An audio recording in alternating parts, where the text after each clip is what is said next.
Part 1. The Sorry Business. What you seek, you shall never find. For when the gods made man, they kept immortality for themselves. Fill your belly, day and night make merry. Let days be full of joy. Love the child that holds your hand. Let your wife delight in your embrace. For these alone are the concerns of man. The Epic of Gilgamesh. 1. Because I could not stop for death, he kindly stopped for me. Charlie Asher walked the earth like an ant walks on the surface of water, as if the slightest misstep might send him plummeting through the surface to be sucked to the depths below. Blessed with a beta male imagination, he spent much of his life squinting into the future so he might spot ways in which the world was conspiring to kill him. Him, his wife Rachel, and now newborn Sophie. But despite his attention, his paranoia, his ceaseless fretting from the moment Rachel peed a blue stripe on the pregnancy stick to the time they wheeled her into recovery at St. Francis Memorial, death slipped in. "She's not breathing," Charlie said. "She's breathing fine," Rachel said, patting the baby's back. "Do you want to hold her?"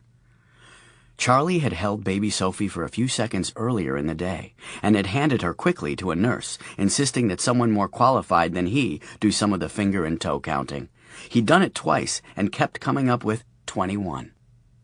They act like that's all there is to it. Like if the kid has the minimum 10 fingers and 10 toes, it's all going to be fine. What if there are extras, huh? Extra credit fingers. What if the kid has a tail? Charlie was sure he'd spotted a tail in the 6th-month sonogram. Umbilical indeed. He'd kept a hard copy. "She doesn't have a tail, Mr. Asher," the nurse explained.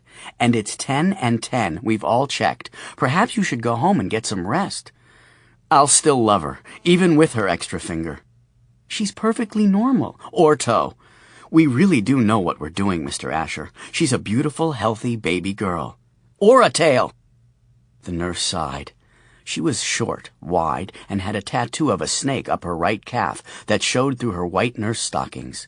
She spent 4 hours of every workday massaging preemie babies, her hands threaded through ports in a lucite incubator, like she was handling a radioactive spark in there. She talked to them, coaxed them, told them how special they were, and felt their hearts fluttering in chests no bigger than a balled-up pair of sweat socks. She cried over every one, and believed that her tears and touch poured a bit of her own life into the tiny bodies, which was just fine with her.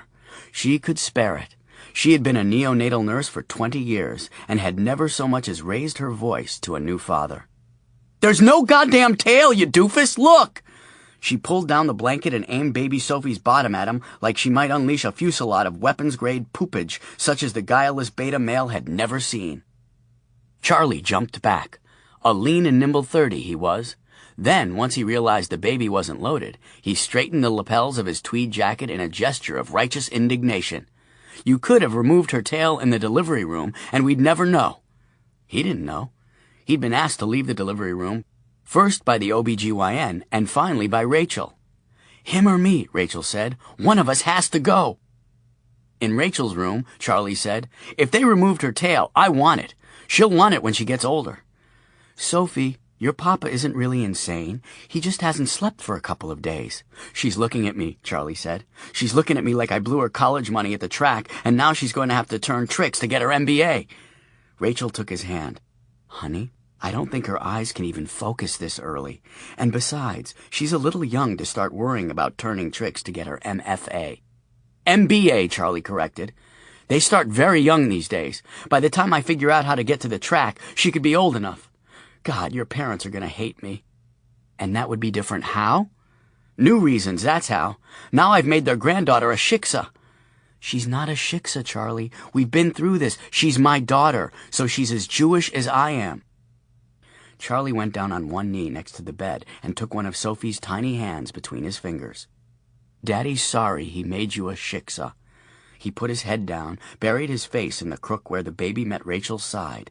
Rachel traced his hairline with her fingernail, describing a tight U-turn around his narrow forehead. "You need to go home and get some sleep."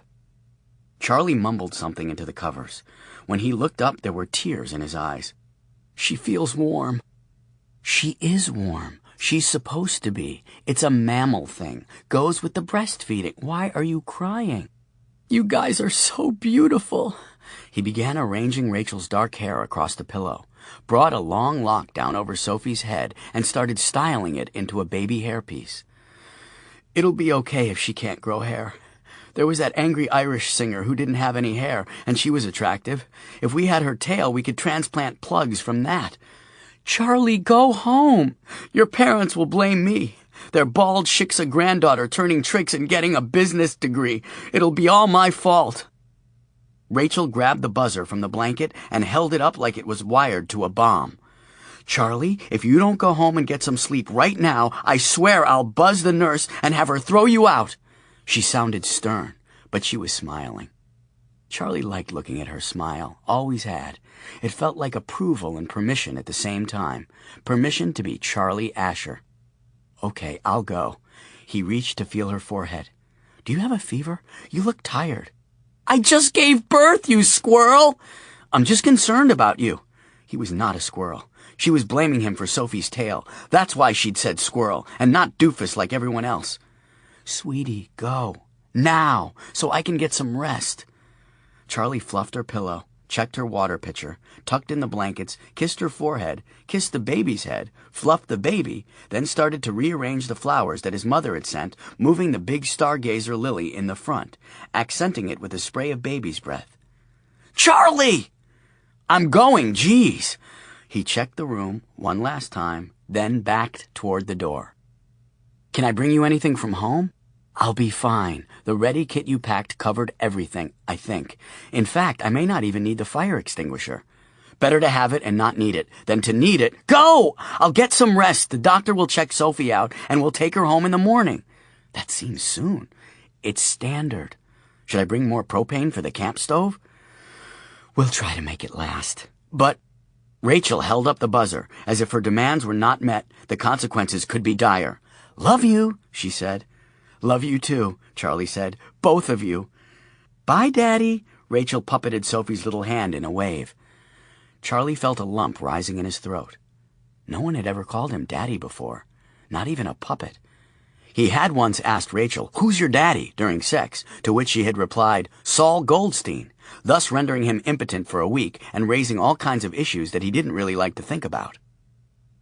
He backed out of the room, palming the door shut as he went, then headed down the hall and past the desk, where the neonatal nurse with the snake tattoo gave him a sideways smile as he went by. Charlie drove a 6-year-old minivan that he'd inherited from his father, along with a thrift store and the building that housed it. The minivan always smelled faintly of dust, mothballs, and body odor, despite a forest of smell-good Christmas trees that Charlie had hung from every hook, knob, and protrusion. He opened the car door, and the odor of the unwanted, the wares of the thrift store owner, washed over him. Before he even had the key in the ignition, he noticed the Sarah McLachlan CD lying on the passenger seat. Well, Rachel was going to miss that. It was her favorite CD, and there she was, recovering without it, and he could not have that. Charlie grabbed the CD, locked the van, and headed back up to Rachel's room. To his relief, the nurse had stepped away from the desk so he didn't have to endure her frosty stare of accusation, or what he guessed would be her frosty stare of accusation. He'd mentally prepared a short speech about how being a good husband and father included anticipating the wants and needs of his wife, and that included bringing her music. Well, he could use the speech on the way out if she gave him the frosty stare. He opened the door to Rachel's room slowly, so as not to startle her, anticipating her warm smile of disapproval. But instead she appeared to be asleep, and there was a very tall black man, dressed in mint green, standing next to her bed. "What are you doing here?" The man in mint green turned, startled. "You can see me?" He gestured to his chocolate-brown tie, and Charlie was reminded just for a second of those thin mints they put on the pillow in nicer hotels. "Of course I can see you. What are you doing here?" Charlie moved to Rachel's bedside, putting himself between the stranger and his family. Baby Sophie seemed fascinated by the tall black man. "This is not good," said Mint Green. "You're in the wrong room," Charlie said. "You get out of here." Charlie reached behind and patted Rachel's hand. "This is really, really not good." "Sir, my wife is trying to sleep, and you're in the wrong room. Now please go before—" "She's not sleeping," said Mint Green. His voice was soft and a little southern. "I'm sorry." Charlie turned to look down at Rachel, expecting to see her smile, hear her tell him to calm down, but her eyes were closed and her head had lolled off the pillow. "Honey?" Charlie dropped the CD he was carrying and shook her gently. "Honey?" Baby Sophie began to cry. Charlie felt Rachel's forehead, took her by the shoulders and shook her. "Honey, wake up, Rachel!" He put his ear to her heart and heard nothing. "Nurse!" Charlie scrambled across the bed to grab the buzzer that had slipped from Rachel's hand and lay on the blanket. "Nurse!" He pounded the button and turned to look at the man in mint green. "What happened?" He was gone. Charlie ran into the hall, but no one was out there. "Nurse!" 20 seconds later, the nurse with the snake tattoo arrived, followed in another 30 seconds by a resuscitation team with a crash cart. There was nothing they could do. 2. A fine edge. There's a fine edge to new grief. It severs nerves, disconnects reality. There's mercy in a sharp blade. Only with time, as the edge wears, does the real ache begin.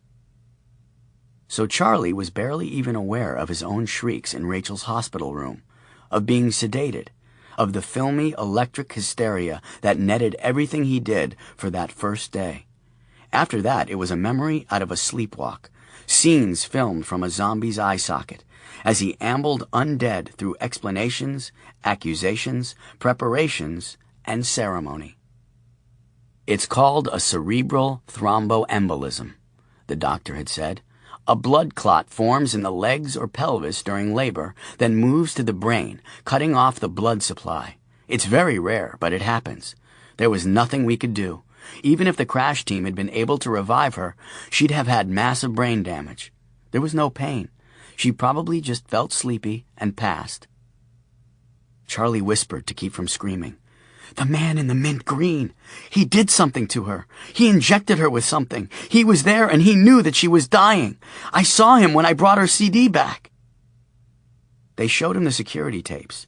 The nurse, the doctor, the hospital's administrators and lawyers, they all watched the black and white images of him leaving Rachel's room, of the empty hallway, of his returning to her room. No tall black man dressed in mint green. They didn't even find the CD. Sleep deprivation, they said. Hallucination brought on by exhaustion. Trauma. They gave him drugs to sleep, drugs for anxiety, drugs for depression, and they sent him home with his baby daughter. Charlie's older sister, Jane, held baby Sophie as they spoke over Rachel and buried her on the second day. He didn't remember picking out a casket or making arrangements. It was more of the somnambulant dream. His in-laws moving to and fro in black, like tottering specters, spouting the inadequate cliches of condolence. "We're so sorry. She was so young. What a tragedy. If there's anything we can do." Rachel's father and mother held him, their heads pressed together in the apex of a tripod, the slate floor in the funeral home foyer spotted with their tears. Every time Charlie felt the shoulders of the older man heave with a sob, he felt his own heart break again. Saul took Charlie's face in his hands and said, "You can't imagine, because I can't imagine." But Charlie could imagine, because he was a beta male, and imagination was his curse. And he could imagine because he had lost Rachel, and now he had a daughter, that tiny stranger sleeping in his sister's arms. He could imagine the man in mint green taking her. Charlie looked at the tear-spotted floor and said, "That's why most funeral homes are carpeted. Someone could slip." "Poor boy," said Rachel's mother.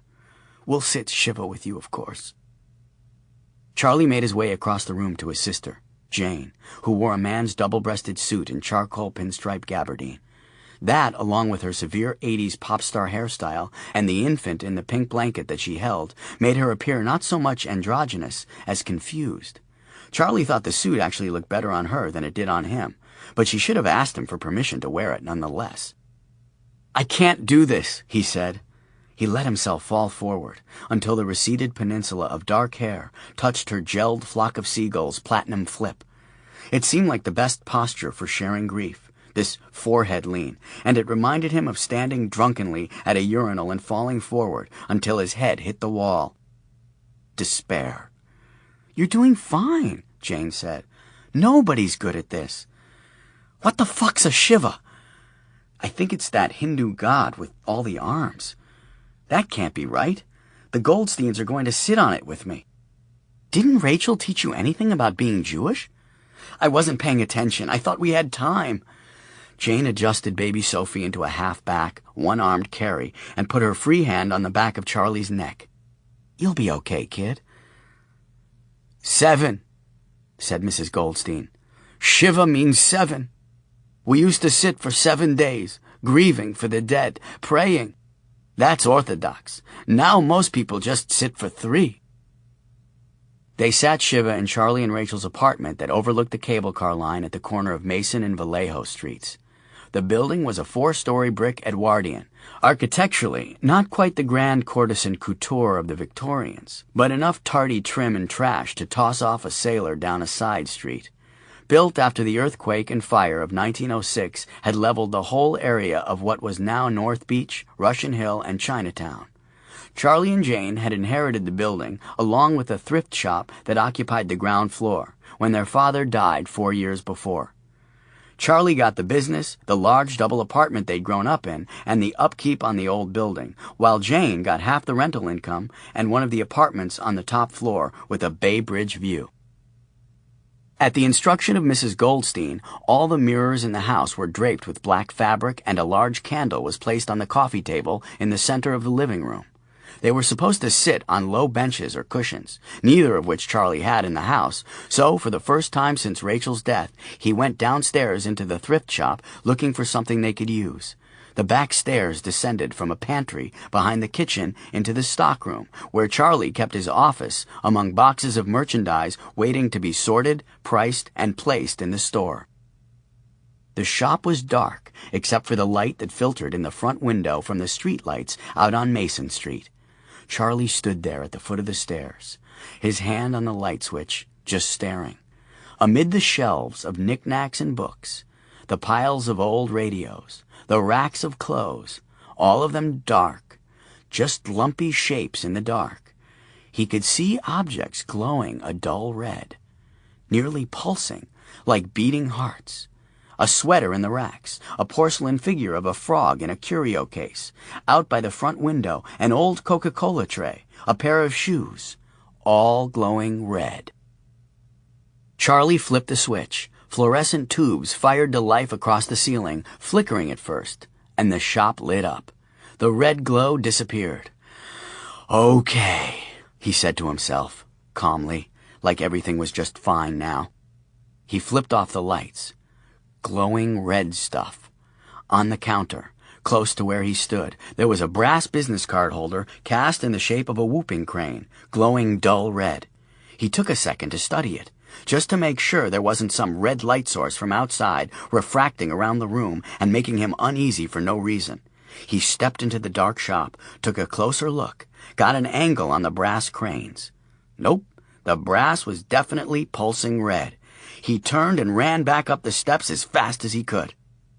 He nearly ran over Jane, who stood in the kitchen, rocking Sophie gently in her arms, talking baby talk under her breath. "What?" Jane said.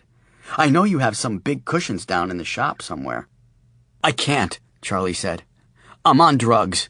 He backed against the refrigerator like he was holding it hostage. "I'll go get them. Here, hold the baby." "I can't. I'm on drugs. I'm hallucinating." Jane cradled the baby in the crook of her right arm and put a free arm around her younger brother. "Charlie, you are on antidepressants and anti-anxiety drugs, not acid. Look around this apartment. There's not a person here that's not on something." Charlie looked through the kitchen pass-through. Women in black, most of them middle-aged or older, shaking their heads. Men looking stoic, standing around the perimeter of the living room, each holding a stout tumbler of liquor and staring into space. "See, they're all fucked up." "What about Mom?" Charlie nodded to their mother, who stood out among the other gray-haired women in black because she was draped in silver Navajo jewelry and was so darkly tanned that she appeared to be melting into her old-fashioned when she took a sip. "Especially Mom," Jane said. "I'll go look for something to sit Shiva on. I don't know why you can't just use the couches. Now take your daughter. I can't be trusted with her."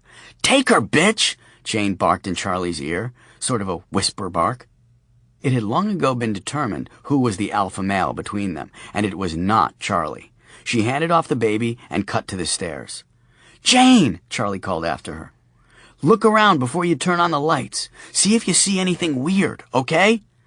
"Right, weird." She left him standing there in the kitchen, studying his daughter, thinking that her head might be a little oblong, but despite that, she looked a little like Rachel. "Your mommy loved Aunt Jane," he said. "They used to gang up on me in Risk, and Monopoly, and arguments, and cooking." He slid down the fridge door, sat splayed-legged on the floor, and buried his face in Sophie's blanket. In the dark, Jane barked her shin on a wooden box full of old telephones. "Oh, well, this is just stupid," she said to herself, and flipped on the lights. Nothing weird. Then, because Charlie was many things, but one of them was not crazy, she turned off the lights again, just to be sure that she hadn't missed something. Right, weird. There was nothing weird about the store, except that she was standing there in the dark rubbing her shin. But then, right before she turned on the light again, she saw someone peering in the front window, making a cup around his eyes to see through the reflection of the street lights. A homeless guy or drunken tourist, she thought.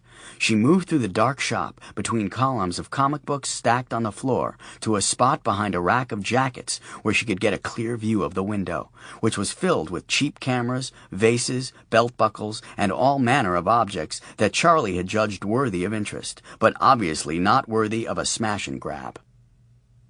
The guy looked tall and not homeless, nicely dressed, but all in a single light color. She thought it might be yellow, but it was hard to tell under the street lights. Could be light green. "We're closed," Jane said, loud enough to be heard through the glass. The man outside peered around the shop, but couldn't spot her. He stepped back from the window, and she could see that he was indeed tall. Very tall. The streetlight caught the line of his cheek as he turned. He was also very thin and very black. "I was looking for the owner," the tall man said. "I have something I need to show him." "There's been a death in the family," Jane said. "We'll be closed for the week. Can you come back in a week?" The tall man nodded, looking up and down the street as he did. He rocked on one foot like he was about to bolt, but kept stopping himself, like a sprinter straining against the starting blocks. Jane didn't move. There were always people out on the street, and it wasn't even late yet, but this guy was too anxious for this situation. "Look, if you need to get something appraised—" "No," he cut her off. "No. Just tell him tell him to look for a package in the mail. I'm not sure when." Jane smiled to herself. This guy had something. A brooch, a coin, a book, something that he thought was worth some money. Maybe something he'd found in his grandmother's closet. She'd seen it a dozen times. They acted like they found the lost city of El Dorado.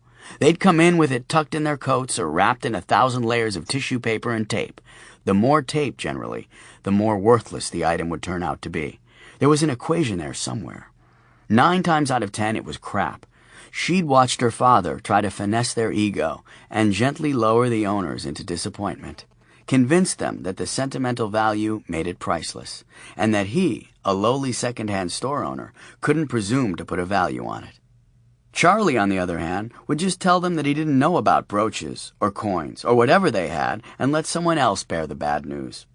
"Okay, I'll tell him," Jane said from her cover behind the coats.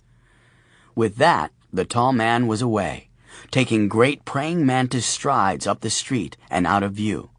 Jane shrugged, went back and turned on the lights, then proceeded to search for cushions among the piles.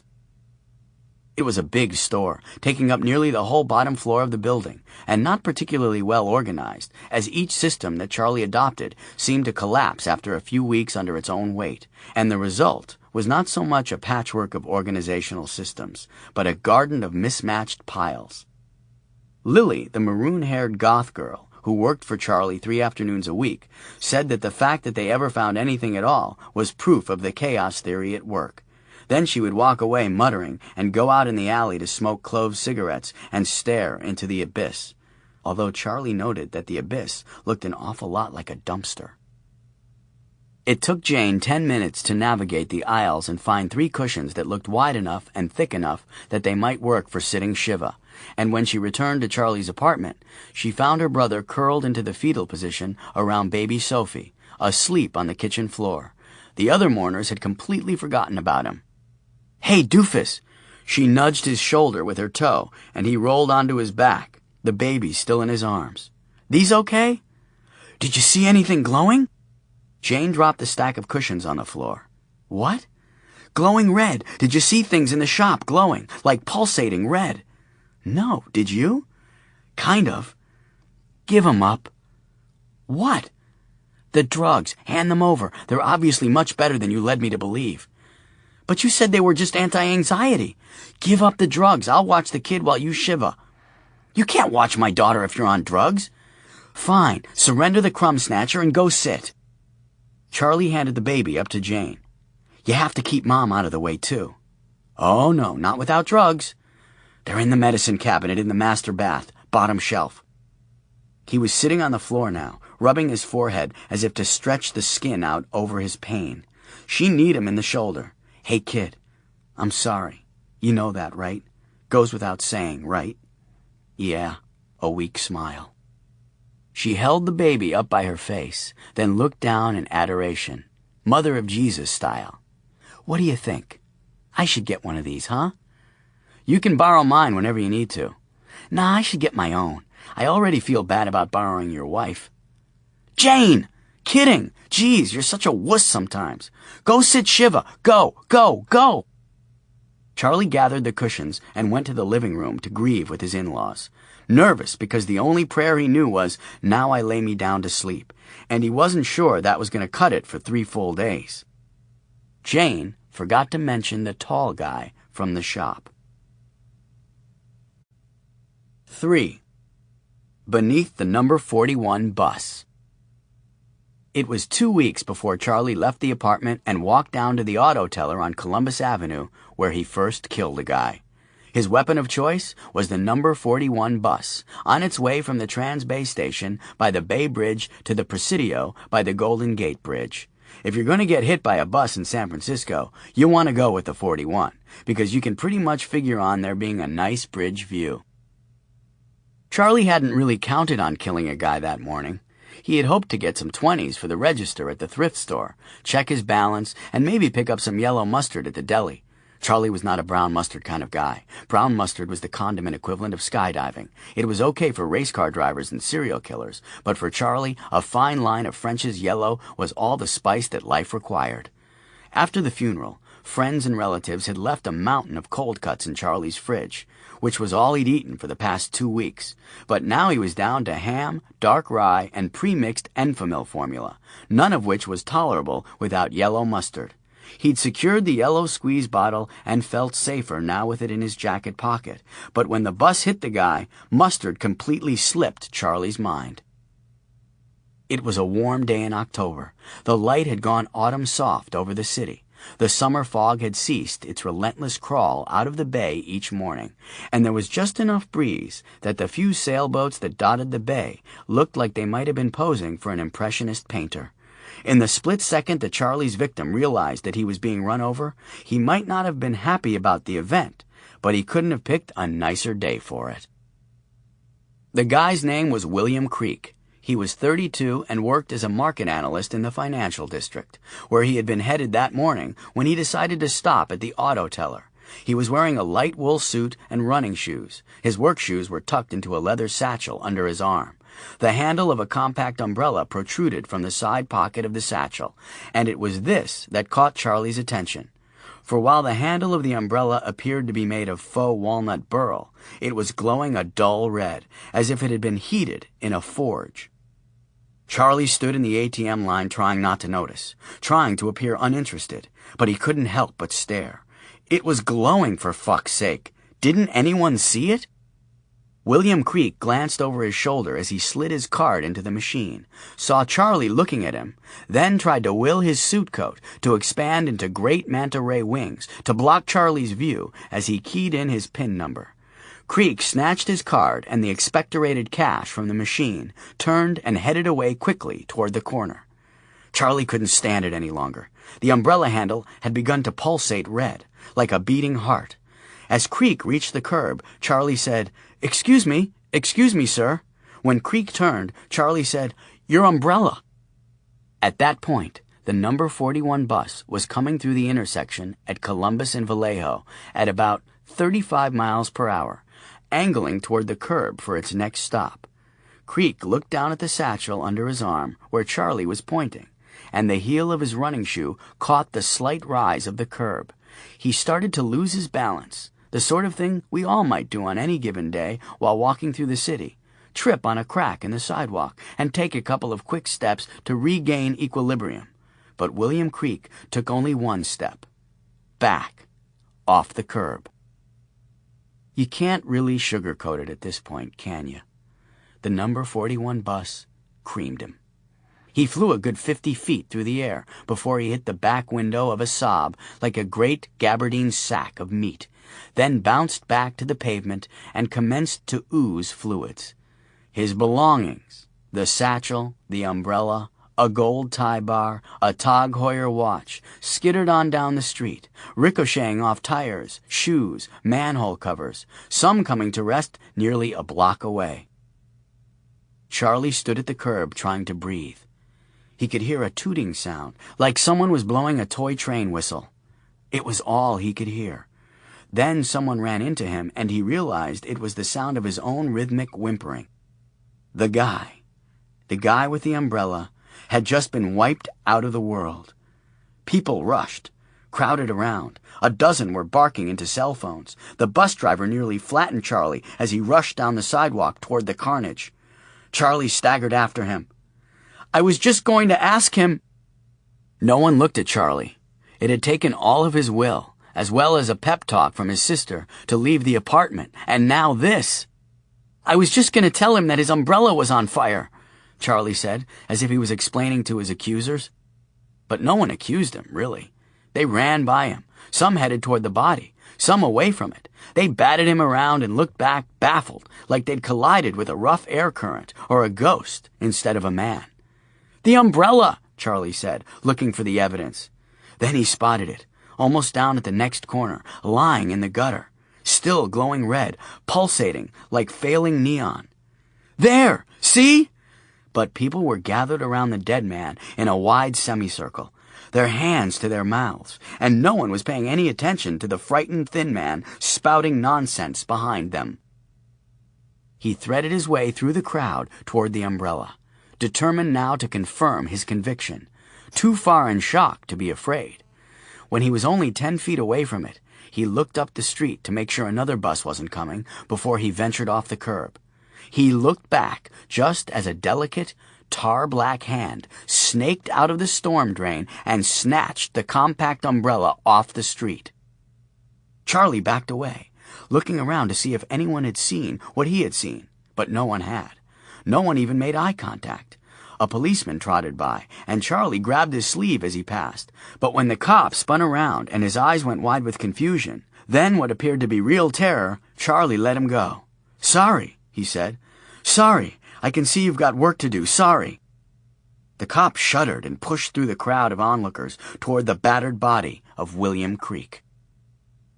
Charlie started running across Columbus and up Vallejo, until his breath and heartbeat in his ears drowned all the sounds of the street. When he was a block away from his shop, a great shadow moved over him, like a low-flying aircraft or a huge bird, and with it Charlie felt a chill vibrate up his back. He lowered his head, pumped his arms, and rounded the corner of Mason just as the cable car was passing, full of smiling tourists who looked right through him. He glanced up, just for a second, and he thought he saw something above, disappearing over the roof of the 6-story Victorian across the street. Then he bolted through the front door of his shop. "Hey, boss," Lily said. She was 16, pale, and a little bottom-heavy, her grown woman form still in flux between baby fat and baby bearing. Today her hair happened to be lavender, 50s housewife helmet hair in Easter basket cellophane pastel. Charlie was bent over, leaning against a case full of curios by the door, sucking in deep, raspy gulps of second-hand store mustiness. I think I just killed a guy, he gasped. Excellent, Lily said, ignoring equally his message and his demeanor. We're going to need change for the register. With a bus, Charlie said. Ray called in, she said. Ray Macy was Charlie's other employee, a 39-year-old bachelor with an unhealthy lack of boundaries between the internet and reality. He's flying to Manila to meet the love of his life, a Ms. Love You Long Time. Ray's convinced that they are soulmates. There was something in the sewer, Charlie said. Lily examined a chip in her black nail polish. So I cut school to cover. I've been doing that since you've been, gone. I'm gonna need a note. Charlie stood up and made his way to the counter. Lily, did you hear what I said? He grabbed her by the shoulders, but she spun out of his grasp. Ouch! Fuck! Back off, Asher, you sado freak! That's a new tattoo! She punched him in the arm, hard, and backed away, rubbing her own shoulder. I heard you! Cease your trippin', s'il vous plaît! Lately, since discovering Baudelaire's Fleur de Mal in a stack of used books in the back room, Lily had been peppering her speech with French phrases. French better expresses the profound noirness of my existence, she had said.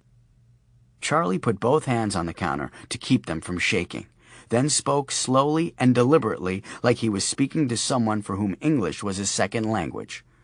Lily, I'm having kind of a bad month, and I appreciate that you are throwing away your education so you could come here and alienate customers for me. But if you don't sit down and show me a little fucking human decency, then I am going to have to let you go. Lily sat down on the chrome and vinyl diner stool behind the register and pulled her long lavender bangs out of her eyes. So you want me to pay close attention to your confession to murder? Take notes, maybe get an old cassette recorder off the shelf and get everything down on tape? You're saying that by trying to ignore your obvious distress, which I would have to later recall to the police, so I can be personally responsible for sending you to the gas chamber, that I'm being inconsiderate? Charlie shuddered. Jeez, Lily. He was continually surprised at the speed and accuracy of her creepiness. She was like some creepiness child prodigy. But on the bright side, her extreme darkness made him realize that he probably wasn't going to go to the gas chamber. It wasn't that kind of killing. There was something following me, and... Silence! Lily put her hand up. I'd rather not show my employee's spirit by committing every detail of your heinous crime to my photographic memory to be recalled in court later. I'll just say that I saw you, but you seem normal for someone without a clue. You don't have a photographic memory. I do too, and it's a curse. I can never forget the futility of... You forgot to take out the trash at least 8 times last month. I didn't forget. Charlie took a deep breath. The familiarity of arguing with Lily was actually calming him down. Okay then, without looking, what color shirt are you wearing? He raised an eyebrow like he had her there. Lily smiled, and for a second he could see that she was just a kid, kind of cute and goofy under the fierce makeup and attitude. Black. Lucky guess. You know I only own black, she grinned. Glad you didn't ask hair color. I just changed this morning. That's not good for you, you know. That dye has toxins. Lily lifted the lavender wig to reveal her close-cut maroon locks underneath, then dropped it again. I'm all natural. She stood and patted the bar stool. Sit, Asher. Confess. Bore me. Lily leaned back against the counter and tilted her head to look attentive. But with her dark eye makeup and lavender hair, it came off more like a marionette with a broken string. Charlie came around the counter and sat on the stool. I was just in line behind this William Creek guy, and I saw his umbrella glowing. And Charlie went through the whole story to her. The umbrella, the bus, the hand from the storm sewer, the bolt for home with the giant dark shadow above the rooftops. And when he was finished, Lily asked, So how do you know his name? Huh? Charlie said. Of all the horrible, fantastic things she might have asked about, why that? How do you know the guy's name? Lily repeated. You barely spoke to the guy before he bid it. You see it on his receipt or something? No, He didn't have any idea how he knew the man's name. But suddenly there was a picture in his head of it written out in big block letters. He leapt off the stool. "I gotta go, Lily." He ran through the door into the stockroom and up the steps. "I still need a note for school," Lily shouted from below. But Charlie was dashing through the kitchen, past a large Russian woman who was bouncing his baby daughter in her arms, and into the bedroom, where he snatched up the notepad he kept on his nightstand by the phone. There, in his own blocky handwriting, was written the name William Creek, and under it, the number 12. He sat down hard on the bed, holding the notepad like it was a vial of explosives. Behind him came the heavy steps of Mrs. Kordjeff as she followed him into the bedroom. "Mr. Asher, what is wrong? You run by like burning bear." And Charlie, because he was a beta male, and there had evolved over millions of years a standard beta response to things inexplicable, said, "Someone is fucking with me." Lily was touching up her nail polish with a black magic marker when Stefan, the mailman, came through the shop door. "Sup, Doc?" Stefan said, sorting a stack of mail out of his bag. He was 40, short, muscular, and black. He wore wraparound sunglasses, which were almost always pushed back on his head over hair braided in tight cornrows. Lily had mixed feelings about him. She liked him because he called her Dark, short for Dark Willow Elventhing, the name under which he received mail at the shop. But because he was cheerful and seemed to like people, she deeply mistrusted him. "Need you to sign," Stefan said, offering her an electronic pad on which he scribbled Charles Baudelaire with great flourish and without even looking. Stefan plopped the mail on the counter. "Working alone again? So where is everyone?" "Ray's in the Philippines. Charlie's traumatized," she sighed. "Weight of the world falls on me." "Poor Charlie," Stefan said. "They say that's the worst thing you can go through, losing a spouse." "Yeah, there's that, too. Today he's traumatized because he saw a guy get hit by a bus up on Columbus." "Heard about that. He gonna be okay?" "Well, fuck no, Stefan. He got hit by a bus." Lily looked up from her nails for the first time. "I meant Charlie," Stefan winked, despite her harsh tone. "Oh, he's Charlie. How's the baby?" "Evidently she leaks noxious substances." Lily waved the magic marker under her nose as if it might mask the smell of ripened baby. "All good then," Stefan smiled. "That's it for today. You got anything for me?" "I took in some red vinyl platforms yesterday. Men size 10. Stefan collected vintage 70s pimpware. Lily was to be on the lookout for anything that came through the shop. "How tall?" 4 inches. "Low altitude," Stefan said, as if that explained everything. "Take care, Doc." Lily waved her magic marker at him as he left and started sorting through the mail. There were mostly bills, a couple of flyers, but one thick black envelope that felt like a book or catalog. It was addressed to Charlie Asher, in care of Asher Secondhand, and had a postmark from Knight's Plutonian Shore, which evidently was in whatever state started with a U. Lily found geography not only mind-numbingly boring, but also, in the age of the internet, irrelevant. Was it not addressed to the care of Asher Secondhand? Lily reasoned. And was she, Lily Darkwillow Elventhing, not manning the counter? The sole employee, nay, the de facto manager of said second-hand store? And wasn't it her right, nay, her responsibility, to open this envelope and spare Charlie the irritation of the task? Onward, Elventhing. Your destiny is set, and if it be not destiny, then surely there is plausible deniability, which in the parlance of politics is the same thing. She drew a jewel-encrusted dagger from under the counter, the stones valued at over 73 cents, and slit the envelope, pulled out the book, and fell in love. The cover was shiny, like a children's picture book, with a colorful illustration of a grinning skeleton with tiny people impaled on his fingertips, and all of them appeared to be having the time of their lives, as if they were enjoying a carnival ride that just happened to involve having a gaping hole being punched through the chest. It was festive, lots of flowers and candy in primary colors, done in the style of Mexican folk art. The Great Big Book of Death was the title, spelled out across the top of the cover in cheerful human femur font letters. Lily opened the book to the first page, where a note was paper-clipped. This should explain everything. I'm sorry. M.F. Lily removed the note and opened the book to the first chapter. So now you're death. Here's what you'll need. And it was all she needed. This was, very possibly, the coolest book she had ever seen, and certainly not anything Charlie would be able to appreciate, especially in his current state of heightened neuroses. She slipped the book into her backpack, then tore the note and the envelope into tiny pieces and buried them at the bottom of the wastebasket. 4. The beta male in his natural environment.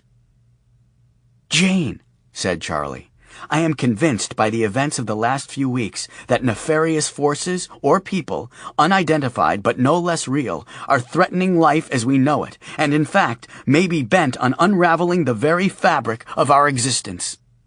And that's why I have to eat yellow mustard?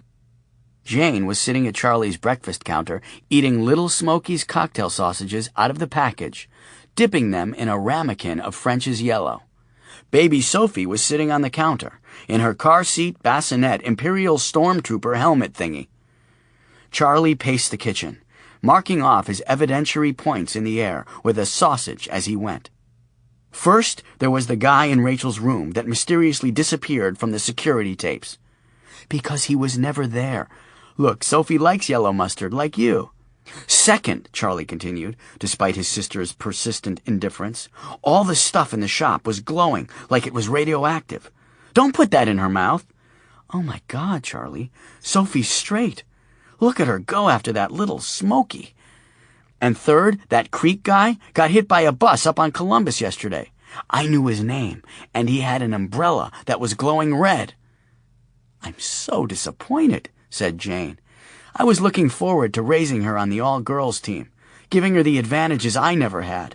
But look at her work that sausage. This kid is a natural. Get that out of her mouth! Relax, she can't eat it. She doesn't even have teeth. And it's not like there's a moaning Teletubby on the other end of it. Oh, geez, it's going to take major tequila to get that picture out of my head. She can't have pork, Jane. She's Jewish. Are you trying to turn my daughter into a shiksa? Jane snatched the cocktail sausage out of Sophie's mouth and examined it, even as the fiber-optic strand of drool stayed connected to the tiny kid. I don't think I can eat these things ever again, Jane said. They'll always conjure visions of my niece blowing a terry cloth puppet person. Jane! Charlie grabbed the sausage from her and flung it into the sink. What? Are you listening at all? Yes, you saw some guy get hit by a bus, so your fabric is unraveling. So someone is fucking with me. And why is that news, Charlie? You've thought someone was fucking with you since you were 8. They have been. Probably. But this time it's real. It could be real. Hey, these are all beef, Little Smokies. Sophie's not a shikster after all. Shiksa! Whatever. Jane, you're not helping me with my problem. What problem? You have a problem? Charlie's problem was that the trailing edge of his beta male imagination was digging at him like bamboo splinters under the fingernails. While alpha males are often gifted with superior physical attributes, size, strength, speed, good looks, selected by evolution over the eons by the strongest surviving and essentially getting all the girls, the beta male gene has survived not by meeting and overcoming adversity, but by anticipating and avoiding it. That is, when the alpha males were out charging after mastodons, the beta males could imagine in advance that attacking what was essentially an angry, woolly bulldozer with a pointy stick might be a losing proposition, so they hung back at camp to console the grieving widows. When alpha males set out to conquer neighboring tribes, to count coups and take heads, beta males could see in advance that in the event of a victory, the influx of female slaves was going to leave a surplus of mateless women cast out for younger trophy models with nothing to do but salt down the heads and file the uncounted coups, and some would find solace in the arms of any beta male smart enough to survive. In the case of defeat, well, there was that widows thing again. The beta male is seldom the strongest or the fastest, but because he can anticipate danger, he far outnumbers his alpha male competition. The world is led by alpha males, but the machinery of the world turns on the bearings of the beta male. The problem, Charlie's problem, is that the beta male imagination has become superfluous in the face of modern society. Like the saber-toothed tiger's fangs or the alpha male's testosterone, there's just more beta male imagination than can really be put to good use. Consequently, a lot of beta males become hypochondriacs, neurotics, paranoids, or develop an addiction to porn or video games. Because, while the beta male imagination evolved to help him avoid danger, as a side effect, it also allows him fantasy-only access to power, money, and leggy model-type females who, in reality, wouldn't kick him in the kidneys to get a bug off their shoe. The rich fantasy life of the beta male may often spill over into reality, manifesting in near-genius levels of self-delusion. In fact, many beta males, contrary to any empirical evidence, actually believe that they are alpha males and have been endowed by their creator with advanced stealth charisma, which, although awesome in concept, is totally undetectable by women not constructed from carbon fiber. Every time a supermodel divorces her rock star husband, the beta male secretly rejoices, or more accurately, feels great waves of unjustified hope. And every time a beautiful movie star marries, the beta male experiences a sense of lost opportunity. The entire city of Las Vegas, plastic opulence, treasure for the taking, vulgar towers and cocktail waitresses with improbable breasts, is built on the self-delusion of the beta male. And beta male self-delusion played no small part in Charlie first approaching Rachel, that rainy day in February, 5 years before, when he had ducked into a clean, well-lighted place for books to get out of the storm, and Rachel granted him a shy smile over a stack of Carson McCullers she was shelving. He quickly convinced himself that it was because he was dripping with boyish charm, when it was, in fact, simply because he was dripping. "You're dripping," she said. She had blue eyes, fair skin, and dark, loose curls that fell around her face. She gave him a sideways glance, just enough consideration to spur his beta male ego. "Yeah, thanks," Charlie said, taking a step closer. "Can I get you a towel or something?" "Nah, I'm used to it." "You're dripping on Cormac McCarthy." "Sorry." Charlie wiped all the pretty horses with his sleeve while he tried to see if she had a nice figure under the floppy sweater and cargo pants. "Do you come here often?" Rachel took a second before responding. She was wearing a name tag, working inventory from a metal cart, and she was pretty sure she'd seen this guy in the store before, so he wasn't being stupid, he was being clever. Sort of. She couldn't help it. She laughed. Charlie shrugged damply and smiled. "I'm Charlie Asher." "Rachel," Rachel said. They shook hands. "Rachel, would you like to get a cup of coffee or something sometime?" "That sort of depends, Charlie. I'd need you to answer a few questions first." "Of course," Charlie said. "If you don't mind, I have some questions, too."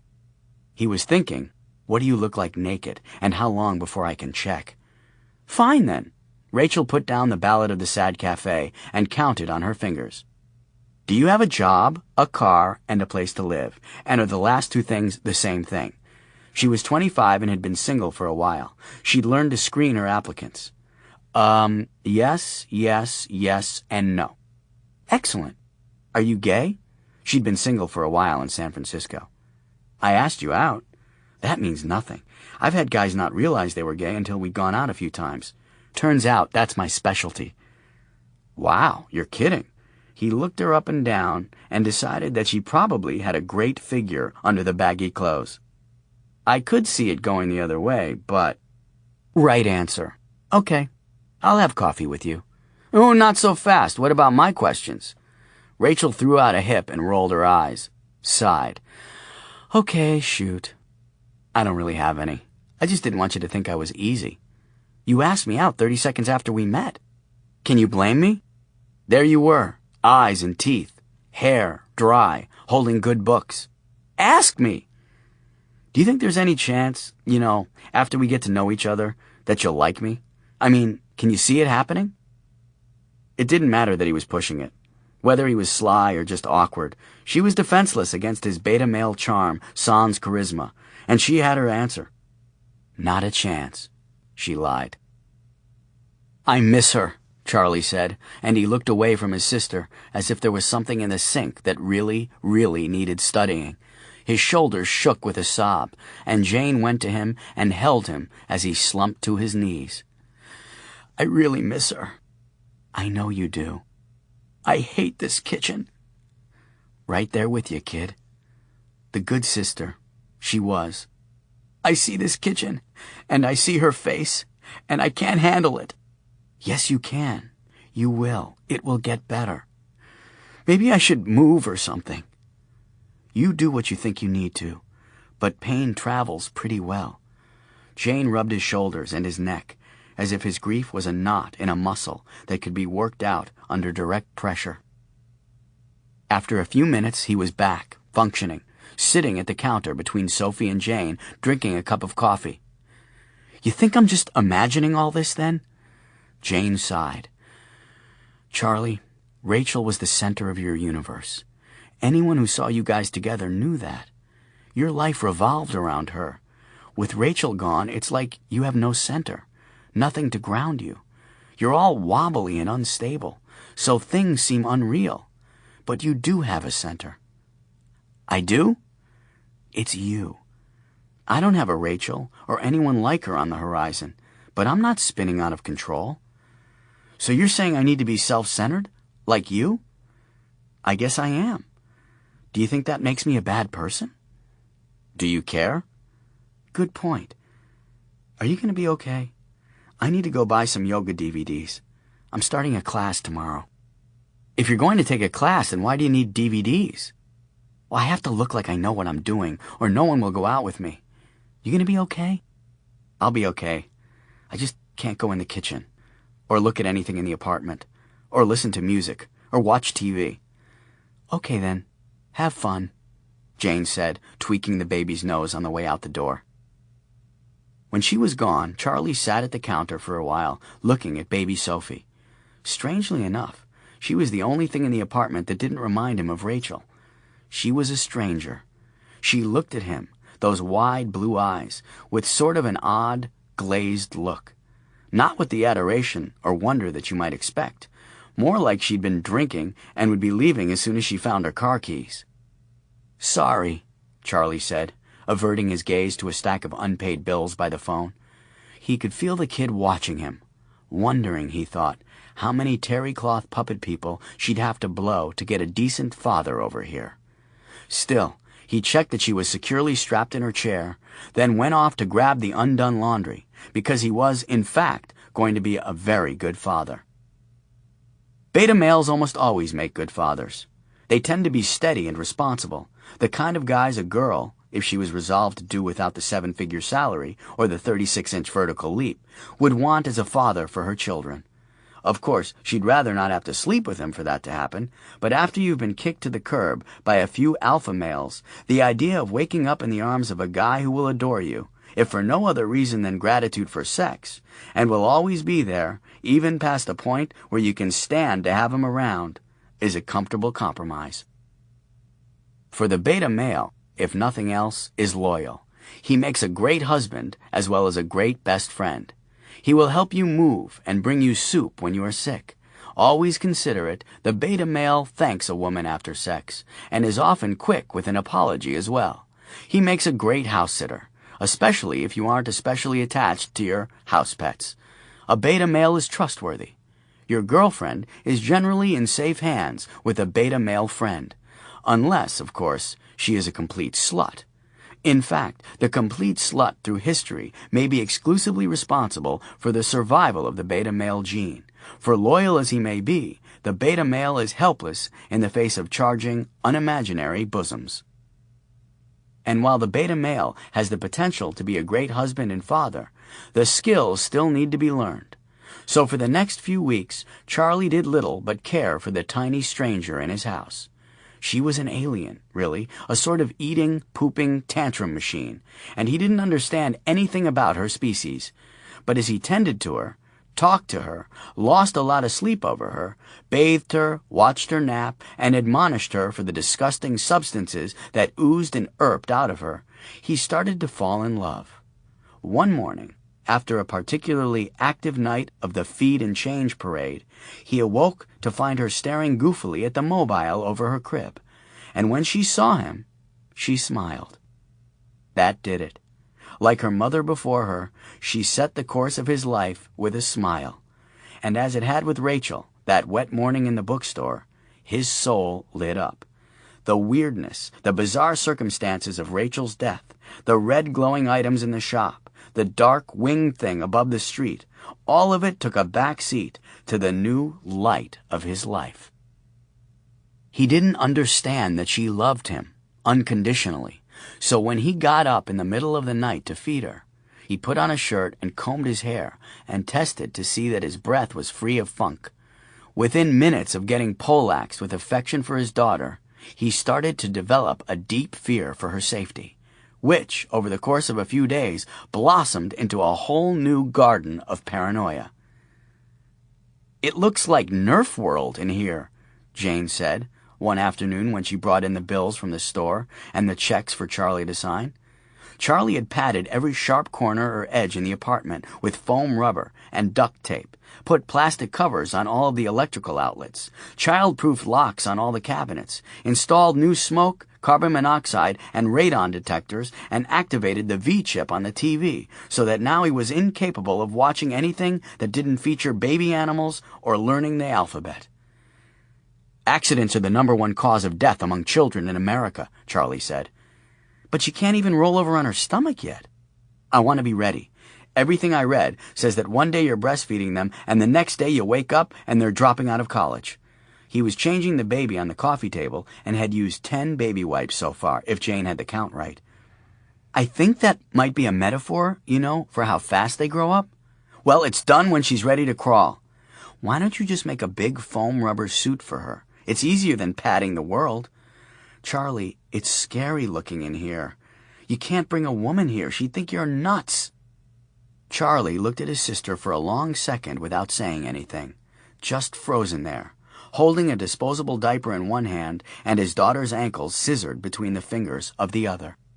"When you're ready," Jane stumbled on. "I mean, I'm not saying that you'd bring a woman here." "Okay, because I'm not." "Of course not. I'm not saying that. But you have to leave the apartment. For one thing, you need to go downstairs to the store. Ray has turned the point-of-sale computer into some kind of dating service, and the truant officer has stopped by 3 times looking for Lily. And I can't keep doing the accounts and trying to run things and do my job too, Charlie. Dad left you the business for a reason. But there's no one to watch Sophie. You have Mrs. Korjev and Mrs. Ling right here in the building. Let one of them watch her. Hell, I'll watch her for a few hours in the evening if that will help." "I'm not going down there in the evening. That's when things are radioactive." Jane set the stack of papers on the coffee table next to Sophie's head and backed away with her arms crossed. "Play what you just said back in your head, would you?" Charlie did, then shrugged. "Okay, that sounds a little crazy." "Go make an appearance at the shop, Charlie. Just a few minutes to get your feet wet and put the fear of God in Ray and Lily, okay? I'll finish changing her." Jane slid in between the couch and the coffee table, nudging her brother out of the way. In the process, she knocked the dirty diaper on the floor where it fell open. "Oh my God!" She gagged and turned her head. "Another reason not to eat brown mustard, huh?" Charlie said. "You bastard!" He backed away. "Okay, I'm going downstairs. You're sure you got this?" "Go," Jane said, waving him out of the room with one hand while holding her nose with the other. 5. Darkness gets uppity. "Hey, Ray," Charlie said as he came down the steps into the storeroom. He always tried to make a lot of noise on the steps and usually fired a loud and early hello to warn his employees that he was coming. He'd worked a number of jobs before coming back to take over the family business and had learned from experience that nobody liked a sneaky boss. "Hey, Charlie," Ray said. Ray was out front, sitting on a stool behind the counter. He was pushing 40, tall, balding, and moved through the world without ever turning his head. He couldn't. As a San Francisco policeman, he'd caught a gangbanger's bullet in the neck 6 years ago, and that was the last time he'd looked over his shoulder without using a mirror. Ray lived on a generous disability pension from the city and worked for Charlie in exchange for free rent on his fourth-floor apartment, thus keeping the transaction off both their books. He spun around on the stool to face Charlie. "Hey, I wanted to say that, your situation. I mean, your loss. Everybody liked Rachel. If I can do anything." It was the first time Charlie had seen Ray since the funeral, so the awkwardness of the secondary condolences had yet to be forded. "You've done more than enough by picking up my shifts. What you working on?" Charlie was trying desperately to not look at the various objects in the shop that were glowing dull red. "On this." Ray rotated and pushed back so that Charlie could see the computer screen, where there were displayed rows of portraits of smiling, young Asian women. "It's called DesperateFilipinas.com. Is this where you met Miss Love You Longtime?" "That was not her name. Did Lily tell you that? That kid has problems." "Yeah, well, kids," Charlie said, suddenly noticing a matronly woman in tweed who was browsing the curio shelves at the front of the store. She was carrying a porcelain frog that was glowing dull red. Ray clicked on one of the pictures, which opened a profile. "Look at this one, boss. It says she's into sculling." He spun on his stool again and bounced his eyebrows at Charlie. Charlie pulled his attention from the woman with the glowing frog and looked at the screen. "That's rowing, Ray." "No, it's not. Look, it says she was a coxswain in college." Again with the eyebrow bounce, he offered a high five. "Also rowing," Charlie said, leaving the ex-cop hanging. "The person at the back of the boat who yells at the rowers is called a coxswain." "Really?" Ray said, disappointed. He'd been married 3 times and been left by all 3 wives because of an inability to develop normal adult social skills. Ray reacted to the world as a cop, and while many women found that attractive initially, they expected him eventually to leave the attitude, along with his service weapon, in the coat closet when he arrived home. He didn't. When Ray had first come to work at Asher's Second Hand, it had taken 2 months for Charlie to get him to stop ordering customers to "move along, there's nothing to see here." Ray spent a lot of time being disappointed in himself and humanity in general. "But dude, rowing," Charlie said, trying to make it all better. He liked the ex-cop in spite of his awkwardness. Ray was basically a good guy, kind-hearted and loyal, hard-working and punctual, but most important, Ray was losing his hair faster than Charlie. Ray sighed. "Maybe I should search for another website. What's the word that means that your standards are lower than the desperate?" Charlie read down the page a little. "This woman has a master's degree in English Lit from Cambridge, Ray. And look at her, she's gorgeous. And 19. Why is she desperate?" "Hey, wait a minute.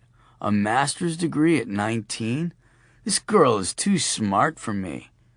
"No, she's not. She's lying." Ray spun on the stool as if Charlie had poked him in the ear with a pencil. "No." "Ray, look at her. She looks like one of those Asian models for sour apple-flavored calamari treats." "They have that?" Charlie pointed to the left side of the front window. "Ray, let me introduce you to Chinatown. Chinatown, this is Ray. Ray, Chinatown." Ray smiled, embarrassed. There was a store 2 blocks up that sold nothing but dried shark parts, the windows full of pictures of beautiful Chinese women holding shark spleens and eyeballs like they'd just received an Academy Award. "Well, the last woman I met through here did have a few errors and omissions in her profile." "Like?" Charlie was watching the woman in tweed with the glowing frog who was approaching the counter. "Well, she said that she was 23, 5 feet tall, and 105 pounds. So I thought, okay, I can have fun with the petite woman. Turns out it was 105 kilos. "So, not what you expected," Charlie said. He smiled at the approaching woman, feeling panic rise. She was going to buy the frog. 5 foot 230. She was built like a mailbox. I might have gotten past that, but she wasn't even 23. She was 63. One of her grandsons tried to sell her to me. "Ma'am, I'm sorry. You can't buy that," Charlie said to the woman. You hear the expression all the time, Ray went on, but you hardly ever meet anyone really trying to sell his own grandmother. "Why not?" the woman asked. $50, Ray said. "That's outrageous," the woman said. "It's marked 10. "No, it's 50 for the grandmother Ray is dating," Charlie said. "The frog is not for sale, ma'am. I'm sorry, it's defective." "Well, then why do you have it on the shelf? Why is it marked for sale? I don't see any defect." Evidently, she couldn't see that the goofy porcelain frog was not only glowing in her hands, it had started to pulsate. Charlie reached across the counter and snatched it away from her. "It's radioactive, ma'am. I'm sorry. You can't buy it." "I wasn't dating her," Ray said. "I just flew to the Philippines to meet her." "It's not radioactive," the woman said. "You're just trying to jack up the price." "Fine, I'll give you 20 for it." "No, ma'am, public safety," Charlie said, trying to look concerned, holding the frog to his chest as if shielding her from its dangerous energy. "And it's clearly ridiculous. You'll note that this frog is playing a banjo with only 2 strings. A travesty, really. Why don't you let my colleague show you something in a cymbal-playing monkey? Ray, could you please show this young woman something in a monkey, please?" Charlie hoped that the young woman would win him points. The woman backed away from the counter, holding her purse before her like a shield. "I'm not sure I want to buy anything from you whack jobs." "Hey!" Ray protested, as if to say there was only one whack job on duty, and he wasn't it. Then she did it. She quick-stepped to a rack of shoes and picked up a pair of size 12 red Converse All-Stars. They, too, were glowing. "I want these." "No!" Charlie tossed the frog over his shoulder to Ray, who fumbled it and almost dropped it. "Those aren't for sale either." The tweed woman backed away toward the door, holding the sneakers behind her. Charlie stalked her down the aisle, taking the occasional grab at the All-Stars. "Give them!" When the woman butt-bumped into the front door and the bell over the jam jingled, she looked up and Charlie made his move, faking hard left, then going right, reaching around her and grabbing the laces of the sneakers as well as a scoop of big, tweedy ass in the bargain. He quick-stepped back toward the counter, tossed the sneakers to Ray, and then turned and fell into a sumo stance to challenge the tweed woman. She was still at the door, looking as if she couldn't decide to be terrified or disgusted. "You people need to be put away.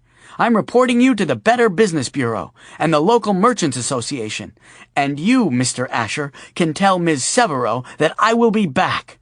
And with that, she was through the door and gone. Charlie turned to Ray. "Ms. Severo? Lily? She was here to see Lily?" "Truant officer," Ray said. "She's been in a couple of times." "You might have said something." "I didn't want to lose the sale." "So Lily ducks out the back when she sees her coming. The woman also wanted to check with you that the notes for Lily's absences were legitimate." I vouched. "Well, Lily is going back to school, and as of right now, I'm back to work." "That's great. I took this call today. An estate in Pacific Heights.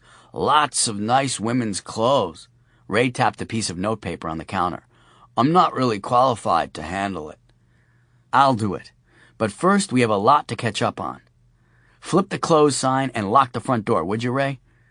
Ray didn't move. "Sure, but Charlie, are you sure that you're ready to go back to work?" He nodded to the sneakers and the frog on the counter. "Oh, those. I think there's something wrong with them. You don't see anything unusual about those 2 items." Ray looked again. "Nope." "Or that once I took the frog away from her, she went right for a pair of sneakers that are clearly not her size." Ray weighed the truth against the sweet deal he had here, with an apartment, an under-the-table income, and a boss that had really been a decent guy before he went 5150, and he said, "Yeah, there was something strange about her." "Aha!" said Charlie. "I just wish I knew where I could get a Geiger counter." "I have a Geiger counter," Ray said. You do? Sure.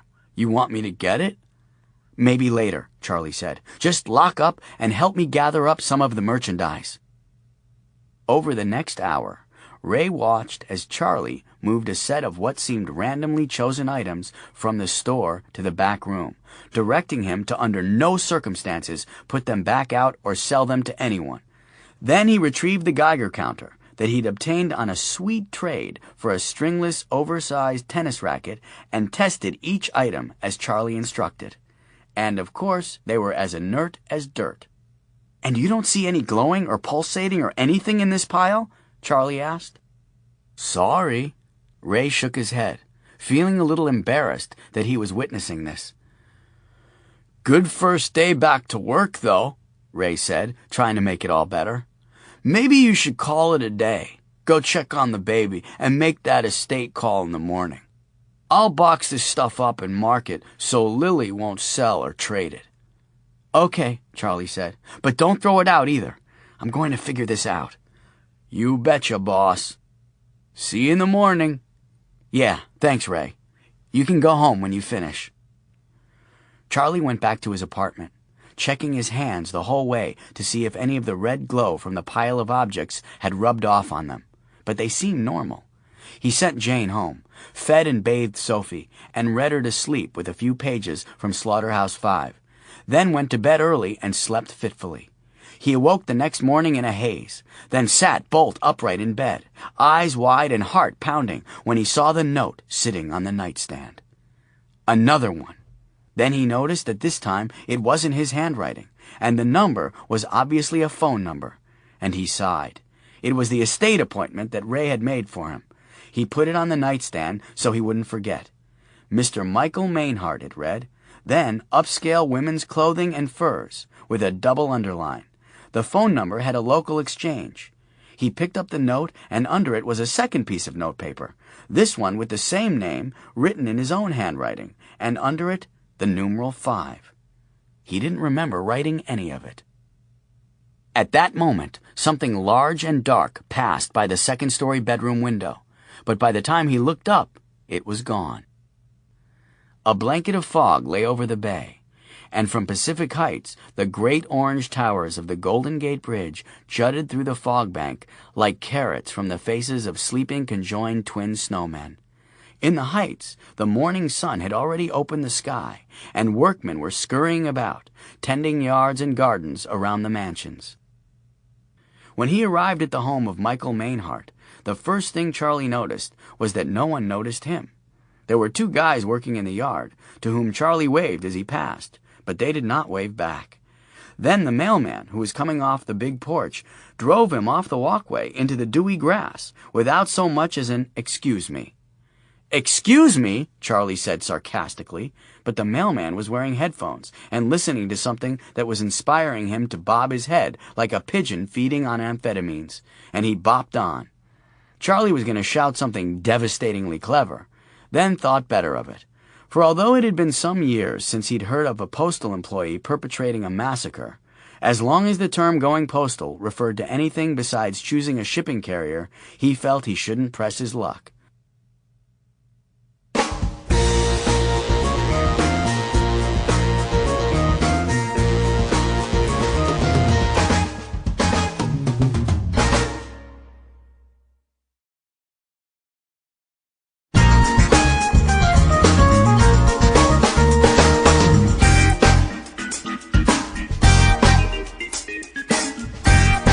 Called a whack job by a complete stranger one day, and shouldered off the sidewalk by a civil servant the next, this city was becoming a jungle. Charlie rang the bell and waited to the side of the 12-foot leaded glass door. A minute later, he heard light shuffling steps approaching, and a diminutive silhouette moved behind the glass. The door swung open slowly. "Mr. Asher," said Michael Mainhart. "Thank you for coming." The old man was swimming in a houndstooth suit that he must have bought 30 years ago when he was a more robust fellow. When he shook Charlie's hand, his skin felt like old wonton wrapper, cool and a little powdery. Charlie tried not to shudder as the old man led him into a grand marble rotunda, with leaded glass windows running to a vaulted 40-foot ceiling and a circular staircase that swept up to a landing that led off to the upper wings of the house. Charlie had often wondered what it was like to have a house with wings. How would you ever find your car keys? "Come this way," Mainhart said. "I'll show you where my wife kept her clothes." "I'm sorry about your loss," Charlie said automatically. He'd been on scores of estate calls. "You don't want to come off as some kind of vulture," his father used to say. "Always compliment the merchandise. It might be a piece of crap to you, but they might have a lot of their soul poured into it. Compliment, but never covet. You can make a profit and preserve everyone's dignity in the process." "Holy shit," Charlie said, as he followed the old man into a walk-in closet the size of his own apartment. "I mean, your wife had exquisite taste, Mr. Mainhart." There was row upon row of designer couture clothing, everything from evening gowns to racks 2 tiers high of knit suits arranged by color and level of formality, an opulent rainbow of silk and linen and wool, cashmere sweaters, coats, capes, jackets, skirts, blouses, lingerie. The closet was shaped like a T, with a large vanity and mirror at the apex, and accessories on each wing. Even the closet with wings. Shoes on one side, belts, scarves, and handbags on the other. A whole wing of shoes, Italian and French, handmade, from the skins of animals who had led happy, blemish-free lives. Full-length mirrors flanked the vanity at the end of the closet, and Charlie caught the reflection of himself and Michael Mainhart in the mirror. He in his second-hand gray pinstripe, and Mainhart in his ill-fitting houndstooth. Studies in gray and black, stark and lifeless-looking, in this vibrant garden. The old man went to the chair at the vanity and sat down with a creak and a wheeze. "I expect it will take you some time to assess it," he said. Charlie stood in the middle of the closet and looked around for a second before replying. "It depends, Mr. Mainhart, on what you want to part with." "All of it. Every stitch. I can't stand the feel of her in here." His voice broke. "I want it gone." He looked away from Charlie at the shoe wing, trying not to show that he was tearing up. "I understand," Charlie said, not sure what to say. This collection was completely out of his league. "No, you don't understand, young man. You couldn't understand. Emily was my life. I got up in the morning for her. I went to work for her. I built a business for her. I couldn't wait to get home at night to tell her about my day. I went to bed with her, and I dreamed about her when I slept. She was my passion, my wife, my best friend, the love of my life. And one day, without warning, she was gone, and my life is a void you couldn't possibly understand." But Charlie did. "Do you have any children, Mr. Mainhart?" "2 sons. They came back for the funeral. Then they went home to their own families. They offered to do whatever they can, but—" "They can't," Charlie finished for him. "No one can." Now the old man looked up at him, his face as bereft and barren as a mummified basset hound. "I just want to die." "Don't say that," Charlie said, "because that's what you say. That feeling will pass," which he said because everyone had been saying it to him. As far as he knew, he was just slinging bullshit cliches. "She was—" Mainhart's voice caught on the edge of a sob. A strong man at once overcome by his grief and embarrassed that he was showing it. "I know," Charlie said, thinking about how Rachel still occupied that place in his heart. And when he turned in the kitchen to say something to her, and she wasn't there, it took his breath. "She was—" "I know," Charlie interrupted, trying to give the old man a pass because he knew what Mainhart was feeling. "She was meaning and order and light, and now that she's gone, chaos falls like a dark leaden cloud." "She was so phenomenally stupid." stupid. What? Charlie looked up so quickly he heard a vertebra pop in his neck. Hadn't seen that coming. The dumb broad ate silica gel, Mainhart said, irritated as well as agonized. What? Charlie was shaking his head as if trying to rattle something loose. Silica gel. What? Silica gel! Silica gel! Silica gel, you idiot! Charlie felt as if he should shout the name of some arcane stuff back at him. Well, simethicone! Simethicone! Simethicone, you butt nugget! Instead, he said, the stuff fake breasts are made of? She ate that? The image of a well-dressed older woman macking on a goopish spoonful of artificial boob spooge was running across the lobes of his brain like a stuttering nightmare. Mainhart pushed himself to his feet on the vanity. No, the little packets of stuff they pack in with electronic equipment and cameras. The do-not-eat stuff? Exactly. But it says right on the packet. She ate that? Yes. The furrier put packets of it in with her furs when he installed that cabinet. Mainhart pointed. Charlie turned, and behind the large closet door where they had entered was a lighted glass cabinet. Inside hung a dozen or so fur coats. The cabinet probably had its own air conditioning unit to control the humidity. But that wasn't what Charlie was noticing. Even under the recessed fluorescent light inside the cabinet, one of the coats was clearly glowing red and pulsating. He turned back to Mainhart slowly, trying not to overreact. Not sure, in fact, what would constitute an overreaction in this case. So he tried to sound calm, but not willing to take any shit. Mr. Mainhart, I appreciate your loss. But is there something more going on here than you've told me? I'm sorry. I don't understand what you mean. I mean, Charlie said, why of all the used clothing dealers in the Bay Area did you decide to call me? There are people who are much more qualified to deal with a collection of this size and quality.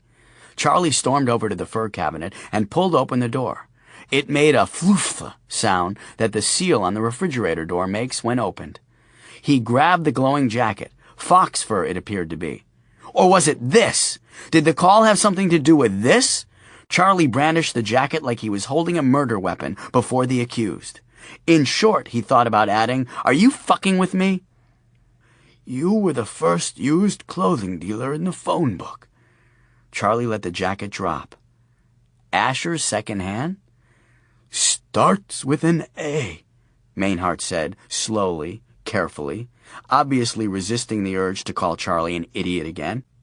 So it has nothing to do with this jacket? Well, it has something to do with that jacket. I'd like you to take it away, with all the rest of it. Oh, Charlie said, trying to recover. Mr. Mainhart, I appreciate the call, and this is certainly a beautiful collection. Amazing, really. But I'm not equipped to take on this kind of inventory. And I'll be honest with you, even though my father would be spinning in his grave for telling you this. There is probably $1 million worth of clothes in this closet, maybe more. And given the time and space to resell it, it's probably worth a quarter of that. I just don't have that kind of money.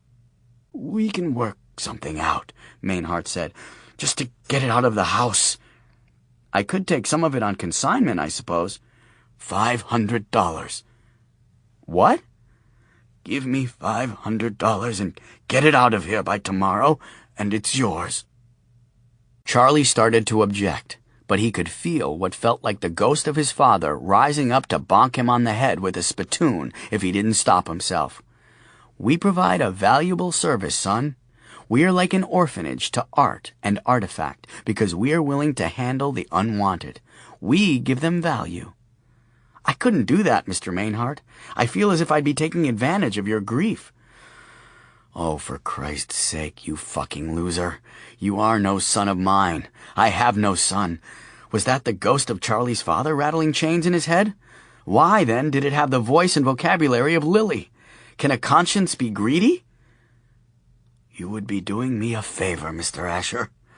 A huge favor. If you don't take it, my next call is to the Goodwill. I promised Emily that if something ever happened to her, that I wouldn't just give her things away. Please." And there was so much pain in the old man's voice that Charlie had to look away. Charlie felt for the old man because he did understand.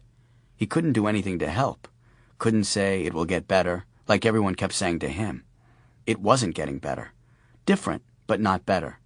And this fellow had 50 more years in which to pack his hopes, or in his case, his history. "Let me think about it. Check into storage. If I can handle it, I'll call you tomorrow. Would that be all right?" "I'd be grateful," Mainhart said. Then, for no reason that he could think of, Charlie said, "May I take this jacket with me as an example of the quality of the collection, in case I have to divide it among other dealers?" "That would be fine. Let me show you out." As they passed into the rotunda, a shadow passed across the leaded glass windows, 3 stories up. A large shadow.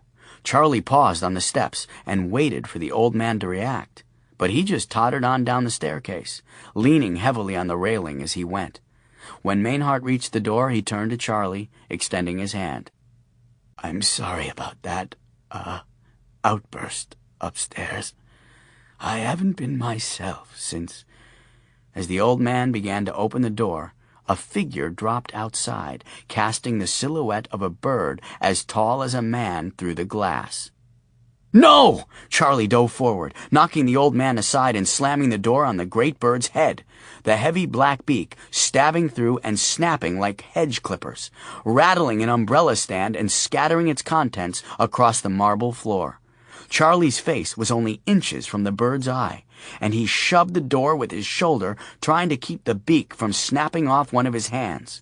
The bird's claws raked against the glass, cracking one of the thick, beveled panels as the animal thrashed to free itself. Charlie threw his hip against the door jamb, then slid down it, dropped the fox jacket, and snatched one of the umbrellas from the floor. He stabbed up into the bird's neck feathers, but lost his purchase on the door jamb. One of the black talons snaked through the opening and raked across his forearm, cutting through his jacket, his shirt sleeve, and into the flesh. Charlie shoved the umbrella with all he had, driving the bird's head back through the opening. The raven let out a screech and took flight, its wings making a great whooshing noise as it went. Charlie lay on his back, out of breath, staring at the leaded glass panels, as if any moment the shadow of the giant raven would come back. Then he looked to Michael Mainhart, who lay crumpled on his side like a stringless marionette. Beside his head lay a cane with an ivory handle that had been carved into the shape of a polar bear that had fallen from the umbrella stand. The cane was glowing red. The old man was not breathing.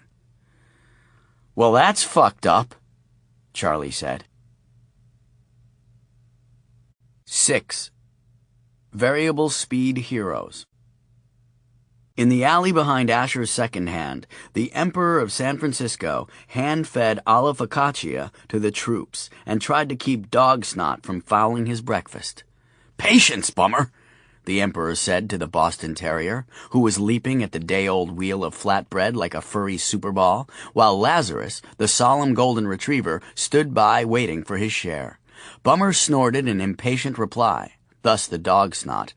He'd worked up a furious appetite because breakfast was running late today.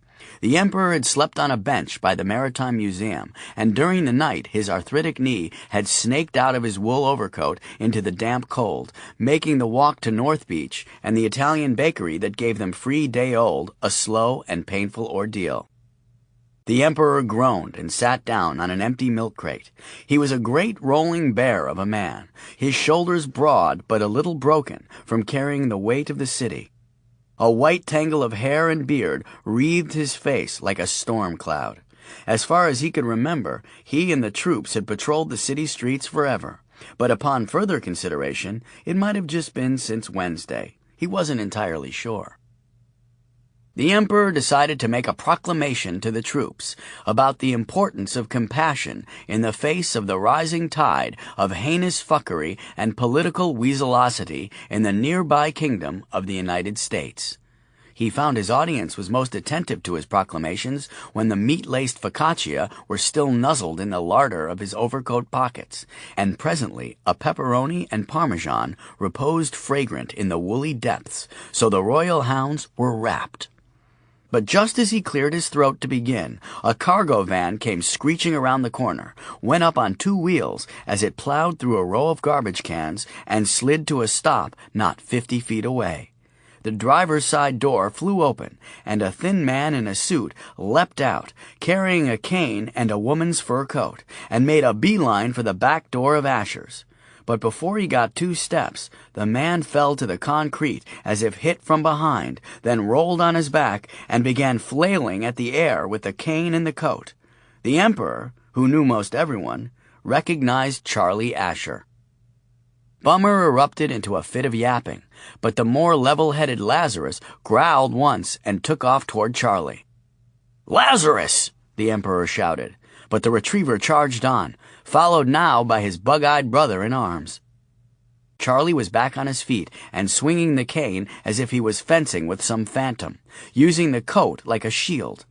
Living on the street, the Emperor had seen a lot of people battling with unseen demons, but Charlie Asher was apparently scoring some hits. The cane was making a thwacking noise against what appeared to be thin air. But no, there was something there. A shadow of some sort? The Emperor climbed to his feet and limped into the fray. But before he got 2 steps, Lazarus had leapt and appeared to be attacking Charlie. But he soared over the shopkeeper and snapped at a spot above his head, then hung there, his jaws sunk into the substantial neck of thin air. Charlie took advantage of the distraction, stepped back, and swung the cane above the levitating golden retriever. There was a smack, and Lazarus let go. But now Bummer launched himself at the invisible foe. He missed whatever was there and ended up performing a doggy swish shot into a garbage can. Charlie made for the steel door of Asher's again, but found it locked, and as he reached for his keys, something caught him from behind. "Let go, fuckface!" the shade screeched. The fur coat Charlie was holding appeared to be swept out of his hand and was pulled straight up, over the 4-story building and out of sight. Charlie turned and held the cane at ready, but whatever had been there seemed to be gone now. "Aren't you just supposed to sit above the door and never more and be poetic and stuff?"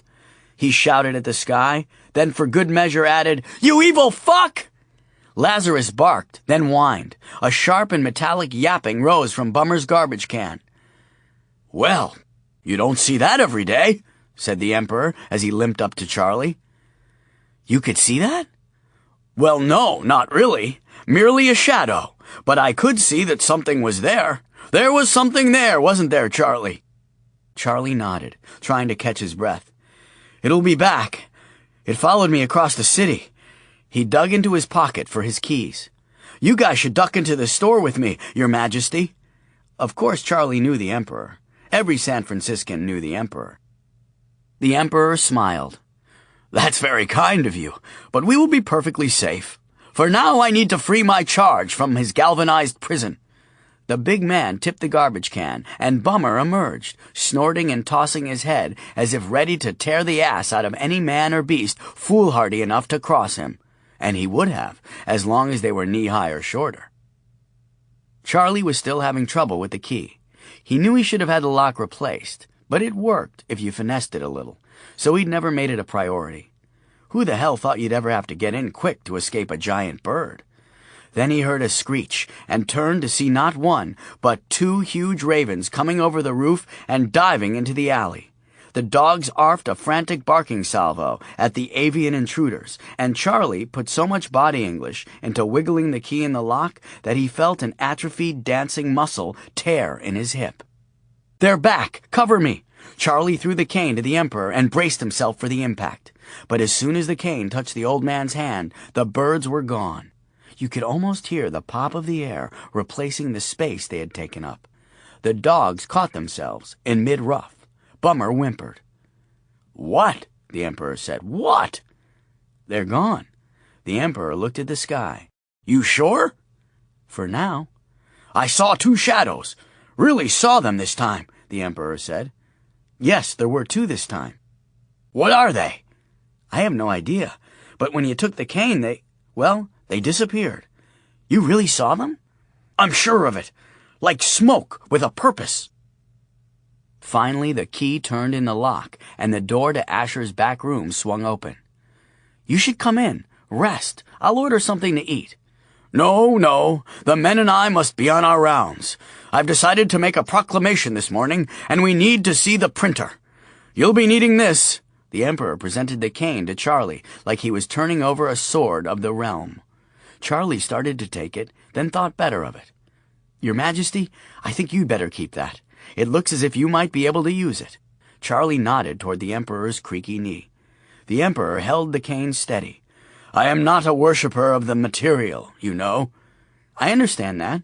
I am a firm believer that desire is the source of most of human suffering, you're aware, and no culprit is more heinous than desire for material gain. I run my business based on those very principles.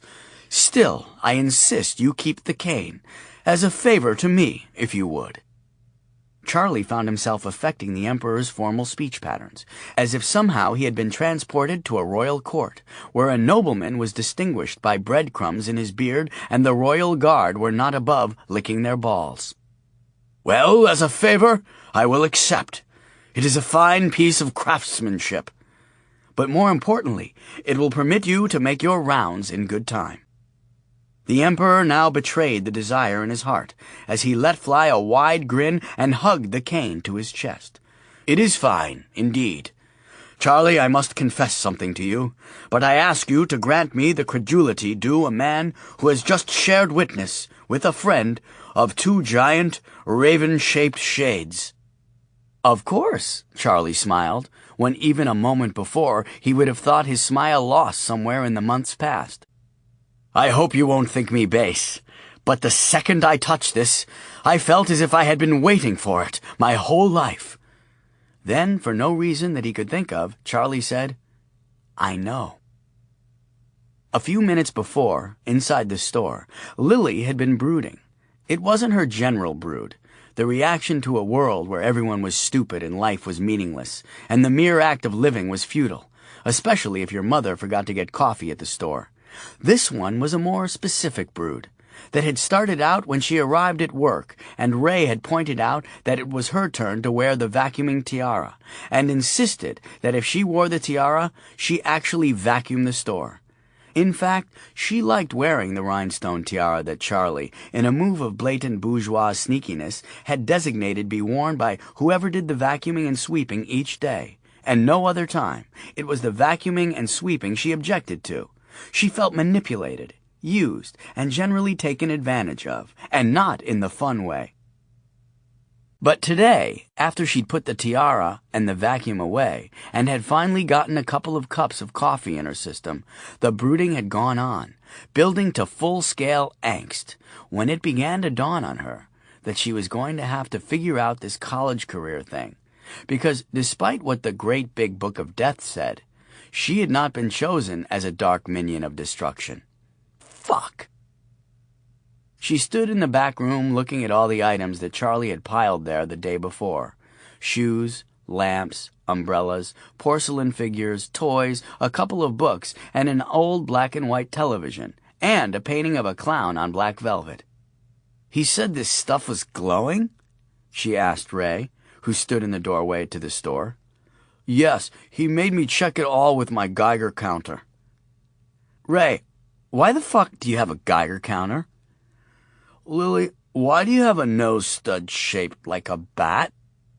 Lily ignored the question and picked up the ceramic frog from the night before, which now had a note taped to it that read, "Do not sell or display," in Charlie's meticulous block letter printing. This was one of the things? This? That was the first one he freaked out about, said Ray, matter-of-factly. The truant officer tried to buy it. That started it all. Lily was shaken. She backed over to Charlie's desk and sat in the squeaky oak swivel chair. Do you see anything glowing or pulsating, Ray? Have you ever? Ray shook his head.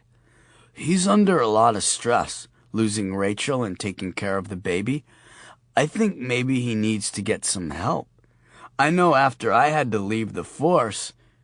Ray paused. There was a commotion going on out in the alley, dogs barking and people shouting. Then someone was working a key in the lock of the back door.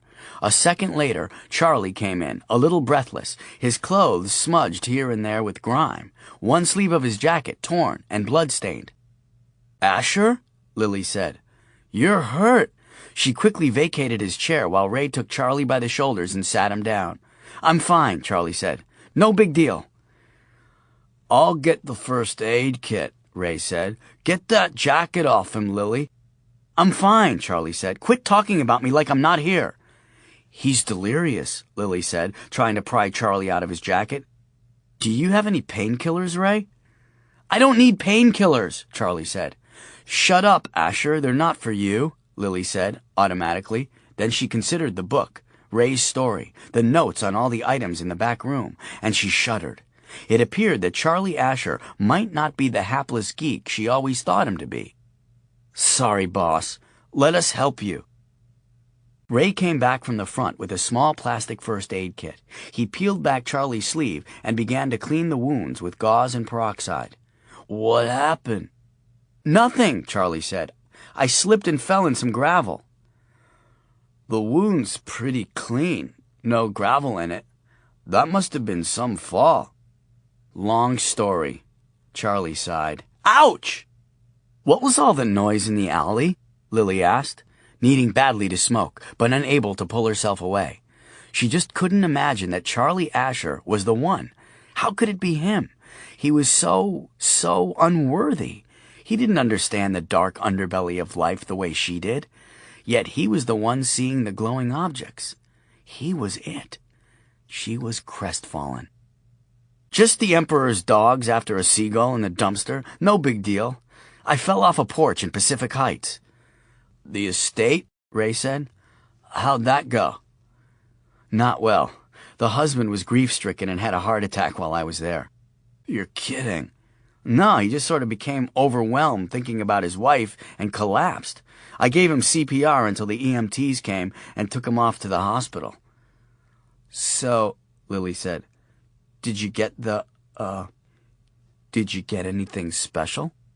"What?" Charlie's eyes went wide. "What do you mean special? There was nothing special." "Chill, boss. I just meant, will we get the grandma's clothes?" He's it, Lily thought. The fucker. Charlie shook his head. "I don't know. It's so strange. The whole thing is so strange." He shuddered when he said it.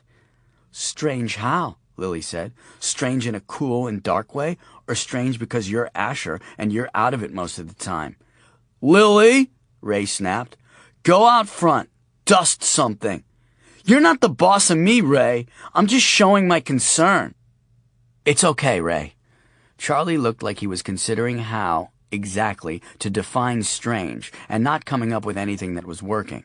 Finally, he said, "Well, for one thing, this woman's estate is way out of our league. The husband said he called me because we were the first second-hand store in the phone book, but he doesn't seem like the kind of man to do something like that." "That's not strange," Lily said. "Just confess," she thought. "You said that he was grief-stricken," Ray said, dabbing antibiotic ointment on Charlie's cuts. "Maybe he's doing things differently." "Yes, and he was angry at his wife, too, for the way she died." "How?" Lily asked. "She ate silica gel," Charlie said. Lily looked at Ray for an explanation, because silica gel sounded techno-geeky, which was Ray's particular field of geekdom. Ray said, "It's the anti-desiccant that they pack with electronics and other things that are sensitive to humidity." "The do-not-eat stuff?" Lily said. "Oh my God, that's so stupid. Everyone knows you don't eat the do-not-eat stuff." Charlie said, "Mr. Mainhart was pretty broken up." "Well, I guess so," Lily said. "He married a complete fucktard." Charlie cringed. "Lily, that's not appropriate." Lily shrugged and rolled her eyes. She hated it when Charlie dropped into dad mode. Okay, I'm going outside to smoke." "No!" Charlie jumped out of the chair and put himself between Lily and the back door. "Out front. From now on, if you have to smoke, you go out front." But you said that I look like a child hooker when I smoke out front. I've reassessed. You've matured. Lily closed one eye to see if she could better glimpse into his soul and thus figure out his true agenda. She smoothed over her black vinyl skirt, which made a tortured, squeaking noise at the touch. You're trying to say I have a big butt, aren't you? I absolutely am saying no such thing, Charlie insisted. I am simply saying that your presence in front of the store is an asset and will probably attract business from the tourists on the cable car. Oh, okay. Lily snatched her box of cloves off the desk and headed out past the counter and outside to brood. Grieve, really, because as much as she had hoped, she was not death. The book was Charlie's. That evening, Charlie was watching the store, wondering why he had lied to his employees, when he saw a flash of red passing by the front window. A second later, a strikingly pale redhead came through the door. She was wearing a short, black cocktail dress and black fuck-me pumps. She strode up the aisle like she was auditioning for a music video. Her hair cascaded in long curls around her shoulders and down her back like a great auburn veil. Her eyes were emerald green, and when she saw him looking, she smiled and stopped some 10 feet away. Charlie felt an almost painful jolt that seemed to emanate from somewhere in the area of his groin, and after a second, he recognized it as an automatic lust response. He hadn't felt anything like that since Rachel had passed, and he felt vaguely ashamed. She was examining him, looking him over like you would examine a used car. He was sure he must be blushing. "Hi," Charlie said. "Can I help you?" The redhead smiled again, just a little, and reached into a small black bag that he hadn't noticed she'd been carrying. "I found this," she said, holding up a silver cigarette case, something Charlie didn't see very often anymore, even in the second-hand business. It was glowing, pulsating like the objects in the back room. "I was in the neighborhood, and something made me think that this belonged here." She moved to the counter opposite Charlie and set the cigarette case down in front of him. Charlie could barely move. He stared at her, not even conscious that to avoid her eyes he was staring at her cleavage, and she appeared to be looking around his head and shoulders as if following the path of insects that were buzzing around him. "Touch me," she said. "Huh?"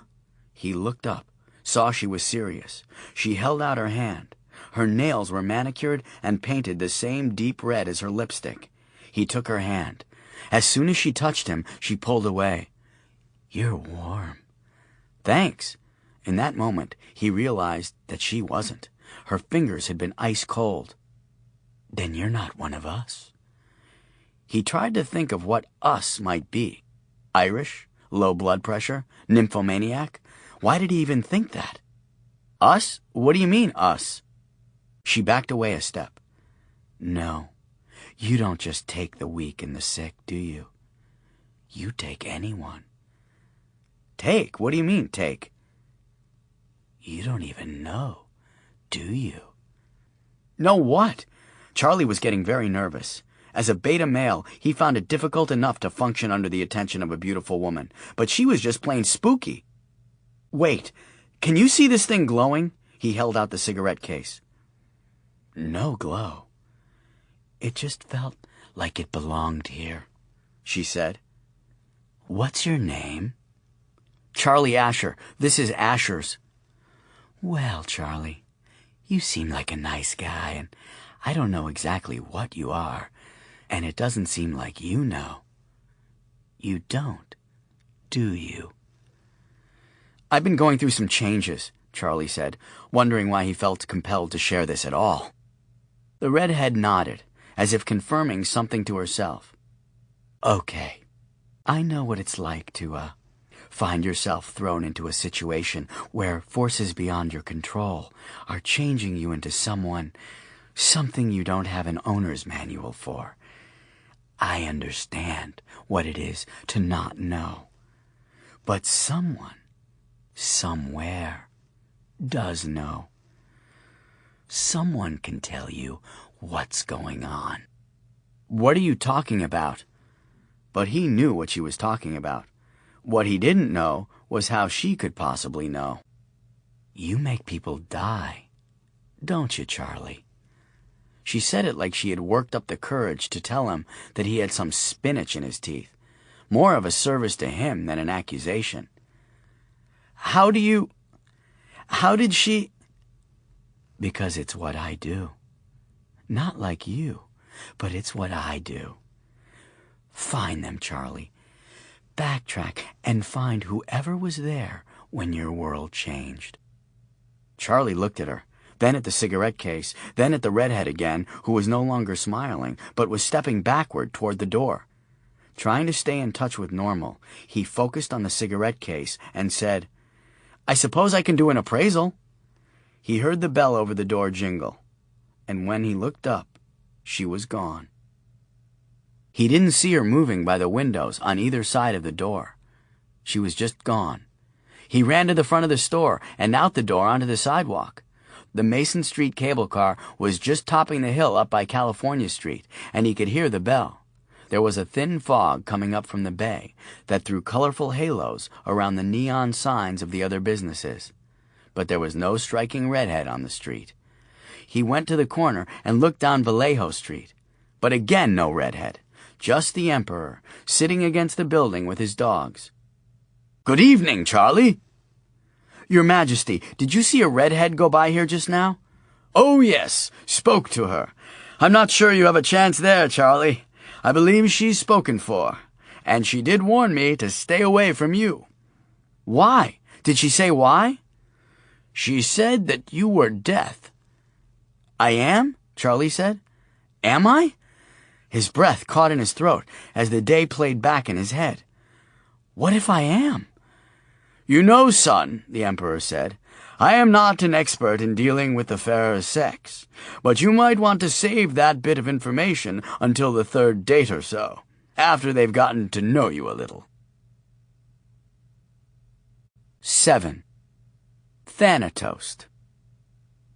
While Charlie's beta male imagination may have often turned him toward timidity and even paranoia, when it came to accepting the unacceptable, it served him like Kevlar toilet paper. Bulletproof, if a tad disagreeable in application. The inability to believe the unbelievable would not be his downfall. Charlie Asher would never be a bug splattered on the smoky windscreen of dull imagination. He knew that all the things that had happened to him in the last day were outside of the limits of possibility for most people. And since his only corroborating witness was a man who believed himself to be the Emperor of San Francisco, Charlie knew he would never be able to convince anyone that he had been pursued and attacked by giant, foul-mouthed ravens, and then declared the tour guide to the undiscovered country by a sultry oracle in fuck-me-pumps. Not even Jane would give him that kind of quarter. Only one person could have, and for the 10,000th time he felt Rachel's absence collapsing in his chest like a miniature black hole. Thus, Sophie became his co-conspirator.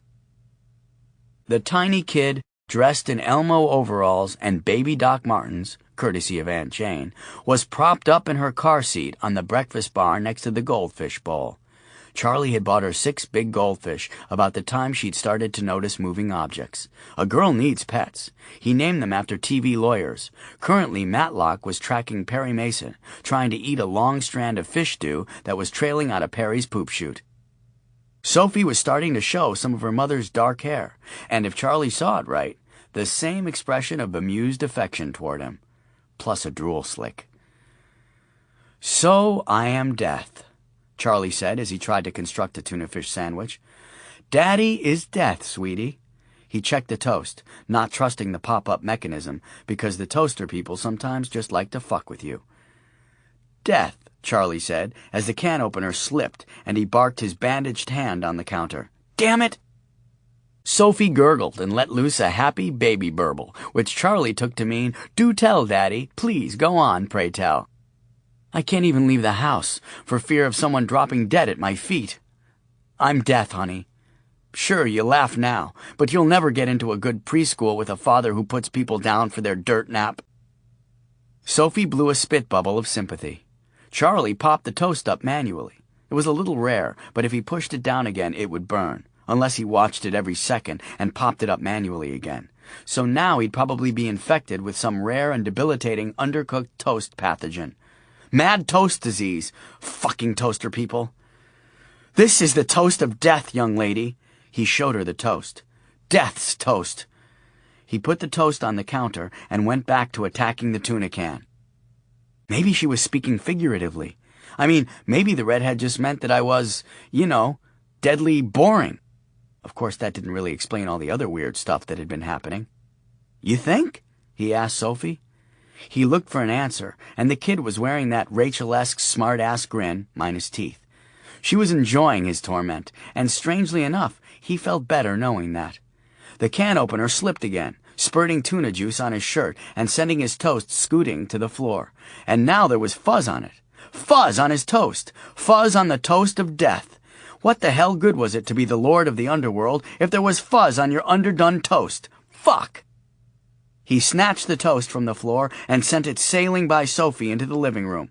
The baby followed it with her eyes, then looked back at her father with a delighted squeal, as if saying, "Do it again, Daddy! Do it again!"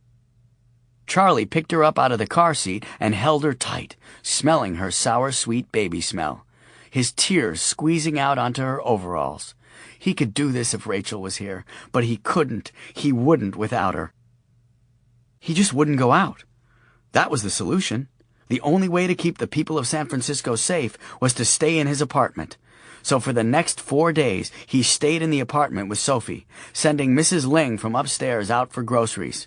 And he was accumulating a fairly large collection of vegetables for which he had no name nor any idea of how to prepare, as Mrs. Ling, regardless of what he put on the list, always did her shopping in the markets of Chinatown. And after 2 days, when a new name appeared on the message pad next to his bed, Charlie responded by hiding the message pad under the phone book in a kitchen drawer. It was on day 5 that he saw the shadow of a raven against the roof entrance of the building across the street. At first, he wasn't sure whether it was a giant raven or just a normal-sized raven projecting a shadow. But when he realized that it was noon and any normal shadow would be cast straight down, the tiny raven of denial vanished in a wisp.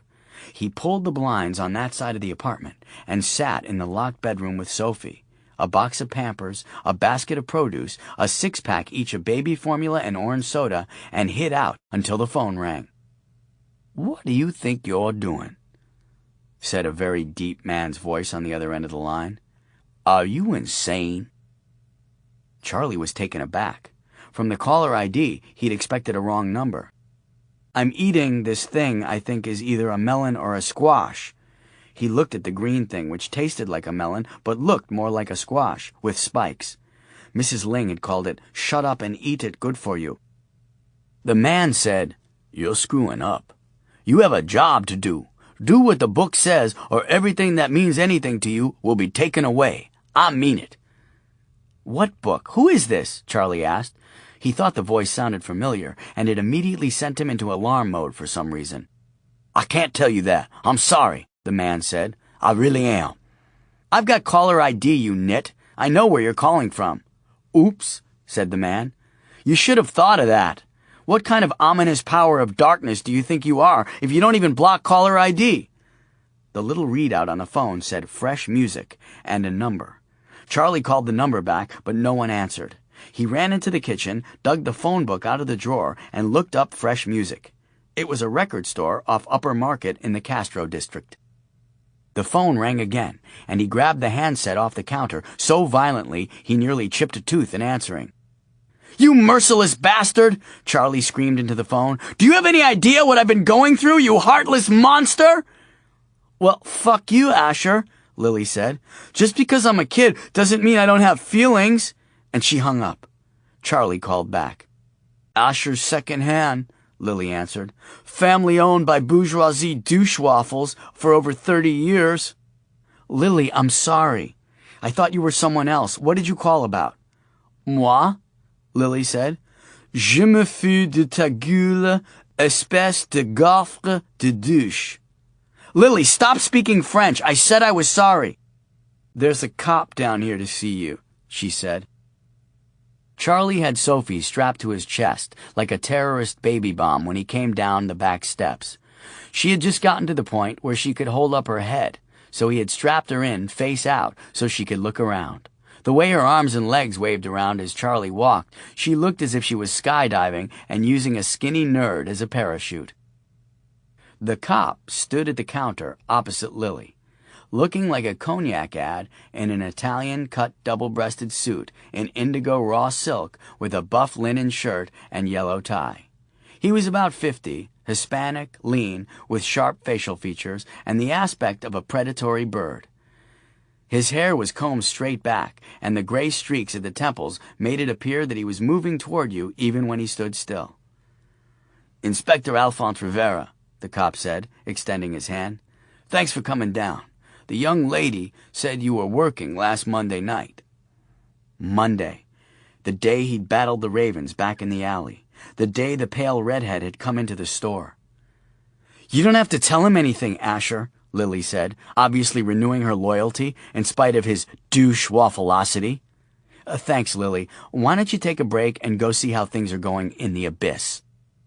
She grumbled, then got something out of the drawer under the register, presumably her cigarettes, and retreated out the back door. "Why isn't that kid in school?" Rivera asked. "She's special," Charlie said. "You know, homeschooled. That what makes her so cheerful." "She's studying the existentialists this month. Asked for a study day last week to kill an Arab on the beach." Rivera smiled and Charlie relaxed a little. He produced a photograph from his breast pocket and held it out to Charlie. Sophie made as if to grab it. The photograph was of an older gentleman in his Sunday best standing on the steps of a church. Charlie recognized the Cathedral of Saints Peter and Paul, which was just a few blocks away on Washington Square. "Did you see this man Monday night? He was wearing a charcoal overcoat and a hat that night." "No, I'm sorry I didn't," Charlie said, and he hadn't. "I was here in the store until about 10. We had a few customers, but not this fellow." "Are you sure? His name is James O'Malley. He isn't well. Cancer. His wife said he went out for a walk about dusk Monday night, and he never came back." "No, I'm sorry," Charlie said. "Did you ask the cable car operator?" "Already talked to the guys working this line that night. We think he may have collapsed somewhere, and we haven't found him. Doesn't look good after this long." Charlie nodded, trying to look thoughtful. He was so relieved that the cop wasn't here about anything connected with him that he was almost giddy. "Well, maybe you should ask the Emperor. You know him, right? He sees more of the nooks and crannies of this city than most of us." Rivera cringed at the mention of the Emperor, but then relaxed into another smile. "That's a good idea, Mr. Asher. I'll see if I can track him down." He handed Charlie a card. "If you remember anything, give me a call, would you?" "I will, Inspector," Charlie said, and Rivera paused a few steps from the counter. "Isn't this sort of a routine case for an inspector to be investigating?" "Yes, normally uniformed personnel would handle something like this, but it may relate to something else I'm working on, so you get me instead." "Oh, okay," Charlie said. "Beautiful suit, by the way. Couldn't help noticing. It's my business." "Thanks," Rivera said, looking at his sleeves, a little wistful. "I had a short run of good fortune a while back." "Good for you," Charlie said. "It passed," Rivera said.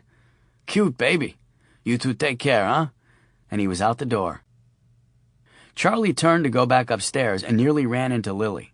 She had her arms crossed under the "Hell is Other People" logo on her t-shirt and was looking even more judgmental than usual. "So, Asher, you have something you want to tell me?" "Lily, I don't have time for—" She held out the silver cigarette case that the redhead had given him. It was still glowing red. Sophie was reaching for it. "What?" Charlie said. Could Lily see it? Was she picking up on the weird glow? Lily opened the case and pushed it into Charlie's face. "Read the engraving." "James O'Malley," read the ornate script. Charlie took a step back. "Lily, I don't know anything about that old man.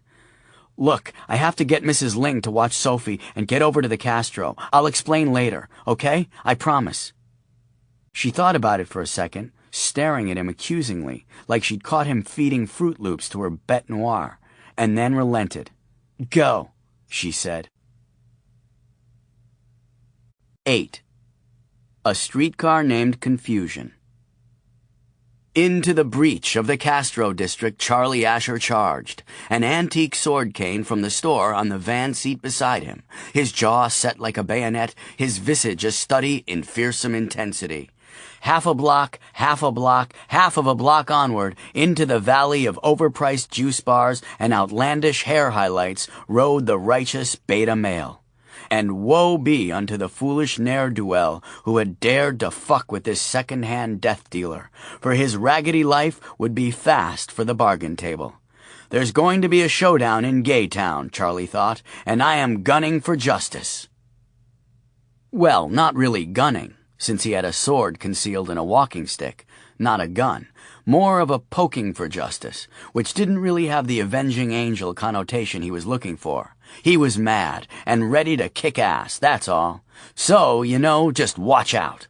Coincidentally, Poking for Justice was the title currently second in popularity at Castro Video Rentals, closely edging out A Star is Born, the director's cut, and outranked only by Cops Without Pants, which was number 1 with a bullwhip. Charlie turned off Market Street, and just around the corner on No Street he saw it.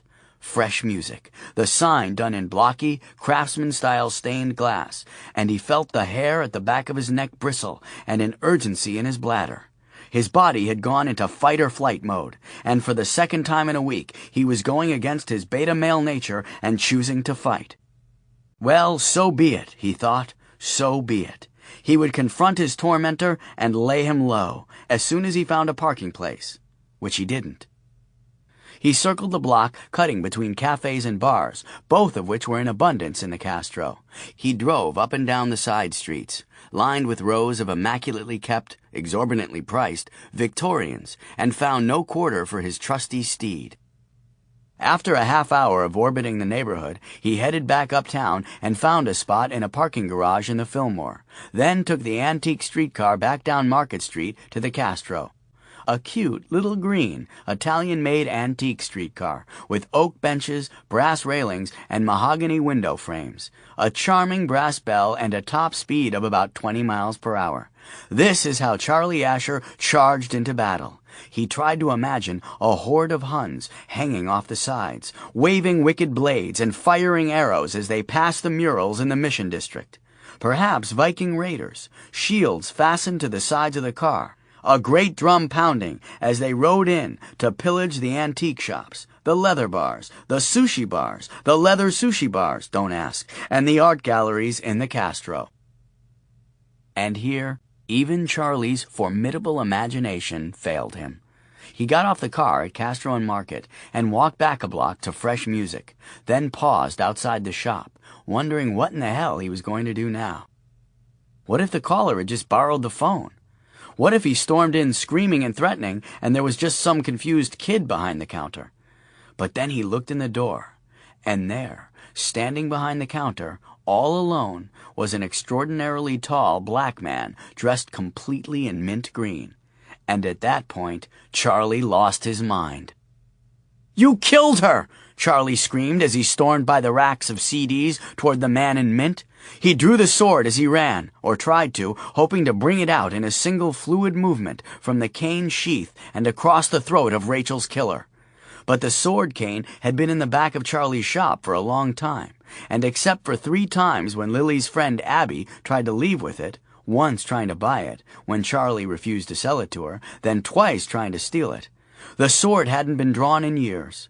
The little brass stud that you pushed to release the blade had stuck, so when Charlie delivered the death blow, he swung the entire cane, which was heavier and slower than the sword would have been. The man in mint green, quick for his size, ducked, and Charlie took out an entire row of Judy Garland CDs, lost his balance, bounced off the counter, spun around, and again tried for the single draw and cut move that he had seen so many times in samurai movies and had practiced so many times in his head on the way here. This time the sword came free of the scabbard and slashed a deadly arch 3 feet in front of the man in mint, completely decapitating a life-sized cutout of Barbra Streisand. "That is unfucking called for!" thundered the tall man. As Charlie recovered his balance for a backhand slash, he saw something large and dark coming down over him and recognized it at the last instant as the antique cash register slammed down on his head. There was a flash, a ding, and everything got dark and gooey. When Charlie came to, he was tied to a chair in the back room of the record store, which looked remarkably like the back room of his own store, except all the stacked boxes were full of records and CDs instead of all variety of used jetsam. The tall black man was standing over him, and Charlie thought at first that he might be turning to mist or smoke, but then he realized it was just that his vision was going wavy, and then pain lit up the inside of his head like a strobe light. "Ouch!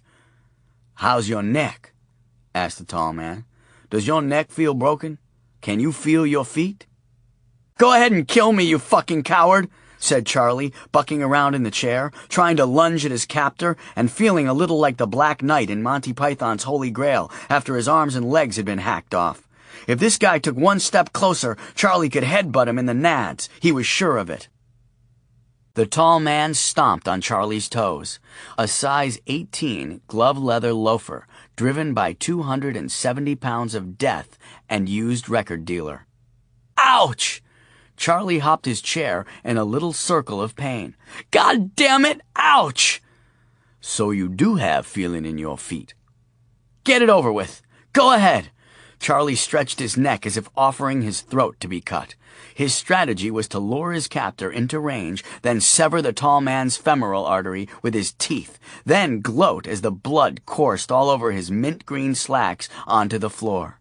Charlie would laugh long and sinister as he watched the life drain out of the evil bastard. Then he would hop his chair out to the street and onto the streetcar at Market, transfer to the number 41 bus at Van Ness, hop off at Columbus, and hop the 2 blocks home, where someone would untie him. He had a plan, and a bus pass with 4 more days left on it. So this son of a bitch had picked the wrong guy to fuck with. "I have no intention of killing you, Charlie," said the tall man, keeping a safe distance. "I'm sorry I had to hit you with a register. You didn't really leave me any options." "You could have tasted the fatal sting of my blade." Charlie glanced around for his sword cane, just in case the guy had left it within reach. "Yeah, sure, there was that one, but I thought I'd go with the one without the stains in the funeral." Charlie strained against his bonds, which he realized now were plastic shopping bags. "You're messing with death, you know. I am death." "Yeah, I know." "You do?" "Sure." The tall man spun another wooden chair around and sat on it reversed, facing Charlie. His knees were up at the level of his elbows, and he looked like a great green tree frog, crouched to pounce on an insect. Charlie noticed for the first time that he had golden eyes, stark and striking in contrast to his dark skin. "So am I," said the evil mint-green frog guy. "You? Your death?" "A death, not the death. I don't think there is a the death. Not anymore, anyway." Charlie couldn't grasp it, so he struggled and wobbled until the tall man had to reach out and steady him to keep him from toppling over. "You killed Rachel." "I did not." "I saw you there." "Yes, you did. That's a problem. Will you please stop thrashing around?" He shook Charlie's chair. "But I wasn't instrumental in Rachel's death. That's not what we do. Not anymore, anyway. Didn't you even look at the book?" "What book? You said something about a book on the phone." "The Great Big Book of Death. I sent it to your shop. I told the woman at the counter that I was sending it, and I got delivery confirmation, so I know it got there." "What woman? Lily? She's not a woman, she's a kid." "No, this was a woman about your age, with new wave hair." "Jane? No, she didn't say anything, and I didn't get any book." "Oh, shit. That explains why they've been showing up. You didn't even know." "Who? What? They?" Mint Green Death sighed heavily. "I guess we're going to be here a while. I'm going to make some coffee. Do you want some?" "Sure, try to lull me into a false sense of security, then spring." "You're tied the fuck up, motherfucker. I don't need to lull you into shit. You've been fucking with the fabric of human existence, and someone need to shut your ass down." "Oh, sure. Go black on me. Play the ethnic card." Mint Green climbed to his feet and headed toward the door to the shop. "You want cream?" "And 2 sugars, please," Charlie said. "This is really cool. Why are you giving it back?" said Abby Normal. Abby was Lily's best friend, and they were sitting on the floor in the back room of Asher's second-hand looking through the great big book of death. Abby's real name was Allison, but she would no longer tolerate the ignominy of what she called her daylight slave name. Everyone had been much more responsive to calling her by her chosen name than they had been to Lily's dark willow elven thing, which you always had to spell for people. "Turns out it's Asher, not me," Lily said. "He'll be really pissed if he finds out I took it. And he's deaf now, I guess, so I could get in trouble." "Are you going to tell him you had the book?" Abby scratched the silver spider stud in her eyebrow. It was a fresh piercing and still healing, and she couldn't stop messing with it. Abby, like Lily, was dressed all in black, boots to hair, the difference being that she had a black widow's red hourglass on the front of her black t-shirt, and she was thinner and more waif-like in her affected creepiness. "No, I'll just say it got misfiled. That happens a lot here." "How long did you think it was you?" "Like a month." "What about the dreams and the names and stuff it talks about? You didn't have any of that, right?" "I thought I was just growing into my powers. I made a lot of lists of people I wanted gone." "Yeah, I do that." "And you just found out yesterday that it was Asher?" "Yeah," said Lily. "That sucks," said Abby. "Life sucks," said Lily. "So what now?" asked Abby. "Junior college?" They both nodded woefully and looked into the depths of their respective nail polishes to avoid sharing the humiliation of one of them having gone from dark demigod to local loser in an instant. They lived their lives hoping for something grand and dark and supernatural to happen. So when it had, they took it more in stride than was probably healthy. Fear, after all, is a survival mechanism. "So all these things are soul objects?" asked Abby, as cheerfully as her integrity would allow. She waved to the piles of stuff Charlie had marked with "Do Not Sell" signs. "There's like a person's soul in there?" "According to the book," said Lily. "Asher says he can see them glow." "I like the red Converse All-Stars." "Take them. They're yours," said Lily. "Really?"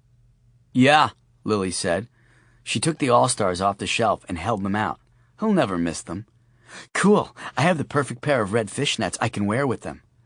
"They probably have the soul of some sweaty jock in them," Lily said. "He may worship at my feet," said Abby, doing a pirouette and an arabesque, remnants along with an eating disorder of 10 years of ballet lessons. "So I'm like a Santa's helper of death?" Charlie said, waving his coffee cup. The tall man had untied his one arm so he could drink his coffee, and Charlie was baptizing the stockroom floor with French roast with every gesture. Mr. Fresh frowned. "What in the hell are you talking about, Asher?" Fresh felt bad about hitting Charlie Asher with a cash register and tying him up, and now he was wondering if the blow hadn't caused some sort of brain damage. "I'm talking about the Santa at Macy's, Fresh. When you're a kid, and you notice that the Santa Claus at Macy's has a fake beard, and that there are at least 6 Salvation Army Santas working Union Square, you ask your parents about it, and they'll tell you that the real Santa is in the North Pole, and he's really busy, so all these other guys are Santa's helpers, who are out helping him with his work. That's what you're saying? That we're Santa's helpers to death?" Mr. Fresh had been standing by his desk, but now he sat down again across from Charlie so he could look him in the eye. Very softly he said, "Charlie, you know that that's not true now, right? I mean, about Santa's helpers and all." "Of course I know that there's no Santa Claus. I'm using it as a metaphor, you tool." Mr. Fresh took this opportunity to reach out and smack Charlie upside the head, then immediately regretted it. "Hey!" Charlie put down his cup and rubbed one of his receding hairline inlets, which was going red from the blow. "Rude," said Mr. Fresh. "Let's not be rude." "So you're saying that there is a Santa?" Charlie said, cringing in anticipation of another smack. "Oh my God, how deep does this conspiracy go?" "No, there's no goddamn Santa. I'm just saying that I don't know what we are. I don't know if there's a big death with a capital D, although the book hints that there used to be. I'm just saying that there are many of us, a dozen that I know of right here in the city, all of us picking up soul vessels and seeing that they get into the right hands. And that's based on someone randomly coming into your shop and buying a record?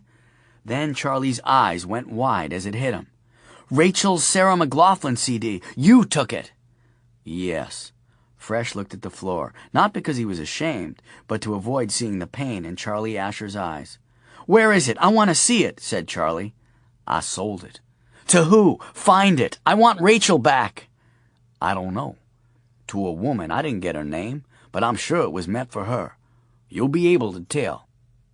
I will?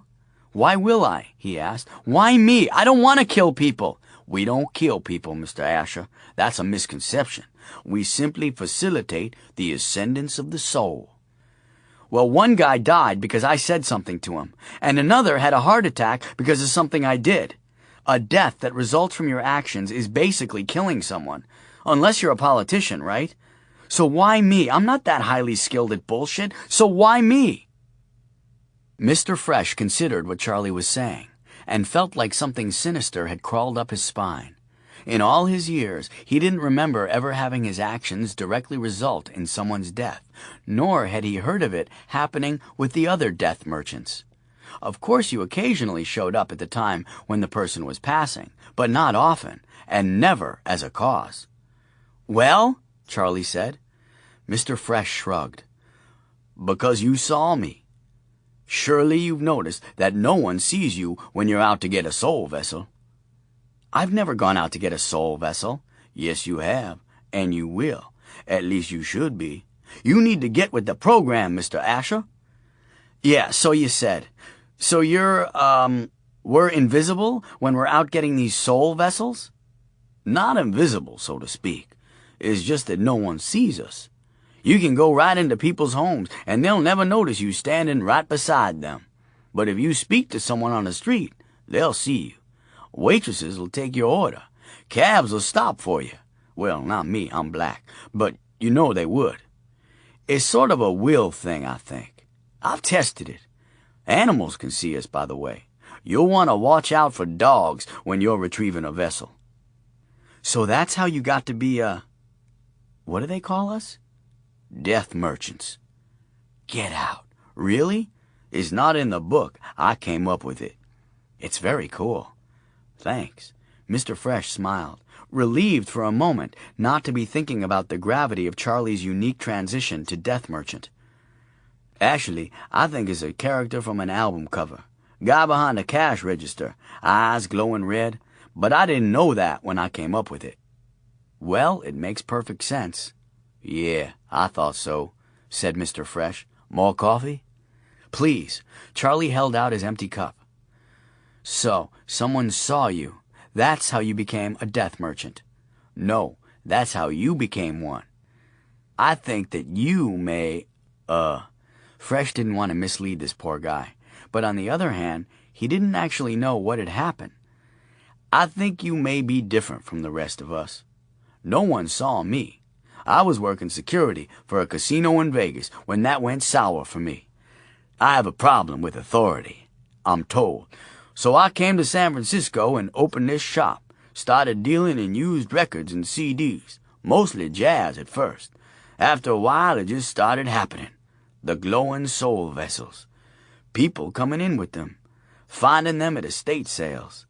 I don't know why or how, it just did. And I didn't say anything about it to anyone. Then the book came in the mail. The book again. Don't you have a copy around? There's only one copy, at least that I know of. And you just mailed it out? I sent it certified mail, Fresh boomed. Someone at your store signed for it. I think I did my part. Okay, sorry, go on. Anyway, when I got to the Castro, it was a very sad place. The only guys you saw on the street were very old or very young. All the ones in the middle were either dead or sick with HIV, walking with canes, towing oxygen cylinders. Death was everywhere. It's like there needed to be a soul way station. And I was here, trading records. Then the book showed up in the mail. There were a lot of souls coming in. For those first few years, I was picking up vessels every day, sometimes 2 or 3 times a day. You'd be surprised how many gay men have their souls in their music. Have you sold them all? No. They come in, they go out. There's always some inventory. But how can you be sure the right person gets the right soul? Not my problem, is it? Mr. Fresh shrugged. He'd worried about it at first, but it seemed to all happen as it should, and he'd gotten into the rhythm of trusting whatever mechanism or power was behind all of this. Well, if that's your attitude, why do it at all? I don't want this job. I have a job and a kid. You have to do it. Believe me, after I got the book, I tried not doing it. We all did. At least the ones I've talked to did. I'm guessing you've already seen what happens if you don't. You'll start hearing voices. Then the shades start coming. The book calls them underworlders. The giant ravens? Them? They were just indistinct shadows and voices until you showed up. There's something going on.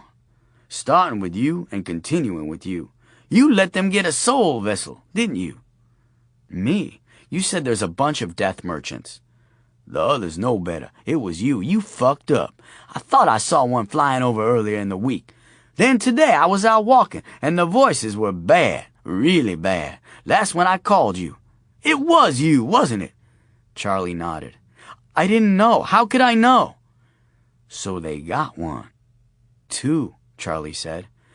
A hand came out of the sewer. It was my first day. Well, that's it, said Fresh, cradling his head in his hands. We are most certainly fucked now. You don't know that, Charlie said, trying to look on the bright side. We could have been fucked before. I mean, we run second-hand stores for dead people. That's sort of a definition of fucked.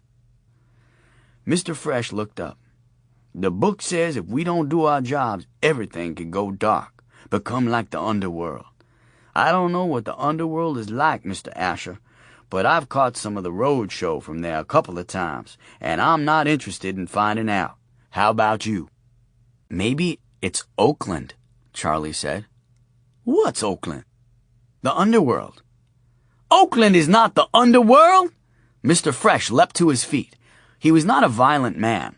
You really didn't have to be when you were his size, but... The Tenderloin? Charlie suggested. Don't make me smack you. Neither of us wants that, do we, Mr. Asher? Charlie shook his head. I've seen the ravens, Charlie said, but I haven't heard any voices. What voices? They'd talk to you when you're on the street. Sometimes you'll hear a voice coming out of a heating vent, a downspout, sometimes a storm drain. It's them all right. Female voices, taunting. I've gone years without hearing them. I'll almost forget. Then I'll be going to pick up a vessel, and one will call to me. I used to phone the other merchants, ask them if they'd done something, but we stopped that right away. Why?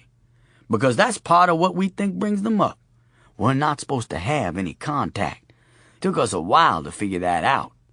I had only found 6 of the merchants in the city back then, and we were having lunch once a week.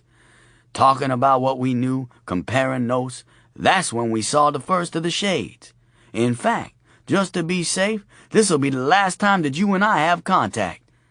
Mr. Fresh shrugged again and began to untie Charlie's bonds, thinking it all changed that day at the hospital. This guy has changed everything, and I'm sending him out like a lamb to the slaughter. Or maybe he's the one to do the slaughtering. This guy might be the one. Wait, I don't know anything, Charlie pleaded. You can't just send me out to do this without more background. What about my daughter? How do I know who to sell the souls to? He was panicked and trying to ask all the questions before he was set free. What are the numbers after the names?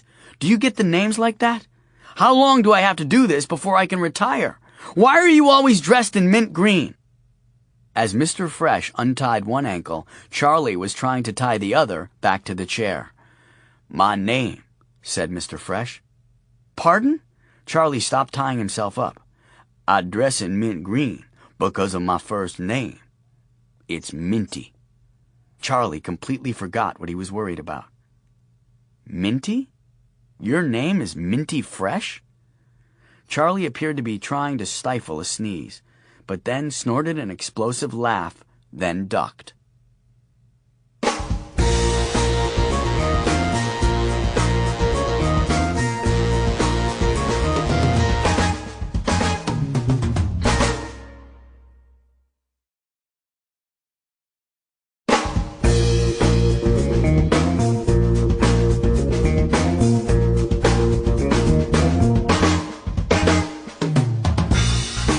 9. The Dragon, the Bear, and the Fish. In the hallway of the 3rd floor of Charlie's building, a meeting was going on between the great powers of Asia, Mrs. Ling and Mrs. Kordjeff. Mrs. Ling, by holding Sophie, had the strategic advantage, while Mrs. Kordjeff, who was fully twice the size of Mrs. Ling, possessed the threat of massive retaliatory force. What they had in common, besides being widows and immigrants, was a deep love for little Sophie, a precarious grasp on the English language, and a passionate lack of confidence in Charlie Asher's ability to raise his daughter alone. "He is angry when he leave today, like bear," said Mrs. Kordjeff, who was possessed of an atavistic compulsion toward ursine simile.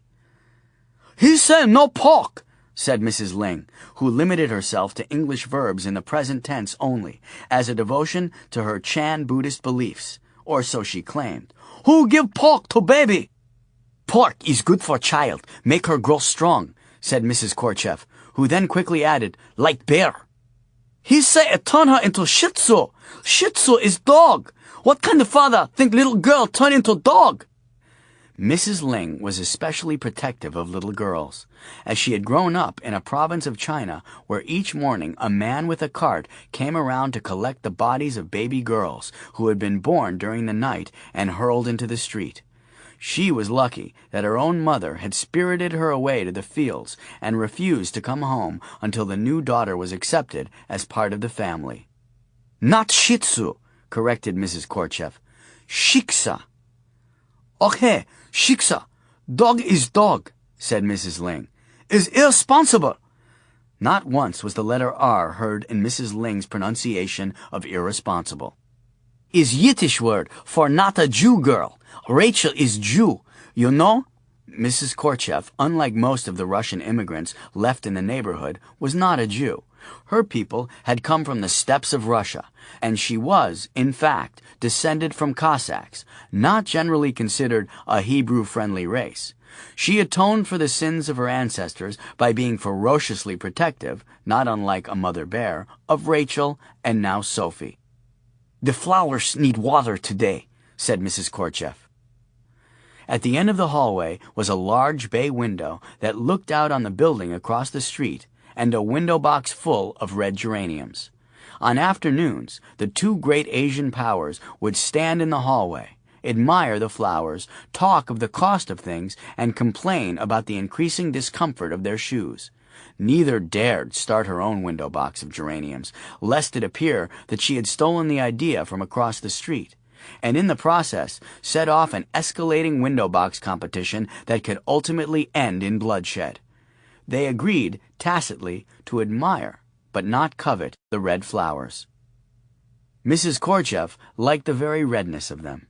She had always been angry that the communists had co-opted that color, for otherwise it would have evoked an unbridled happiness in her. Then again, the Russian soul, conditioned by 1,000 years of angst, really wasn't equipped for unbridled happiness, so it was probably for the best. Mrs. Ling was also taken with the red of the geraniums, for in her cosmology, that color represented good fortune, prosperity, and long life. The very gates of the temples were painted that same color red, and so the red flowers represented one of the many paths to woo eternity, enlightenment essentially, the universe in a flower. She also thought that they would taste pretty good in soup. Sophie had only recently discovered color, and the red splashes against the gray shiplap was enough to put a toothless smile on her little face. So the three were staring into the joy of red flowers when the black bird hit the window, throwing a great spiderweb crack around it. But rather than fall away, the bird seemed to leak into the very crack and spread, like black ink, across the window and in, onto the walls of the hallway. And the great powers of Asia fled to the stairway. Charlie was rubbing his left wrist where the plastic bag had been tied around it. "What? Did your mother name you after a mouthwash ad?" Mr. Fresh, looking somewhat vulnerable for a man of his size, said, "Toothpaste, actually." "Really?" "Yeah." "Sorry, I didn't know," Charlie said. "You could have changed it, right?" Mr. Asher, you can resist who you are for only so long. Finally, you decide to just go with fate. For me, that has involved being black, being 7 feet tall, yet not in the NBA, being named Minty Fresh, and being recruited as a death merchant. He raised an eyebrow as if accusing Charlie. I have learned to accept and embrace all of those things. I thought you were going to say gay, Charlie said. What? A man doesn't have to be gay to dress in mint green. Charlie considered Mr. Fresh's mint green suit, made from seersucker and entirely too light for the season, and felt a strange affinity for the refreshingly named death merchant. Although he didn't know it, Charlie was recognizing the signs of another beta male. Of course there are gay betas. The beta male boyfriend is highly prized in the gay community because you can teach him how to dress, yet you can remain relatively certain that he will never develop a fashion sense or be more fabulous than you. Charlie said, I suppose you're right, Mr. Fresh. I'm sorry if I made assumptions. My apologies. That's okay, said Mr. Fresh, but you really should go. No, I still don't understand. How do I know who the souls go to? I mean, after this happened, there were all kinds of soul vessels in my store I hadn't even known about. How do I know I didn't sell them to someone who already had one? What if someone has a set? That can't happen. At least as far as we know. Look, you'll just know. Take my word for it. When people are ready to receive the soul, they get it. Have you ever studied any of the Eastern religions? I live in Chinatown, said Charlie, and although that was technically kinda sorta true, he knew how to say exactly 3 things in Mandarin. Good day, light starch please, and I am an ignorant white devil. All taught to him by Mrs. Ling. He believed the last to translate to top of the morning to you. Let me rephrase that then, said Mr. Fresh. Have you ever studied any of the Eastern religions? Oh, Eastern religions, Charlie said, pretending he had just misinterpreted the question before. Just Discovery Channel stuff, you know, Buddha, Shiva, Gandalf, the biggies. You understand the concept of karma? How unresolved lessons are represented to you in another life. Yes, of course, duh, Charlie rolled his eyes. Well, think of yourself as a soul reassignment agent. We are agents of karma. Secret agents? Charlie said wistfully. Well, I hope it goes without saying, said Mr. Fresh, that you can't tell anyone what you are. So, yes, I suppose we are secret agents of karma. We hold a soul until a person is ready to receive it. Charlie shook his head as if trying to clear water from his ears. So if someone walks into my store and buys a soul vessel, until then they've been going through life without a soul? That's awful. Really? Said Minty Fresh. Do you know if you have a soul? Of course I do. Why do you say that? Because I'm me. Charlie tapped his chest. Here I am. That's just a personality, said Minty, and barely one. You could be an empty vessel, and you'd never know the difference. You may not have reached a point in life where you're ready to receive your soul. Huh?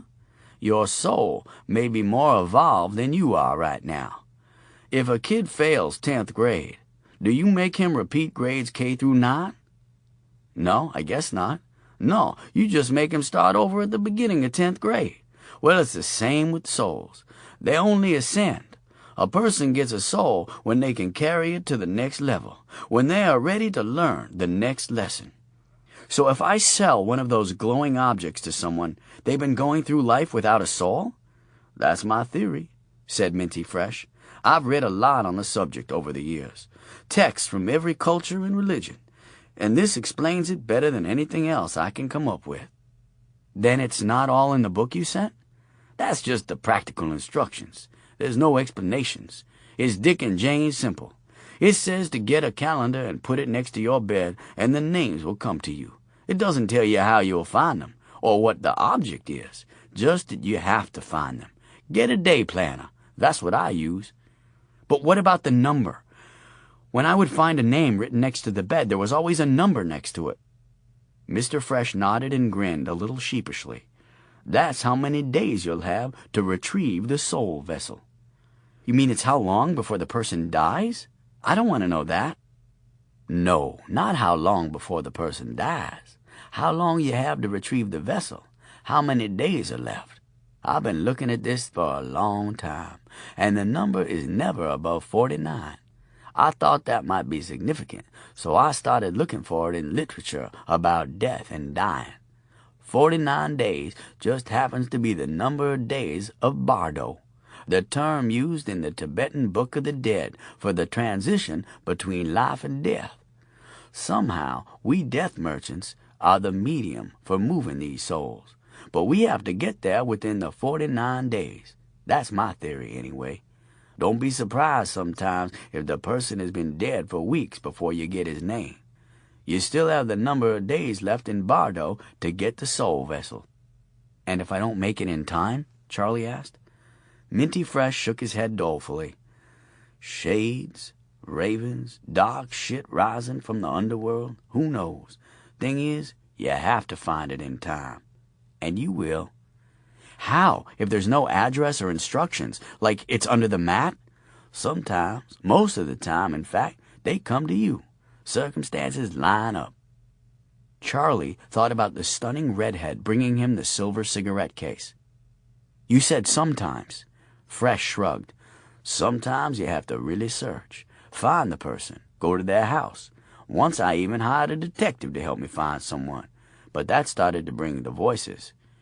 You can tell if you're getting close by checking to see if people notice you. But I have to make a living. I have a kid. You do that too, Charlie. The money comes as part of the job. You'll see. Charlie did see. He had seen it already. The Mainhart estate clothing. He'd make tens of thousands on it if he got it. Now you have to go, said Minty Fresh. He held out his hand to shake, and a grin cut his face like a crescent moon in the night sky. Charlie took the tall man's hand, his own hand disappearing into the death merchant's grip. I'm still sure I have questions. Can I call you? No, said the mint one. Okay, then. I'm going now, Charlie said, not really moving. Completely at the mercy of forces of the underworld and stuff. You take care, said Minty Fresh. No idea what the hell I'm doing, Charlie went on, taking tentative baby steps toward the door. The weight of all humanity on my shoulders. Yeah, make sure you stretch in the morning, said the big man. By the way, Charlie said, out of rhythm with his whining, are you gay? What I am, said Minty Fresh, is alone. Completely and entirely. Okay, Charlie said. I'm sorry. Is okay. I'm sorry I smacked you in the head. Charlie nodded, grabbed his sword cane from behind the counter, and walked out of Fresh Music into an overcast San Francisco day. Well, he wasn't exactly Death, but he wasn't Santa's helper either. It didn't really matter that no one would believe him, even if he told them. Death Merchant seemed a little dire, but he liked the idea of being a secret agent, an agent of KARMA, Karma, Assessment, Reassignment, Murder, and Ass. Okay, he could work on the acronym later, but a secret agent nevertheless. Actually, although he didn't know it, Charlie was well suited to be a secret agent, because they function below the radar. Beta males make excellent spies. Not the James Bond Aston Martin with missiles, boning the beautiful Russian rocket scientist on an ermine-skin bedspread sort of spy. More the bad, comb-over, deep-cover bureaucrat fishing coffee-sodden documents out of a dumpster spy. His overt non-threateningness allows him access to places and people that are closed to the alpha male, wearing his testosterone on his sleeve. The beta male can, in fact, be dangerous, not so much in the Jet Li entire body is a deadly weapon way, but more in the drunk on the riding mower making a Luke Skywalker assault on the tool shed sort of way. So, as Charlie headed for the streetcar stop on Market Street, he mentally tried on his new persona as a secret agent, and was feeling pretty good about it, when, as he passed a storm drain, he heard a female voice whisper harshly, "We'll get the little one. You'll see. Fresh meat. We'll have her soon." As soon as Charlie walked into his store from the alley, Lily bolted into the back room to meet him. That cop was here again. That guy died. Did you kill him?" To the machine gun update, she added, Sir." Then she saluted, curtsied, then did a praying hands Japanese bow thing. Charlie was thrown by all of it, coming as it did when he was in a panic about his daughter and had just driven across town like a madman. He was sure the gestures of respect were just some dark cover-up for a favor or a misdeed, or, as often was the case, the teenager was messing with him. So he sat down on one of the high hardwood stools near the desk and said, "Cop? Guy? Splain, please, and I didn't kill anyone." Lily took a deep breath. "That cop that was by here the other day came back. Turns out that guy you went up to see in Pacific Heights last week," she looked at something she had written on her arm in red ink, "Michael Mainhart killed himself, and he left you a note saying that you were to take his and his wife's clothes and sell them at the market rate. And then he wrote," and here she again referred to her ink-stained arm, "What about 'I just want to die, did you not understand?'" Lily looked up. "That's what he said after I gave him CPR the other day," Charlie said. "So did you kill him? Or whatever you call it? You can tell me." She curtsied again, which disturbed Charlie more than somewhat. He'd long ago defined his relationship with Lily as being built on a strong base of affectionate contempt, and this was throwing everything off. "No, I did not kill him. What kind of question is that?" "Did you kill the guy with the cigarette case?" "No, I never even saw that guy." "You realize that I am your trusted minion," Lily said, this time adding another bow. "Lily, what the hell is wrong with you?" "Nothing. There's nothing wrong at all, Mr. Asher. Charles? Do you prefer Charles or Charlie?" "You're asking now? What else did the cop say?" "He wanted to talk to you. I guess they found that Mainhart guy dressed in his wife's clothing. He hadn't been home from the hospital for an hour before he sent the nurse away, got all cross-dressed up, then took a handful of painkillers." Charlie nodded, thinking about how adamant Mainhart had been about having his wife's clothes out of the house. He was using any way he could to feel close to her, and it wasn't working. And when wearing her clothes didn't put him closer, he'd gone after her the only way he knew how, by joining her in death. Charlie understood. If it hadn't been for Sophie, he might have tried to join Rachel. "Pretty kinky, huh?" Lily said. "No," Charlie barked. "No, it's not, Lily. It's not like that at all. Don't even think that. Mr. Mainhart died of grief. It might look like something else, but that's what it was." "Sorry," Lily said. "You're the expert." Charlie was staring at the floor, trying to put some sense to it all, wondering if his losing the fur coat that was Mrs. Mainhart's soul vessel meant that the couple would never be together again. Because of him. "Oh, yeah," Lily added. "Mrs. Ling called down all freaked out and yelling all Chinesey about a black bird smashing the window." Charlie was off the stool and taking the stairs 2 at a time. "She's in your apartment," Lily called after him. There was an orange slick of TV attorneys floating on top of the fishbowl when Charlie got to his apartment. The Asian powers were standing in his kitchen. Mrs. Korchev was holding Sophie tight to her chest, and the infant was virtually swimming, trying to escape the giant, marshmallowy canyon of protection between the massive Cossack fun bags. Charlie snatched his daughter as she was sinking into the cleavage for the 3rd time and held her tight. "What happened?" he asked. There followed a barrage of Chinese and Russian, mixed with the odd English word, bird, window, broken, black, and make shit on myself. "Stop!" Charlie held up a free hand. "Mrs. Ling, what happened?" Mrs. Ling had recovered from the bird hitting the window and the mad dash down the steps, but she was now showing an uncharacteristic shyness, afraid that Charlie might notice the damp spot in the pocket of her frock where the recently deceased Barnaby Jones lay orangely awaiting introduction to some wonton, green onions, a pinch of 5 spices, and her soup pot. "Fish is fish," she said to herself when she squirreled that rascal away. There were, after all, 5 more dead attorneys in the bowl. Who would miss one? "Oh, nothing," said Mrs. Ling. "Bird, break window, and scare us. Not so bad now." Charlie looked to Mrs. Korchev. "Where?"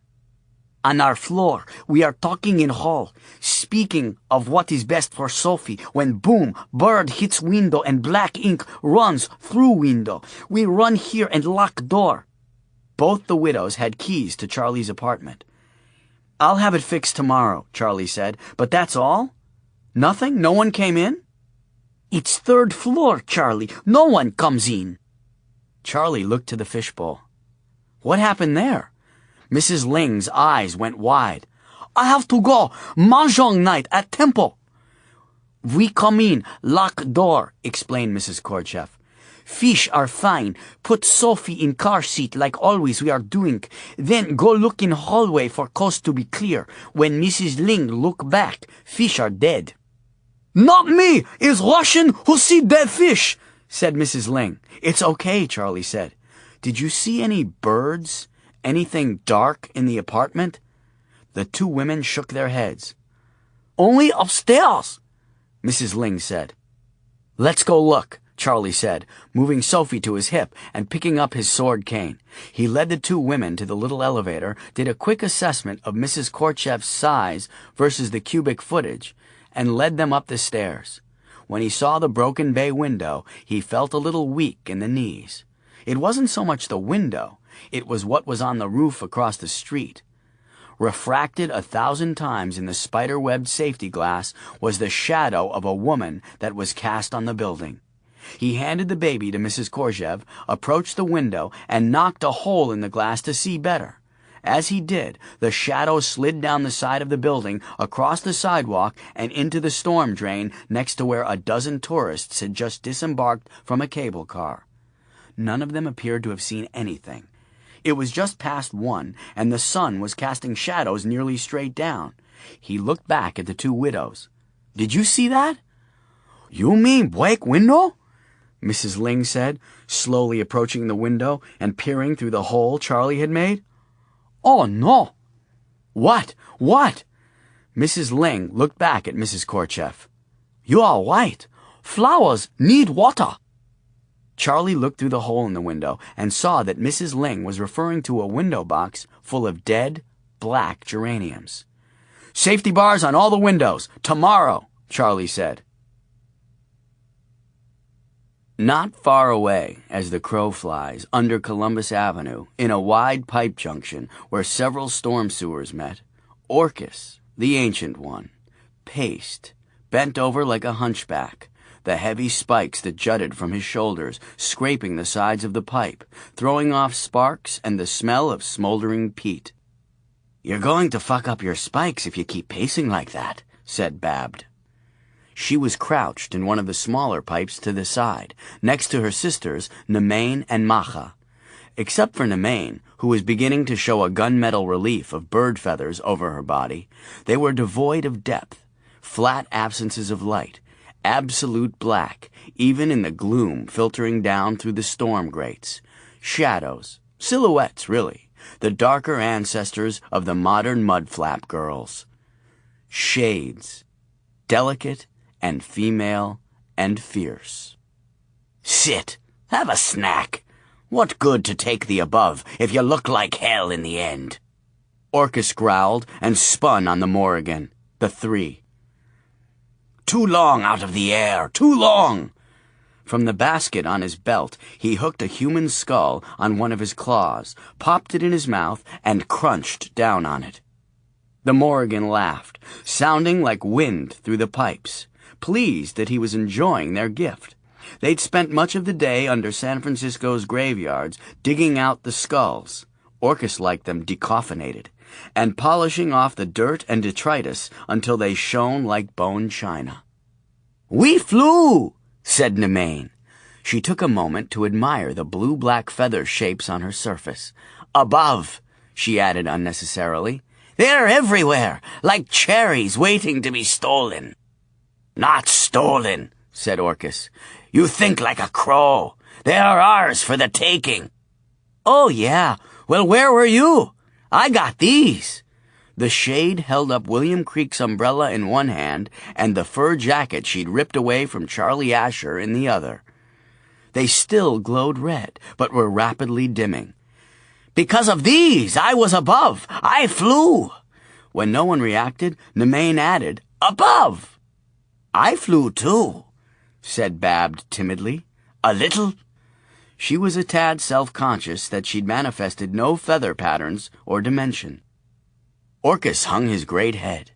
The Morrigan moved to his side and began stroking the long spikes that had once been wings. We will all be above soon, said Macha. This new one doesn't know what he's doing. He will make it so we can all be above. Look how far we've come, and we are so close now.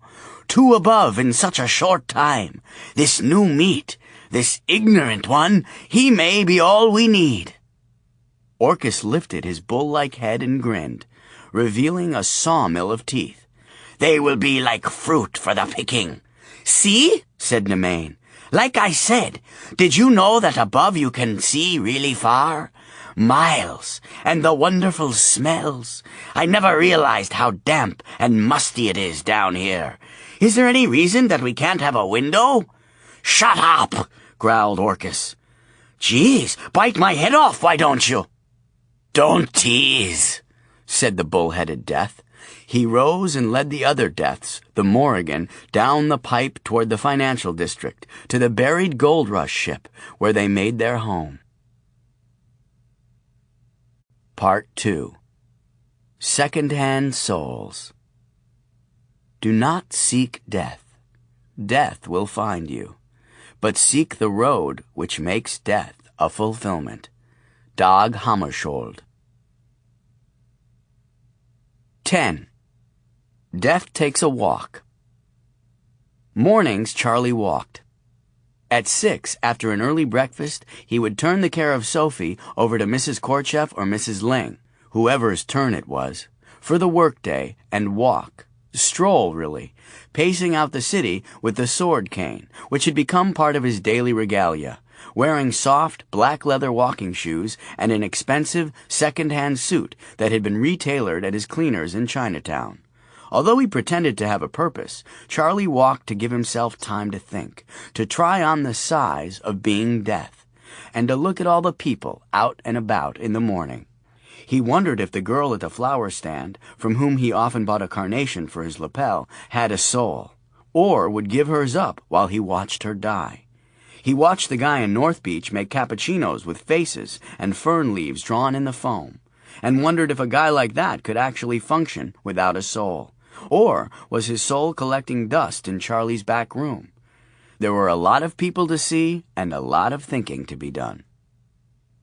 Being out among the people of the city, when they were just starting to move, greeting the day, making ready, he started to feel not just the responsibility of his new role, but the power, and finally, the specialness. It didn't matter that he had no idea what he was doing, or that he might have lost the love of his life for it to happen. He had been chosen, and realizing that, one day as he walked down California Street, down Nob Hill into the financial district, where he'd always felt inferior and out of touch with the world, as the brokers and bankers quick-stepped around him, barking into their cell phones to Hong Kong or London or New York, and never making eye contact, he started to not so much stroll as strut. That day, Charlie Asher climbed onto the California Street cable car for the first time since he was a kid and hung off the bar, out over the street, holding out the sword cane as if charging, with Hondas and Mercedes zooming along the street beside him, passing under his armpit just inches away.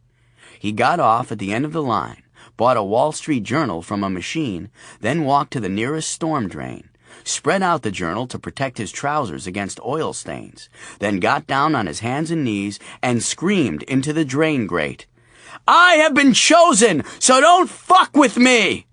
When he stood up again, a dozen people were standing there, waiting for the light to change, looking at him. Had to be done, Charlie said, not apologizing, just explaining. The bankers and the brokers, the executive assistants and the human resource people, and the woman on her way to serve up clam chowder in a sourdough bowl at the Boudin Bakery, all nodded. Not sure exactly why, except that they worked in the financial district, and they all understood being fucked with. And in their souls, if not in their minds, they knew that Charlie had been yelling in the right direction. He folded his paper, tucked it under his arm, then turned and crossed the street with them when the light changed. Sometimes Charlie walked whole blocks when he thought only of Rachel, and would become so engrossed in the memory of her eyes, her smile, her touch, that he ran straight into people. Other times people would bump into him, and not even lift his wallet or say "excuse me," which might be a matter of course in New York, but in San Francisco meant that he was close to a soul vessel that needed to be retrieved. He found one, a bronze fireplace poker, set out by the curb with the trash on Russian Hill. Another time, he spotted a glowing vase displayed in the bay window of a Victorian in North Beach. He screwed up his courage and knocked on the door, and when a young woman answered and came out on the porch to look for her visitor, and was bewildered because she didn't see anyone there, Charlie slipped past her, grabbed the vase, and was out the side door before she came back in, his heart pounding like a war drum, adrenaline sizzling through his veins like a hormonal tilt-a-whirl. As he headed back to the shop that particular morning, he realized, with no little sense of irony, that until he became death, he'd never felt so alive.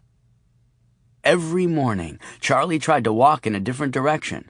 On Mondays, he liked to go up into Chinatown just after dawn, when all the deliveries were being made.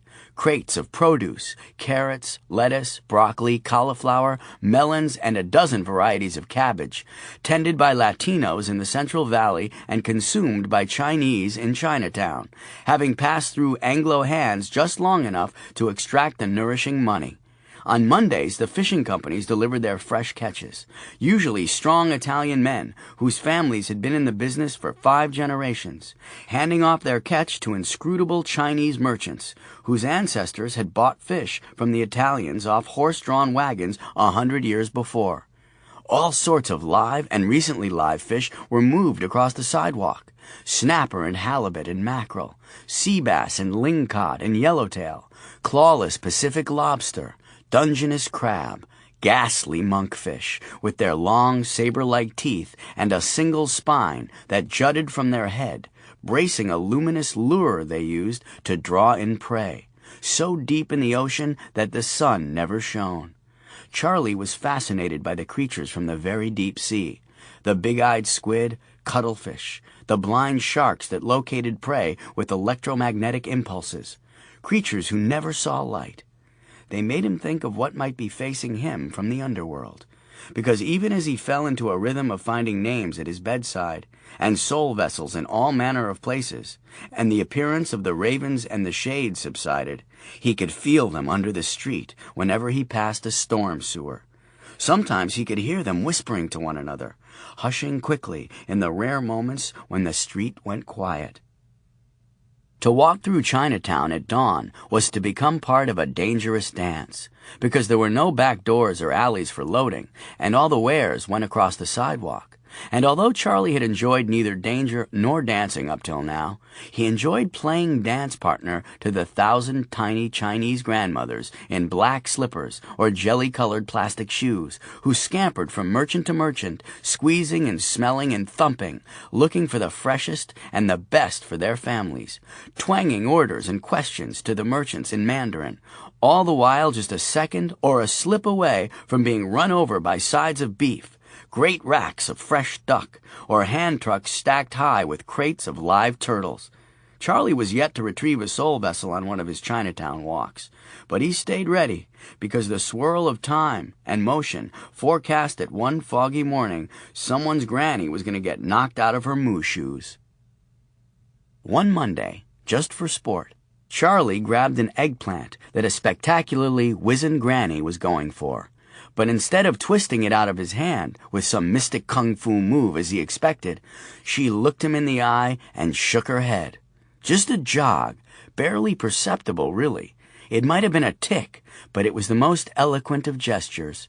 Charlie read it as saying, "Oh, white devil, You do not want to purloin that purple fruit, for I have 4,000 years of ancestors and civilization on you. My grandparents built the railroads and dug the silver mines, and my parents survived the earthquake, the fire, and a society that outlawed even being Chinese. I am mother to a dozen, grandmother to 100, and great-grandmother to a legion. I have birthed babies and washed the dead. I am history and suffering and wisdom. I am a Buddha and a dragon. So get your fucking hand off my eggplant before you lose it. And Charlie let go. And she grinned. Just a little. 3 teeth. And he wondered if it ever did fall to him to retrieve the soul vessel of one of these crones of Kronos, if he'd even be able to lift it. And he grinned back. And asked for her phone number, which he gave to Ray. She seemed nice, Charlie told him. Mature. Sometimes Charlie's walks took him through Japantown, where he passed the most enigmatic shop in the city, Invisible Shoe Repair. He really intended to stop in one day, but he was still coming to terms with giant ravens, adversaries from the underworld, and being a merchant of death, and he wasn't sure he was ready for invisible shoes, let alone invisible shoes that needed repair. He often tried to look past the Japanese characters into the shop window as he passed, but saw nothing, which of course didn't mean a thing. He just wasn't ready. But there was a pet shop in Japantown, House of Pleasant Fish and Gerbil, where he had originally gone to buy Sophie's fish, and where he returned to replace the TV attorneys with 6 TV detectives, who also simultaneously took the big Ambien a week later. Charlie had been distraught to find his baby daughter drooling away in front of a bowl floating more dead detectives than a film noir festival, and after flushing all 6 at once and having to use the plunger to dislodge Magnum and Mannix, he vowed that next time he would find more resilient pals for his little girl. He was coming out of House of PF&G one afternoon with the habit trail pod containing a pair of sturdy hamsters when he ran into Lily, who was making her way to a coffee house up on Van Ness, where she was planning to meet her friend Abby for some latte-fueled speed brooding. "Hey, Lily, how you doing?" Charlie was trying to appear matter-of-fact, but he found that the awkwardness between him and Lily over the last few months was not mitigated by her seeing him on the street carrying a plastic box full of rodents. "Nice gerbils," said Lily. She wore a Catholic schoolgirl's plaid skirt over black tights and Doc Martens, with a tight black PVC bustier that was squishing pale lily bits out of the top, like a can of biscuit dough that's been smacked on the edge of the counter. The hair color du jour was fuchsia over violet eyeshadow, which matched her violet, elbow-length lace gloves. She looked up and down the street, and when she didn't see anyone she knew, fell into step next to Charlie. "They're not gerbils, they're hamsters," Charlie said. "Asher, do you have something you've been keeping from me?" She tilted her head a little, but didn't look at him when she asked, just kept her eyes forward, scanning the street for someone who might recognize her walking next to Charlie, thus forcing her to commit seppuku. "Geez, Lily, these are for Sophie," Charlie said. "Her fish died, so I'm bringing her some new pets. Besides, that whole gerbil thing is an urban myth." "I meant that you're death," Lily said. Charlie nearly dropped his hamsters. "Huh? Is it so wrong?" Lily continued, walking on after Charlie had stopped in his tracks. So now he had to scurry to catch up to her. "Just so wrong that you would be chosen. Of all of life's many disappointments, I'd have to say that this is the crowning disappointment." "You're 16, Charlie said, still stumbling a little at the matter-of-fact way she was discussing this. "Oh, throw that in my face, Asher. I'm only 16 for 2 more months. Then what? In the blink of an eye, my beauty becomes but a feast for worms, and I, a forgotten sigh in a sea of nothingness." "Your birthday is in 2 months? Well, we'll have to get you a nice cake," Charlie said. "Don't change the subject, Asher. I know all about you and your death persona." Charlie stopped again and turned to look at her. This time she stopped as well. "Lily, I know I've been acting a little strangely since Rachel died, and I'm sorry you got into trouble at school because of me. But it's just been trying to deal with it all. With the baby, with the business, the stress of it all has... I have the great big book of death," Lily said. She steadied Charlie's hamsters when he lost his grip. "I know about the soul vessels. about the dark forces rising if you fuck up. All that stuff. All of it. I've known longer than you have, I think." Charlie didn't know what to say. He was feeling panic and relief at the same time. Panic because Lily knew, but relief because at least someone knew, and believed it, and had actually seen the book. The book! "Lily, do you still have the book?" "It's in the store. I hid it in the back of the glass cabinet where you keep the valuable stuff that no one will ever buy." "No one ever looks in that cabinet." "No kidding. I thought if you ever found it, I'd say it had always been there." "I have to go." He turned and started walking the other direction, but then realized that they had already been heading toward his neighborhood and turned around again. "Where are you going?" "To get some coffee." "I'll walk with you." "You will not." Lily looked around again, wary that someone might see them. "But Lily, I'm death. That should at least have given me some level of cool." "Yeah, you'd think, but it turns out that you've managed to suck the cool out of being deaf." "Wow, that's harsh." "Welcome to my world, Asher. You can't tell anyone about this, you know that? Like anyone cares what you do with your gerbils." "Hamsters! That's not—" "Chill, Asher," Lily giggled. "I know what you mean. I'm not going to tell anyone, except Abby knows. But she doesn't care. She says she's met some guy who's her dark lord. She's in that stage where she thinks a dick is some kind of mystical magic wand." Charlie adjusted his hamster box uncomfortably. Girls go through a stage like that. Why was he just hearing about this now? Even the hamsters looked uncomfortable. Lily turned on a heel and started up the street. "I'm not having this conversation with you." Charlie stood there, watching her go, balancing the hamsters and his completely useless sword cane while trying to dig his cell phone out of his jacket pocket. He needed to see that book, and he needed to see it sooner than the hour it would take him to get home. "Lily, wait!" he called. "I'm calling a cab. I'll give you a ride." She waved him off without looking and kept walking. As he was waiting for the cab company to answer, he heard it, the voice, and he realized that he was standing right over a storm drain.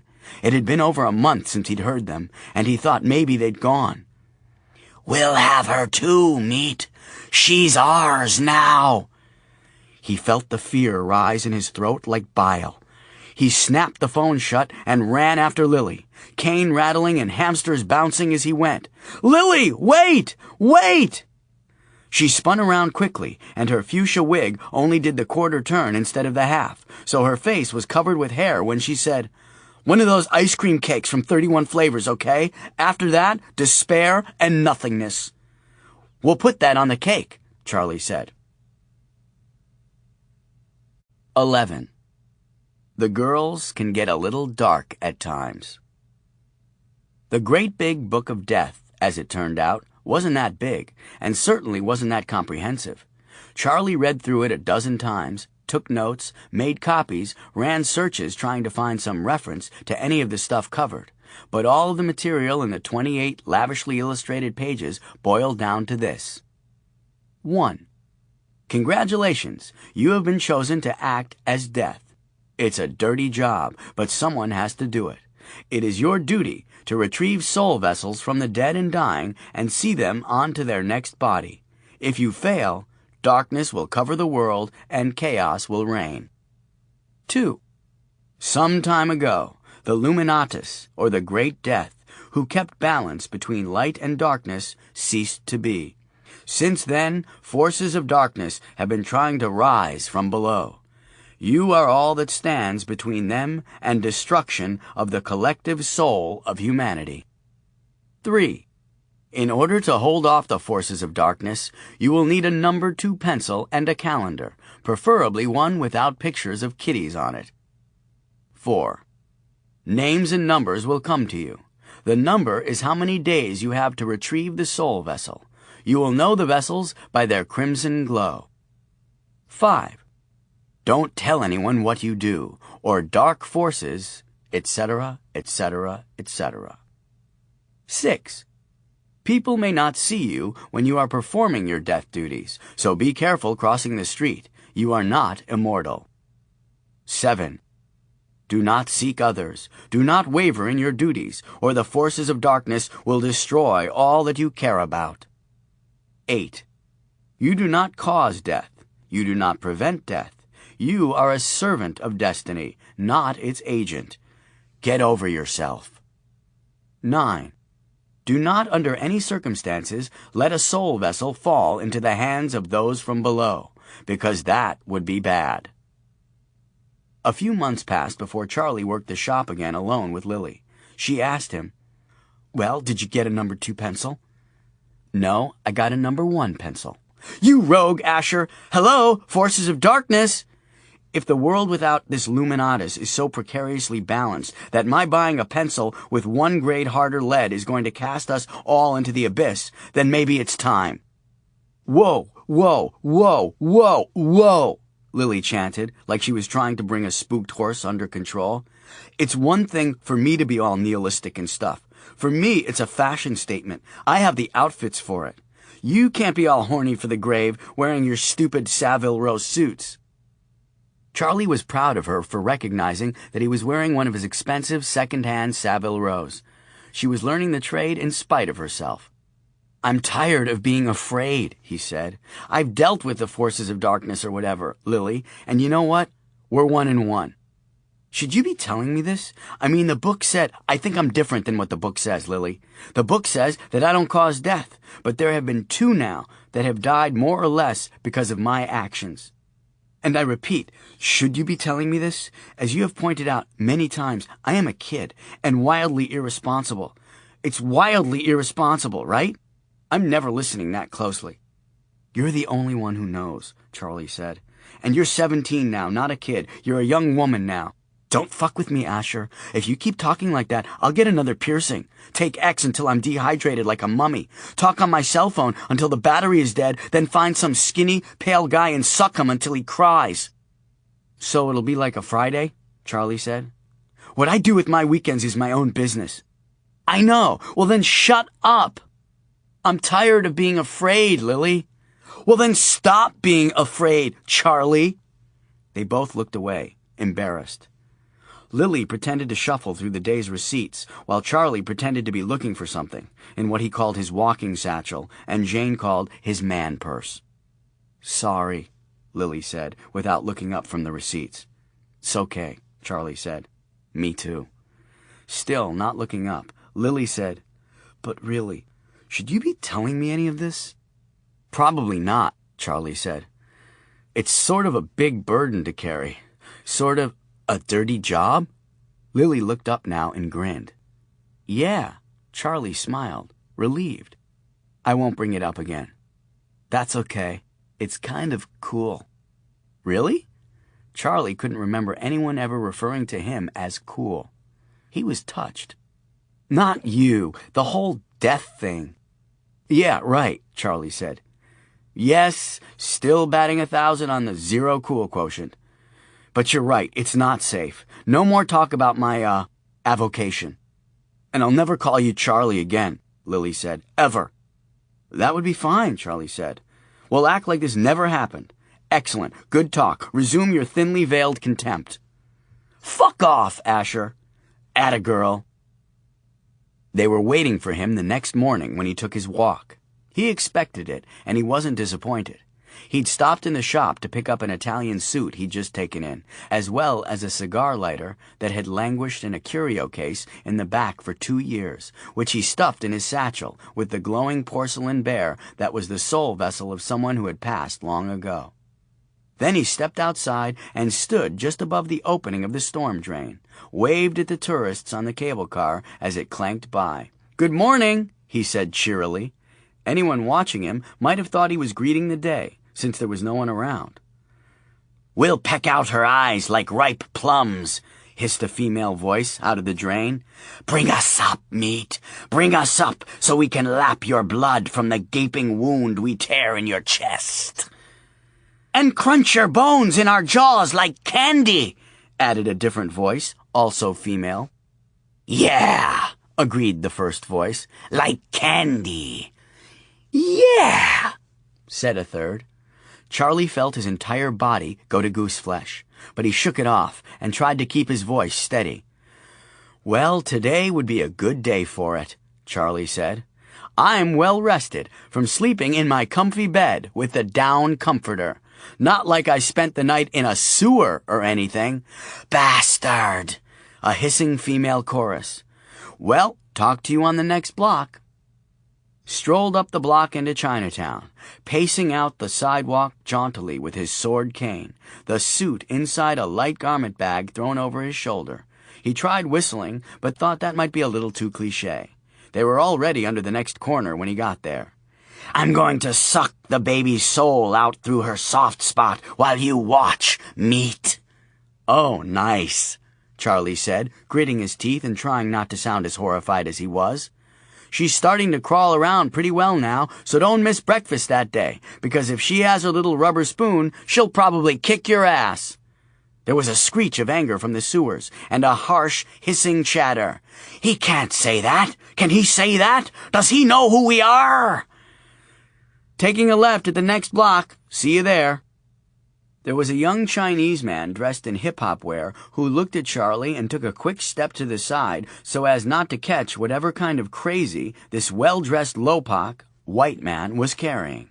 Charlie tapped his ear and said, "Sorry, wireless headset." The hip-hop guy nodded curtly, like he knew that, and despite appearances to the contrary, he had not been trippin', but had, in fact, been chillin' like a mo-fucking villain. "So step the fuck off, wigga." He crossed against the light, limping slightly under the weight of the subtext. Charlie entered Golden Dragon Cleaners, and the man at the counter, Mr. Hu, whom Charlie had known since he was 8, greeted him with an expansive and warm twitch of the left eyebrow, which was his usual greeting, and a good indicator to Charlie that the old man was still alive. A cigarette streamed at the end of a long black holder clinched in Hu's dentures. "Good morning, Mr. Hu," Charlie said. "Beautiful day, isn't it?" "Suit," said Mr. Hu, looking at the suit Charlie had slung over his shoulder. "Yes, just the one today," Charlie said. Charlie brought all of his finer merchandise to Golden Dragon to be cleaned, and he'd been giving them a lot of business the last few months, with all the estate clothes he'd been taking in. He also had them do his alterations, and Mr. Hu was considered to be the best three-fingered tailor on the West Coast, and perhaps the world. Three-fingered Hu, he was known as in Chinatown, although to be fair, he was actually possessed of 8 fingers, and was only missing 2 smaller fingers from his right hand. "Tailor?" Hu asked. "No, thank you," Charlie said. "This one's for resale, not for me." Hu snatched the suit out of Charlie's hand, tagged it, then called, "One suit for the white devil!" in Mandarin, and one of his granddaughters came speeding out of the back, grabbed the suit, and was gone through the curtain before Charlie could see her face. "One suit for the white devil!" she repeated for someone in the back. "Wednesday," said Three-Fingered Hu.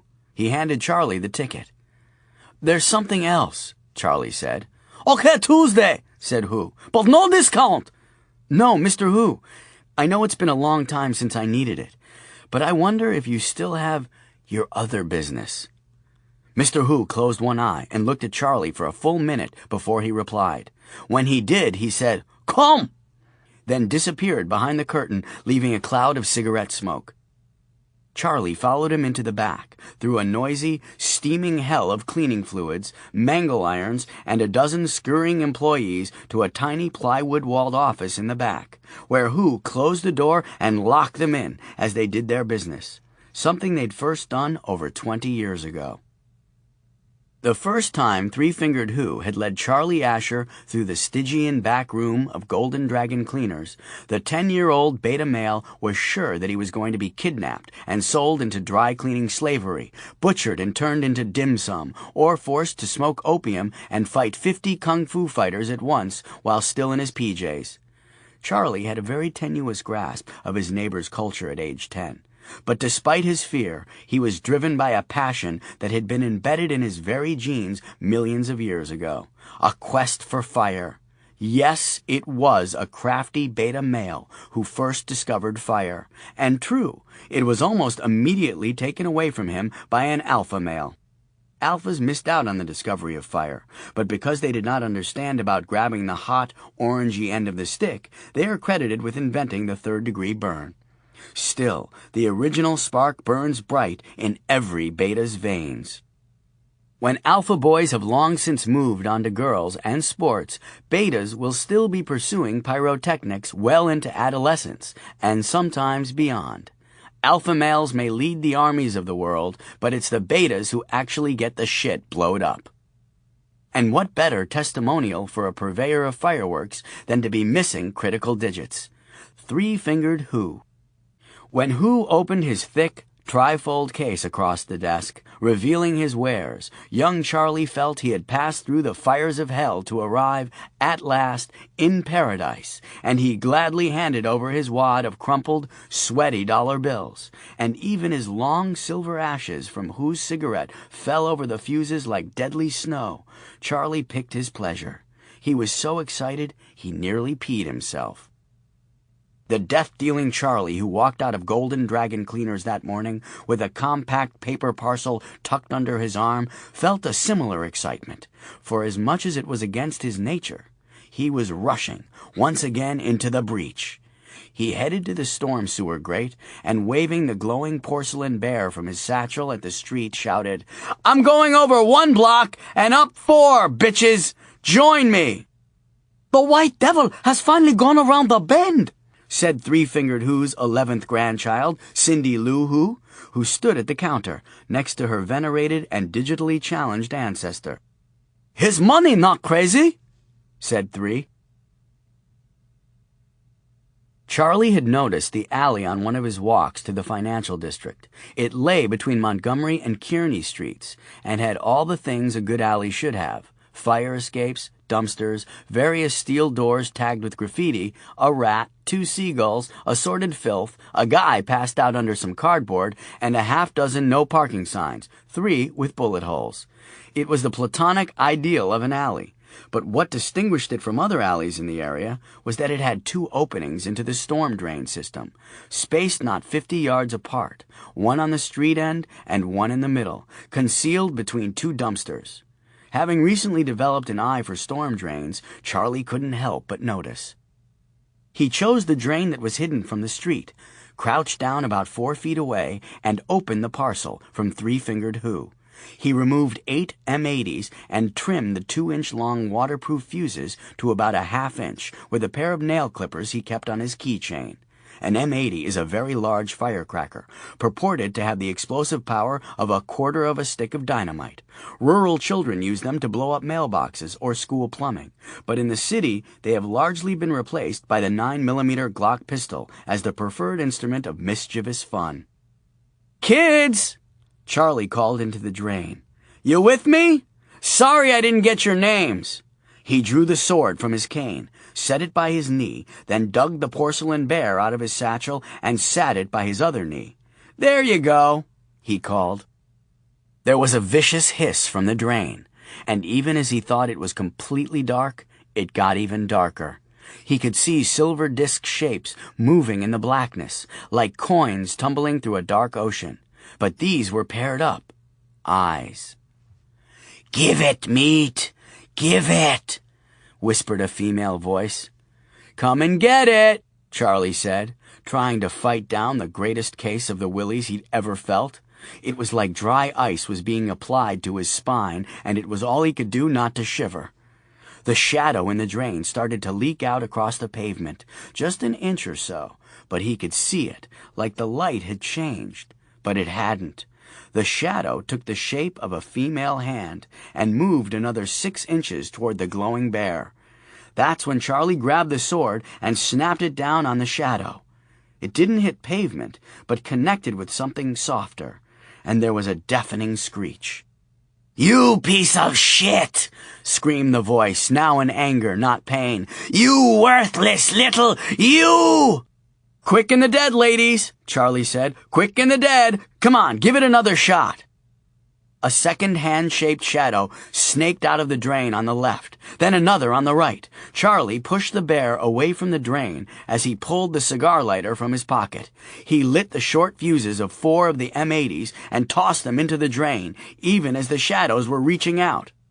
"What was that? What did he throw? Move, I can't—" Charlie put his fingers in his ears. The M80s exploded and Charlie grinned. He sheathed the sword in the cane, gathered up his stuff, and sprinted for the other drain. Inside an enclosed space, the noise would be punishing, brutal even. He kept grinning. He could hear a chorus of screams and cursing in half a dozen dead languages, some of them running over others, like someone was spinning the dial on a shortwave radio that spanned both time and space. He dropped to his knees and listened at the drain, careful to stay an arm's length away. He could hear them coming, tracking him under the street. He hoped he was right that they couldn't come out, but even if they did, he had the sword, and the sunlight was his turf. He lit 4 more M80s, these with longer fuses, and tossed them one by one into the drain. "Who's new meat now?" he said. "What? What did he say?" said a sewer voice. "I can't hear shit." Charlie waved the porcelain bear in front of the drain. "You want this?" He tossed in another M80. "You like that, do you?" Charlie shouted, throwing in the third firecracker. "That'll teach you to use your beak on my arm, you fucking harpies!" "Mr. Asher?" came a voice from behind him. Charlie looked around to see Alphonse Rivera, the police inspector, standing over him. "Oh, hi," Charlie said. Then, realizing that he was holding a lit M80, he said, "Excuse me a second." He tossed the firecracker in the drain. At that moment, they all started going off. Rivera had retreated a few steps and had his hand in his jacket, presumably on his gun. Charlie put the porcelain bear in his satchel and climbed to his feet. He could hear the voices shrieking at him, cursing. "You fucking loser!" screeched one of the dark ones. "I'll weave a basket of your guts and carry your severed head in it." "Yeah!" said another voice. "A basket!" "I think you threatened that already," said a third. "I did not," said the first. "Shut the fuck up!" Charlie yelled at the drain, then he looked at Rivera, who had drawn his weapon and was holding it at his side. "So," Rivera said, "problems with, someone in the drain?" Charlie grinned. "You can't hear that, can you?" The cursing was ongoing, but now in some language that sounded as if it required a lot of mucus to speak properly, Gaelic or German or something. "I can hear a distinct ringing in my ears, Mr. Asher, from the report of your distinctly illegal fireworks, but beyond that, nothing. No." "Rats," Charlie said, unconsciously raising an eyebrow in a "so are you gonna buy that load of horse shit" way. "Hate the rats." "Uh-huh," Rivera said flatly. "The rats, they use their beak on your arm, and evidently you feel that they have a secret desire for cheap animal curios?" "So that you heard?" Charlie asked. "Yep." "Well, that's got to make you wonder then, huh?" "Yep," said the cop. "Nice suit, though." "Armani?" "Canali, actually," Charlie said, "but thanks." "Not what I'd pick for bombing storm drains, but to each his own." Rivera hadn't moved. He was standing just off the curb, about 10 feet away from Charlie, his weapon still at his side. A jogger ran by them and used the opportunity to quicken his pace. Charlie and Rivera both nodded politely as he passed. "So," Charlie said, "you're a professional. Where would you go with this?" Rivera shrugged. "Not on any prescriptions you might have taken too many of, are you?" "I wish," Charlie said. "Up all night drinking? Thrown out by the wife? Out of your mind with remorse?" "My wife passed away." "I'm sorry. How long?" "Going on a year now." "Well, that's not going to work," said Rivera. "Do you have any history of mental illness?" "Nope." "Well, you do now. Congratulations, Mr. Asher. You can use that next time." "Do I have to do the perp walk?" Charlie asked, thinking about how he'd explain this to child services. Poor Sophie. Her dad an ex-con and death. School was going to be tough. "This jacket is tailored. I don't think I can get it over my head for the perp walk. Am I going to jail?" "Not with me, you're not. You think this would be any easier for me to explain? I'm an inspector. I don't arrest guys for throwing firecrackers and yelling into storm drains." "Then why do you have your weapon drawn?" "Makes me feel more secure." "I can see that," Charlie said. "I probably appeared a little unstable." "You think?" "So where's that leave us?"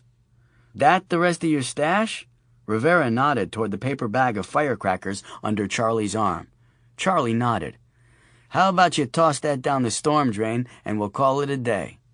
"No way! I have no idea what they'll do if they get their hands on fireworks." Now it was Rivera's turn to raise an eyebrow. "The rats?" Charlie threw the bag in the storm sewer. He could hear whispering from below, but tried not to show Rivera that he was listening. Rivera holstered his weapon and shot his lapels.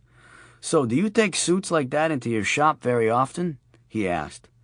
"More now than I used to. I've been doing a lot of estate work," Charlie said. "You still have my card. Give me a call if you get a 40 long. Anything Italian, medium to lightweight wool, or raw silk, too." "Yeah, silk's perfect for our weather. Sure, I'll be happy to save you something. By the way, Inspector, how did you happen to be in a back alley off a side street in the middle of a Tuesday morning?" "I don't have to tell you that," said Rivera with a smile. "You don't?" "No. You have a nice day, Mr. Asher." "You too," said Charlie. So now he was being followed both above and below the street? Why else would a homicide detective be here? Neither the great big book nor Minty Fresh had said a word about the cops. How were you supposed to keep this whole death-dealing thing a secret when a cop was watching you? His elation at having taken the battle to the enemy, something that was deeply against his nature, evaporated. He wasn't sure why, but something was telling him that he had just fucked up. Below the street, the Morrigan looked at one another in amazement. "He doesn't know," said Macha, examining her claws, which shone like brushed stainless steel in the dim light coming from above. Her body was beginning to show the gunmetal blue relief of feathers, and her eyes were no longer just silver discs, but now had the full awareness of a predatory bird's. She had once flown over the battlefields of the North, landing on those soldiers who were dying of their wounds, pecking out their souls in her bird form of a hooded crow. The Celts had called the severed heads of their enemies Macha's acorn crop, but they had no idea that she cared nothing for their tributes or their tribes, only for their blood and their souls. It had been 1,000 years since she had seen her woman claws like this. "I still can't hear," said her sister Nemain, who groomed the blue-black feather shapes on her own body, hissing with the pleasure as she ran the dagger points over her breasts. She was showing fangs as well, which dented her delicate jet lips. It had been her lot to drip venom on those she would mark for death. There was no fiercer warrior than one who had been touched by the venom of Nemain, for with nothing to lose, he took the field without fear, in a frenzy that gave him the strength of 10, and dragged others to their doom with him. Babbed raked her rediscovered claws across the side of the culvert, cutting deep gouges into the concrete. "I love these. I forgot I even had these. I'll bet we can go above. Want to go above? I feel like I could go above. Tonight we can go above. We could tear his legs off and watch him drag himself around in his own blood. That would be fun." Babbed was the screamer. Her shriek on the battlefield said to send armies into retreat. Ranks of soldiers 100 deep would die of fright. She was all that was fierce, furious, and not particularly bright. "The meat doesn't know," repeated Macha. "Why would we give away our advantage in an early attack?" "Because it would be fun," said Babbed. "Above. Fun? I know instead of a basket, you can weave a hat from his entrails." Nemain slung some venom off her claws, and it hissed in a steaming line across the concrete. "We should tell Orcus. He'll have a plan." "About the hat?" asked Babbed. "You have to tell him it was my idea. He loves hats." "We have to tell him that new meat doesn't know." The three moved like smoke down the pipes toward the great ship, to share the news that their newest enemy, among other things, did not know what he was or what he had wrought on the world.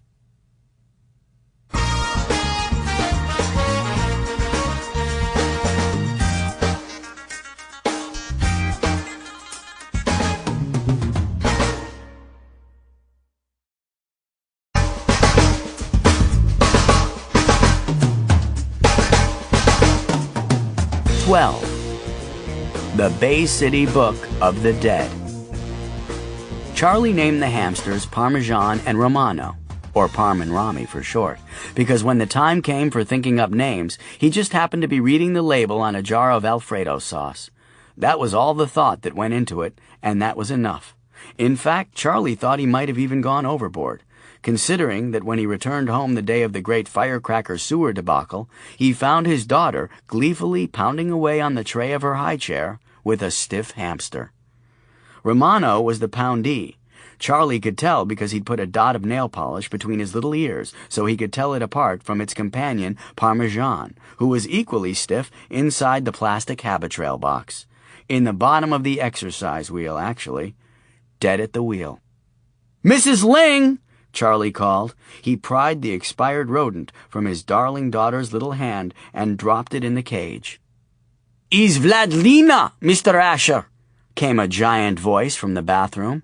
There was a flush, and Mrs. Korjeff emerged from the bathroom, pulling at the clasps of her overalls. "I'm sorry. I'm having to crap like bear. Sophie was safe in chair." "She was playing with a dead hamster, Mrs. Korjeff." Mrs. Korjeff looked at the two hamsters in the plastic Habitrail box, gave it a little tap, shook it back and forth. "They sleep." "They are not sleeping. They are dead." "They are fine when I go in bathroom. Playing, running on wheel, having laugh."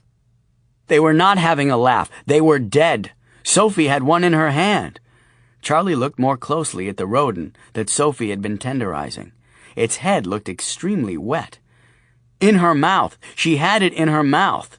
He grabbed a paper towel from the roll on the counter and started wiping out the inside of Sophie's mouth. She made a la-la-la sound as she tried to eat the towel, which she thought was part of the game. "Where is Mrs. Ling, anyway?" "She have to go pick up prescription, so I watch Sophie for short time, and tiny bears are happy when I go in bathroom." "Hamsters, Mrs. Korjeff, not bears. How long were you in there?" "Maybe 5 minutes. I am thinking I am now having a strain in my poop chute. So hard I am pushing." "Aye!" came the cry from the doorway as Mrs. Ling returned and scampered to Sophie. "It's past time for nap!" Mrs. Ling snapped at Mrs. Korjeff. "I've got her now," Charlie said. "One of you stay with her while I get rid of the hamsters." "He mean the tiny bears," said Mrs. Korjeff. "I get rid, Mr. Asher," said Mrs. Ling. "No problem. What happened them?"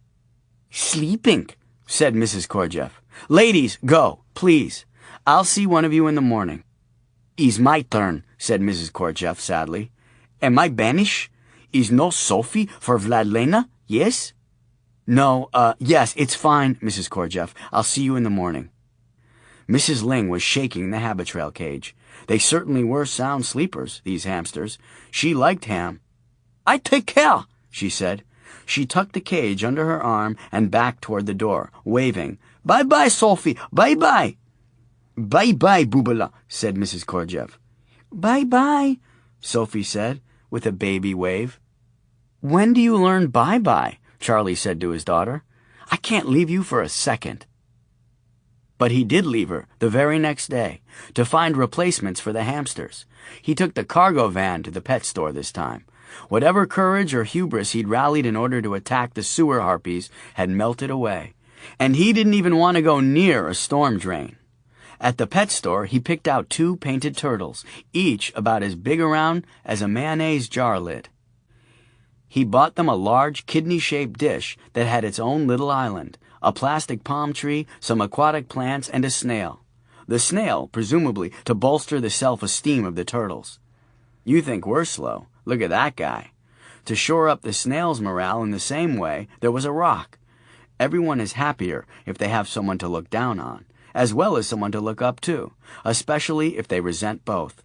This is not only the beta male strategy for survival, but the basis for capitalism, democracy, and most religions.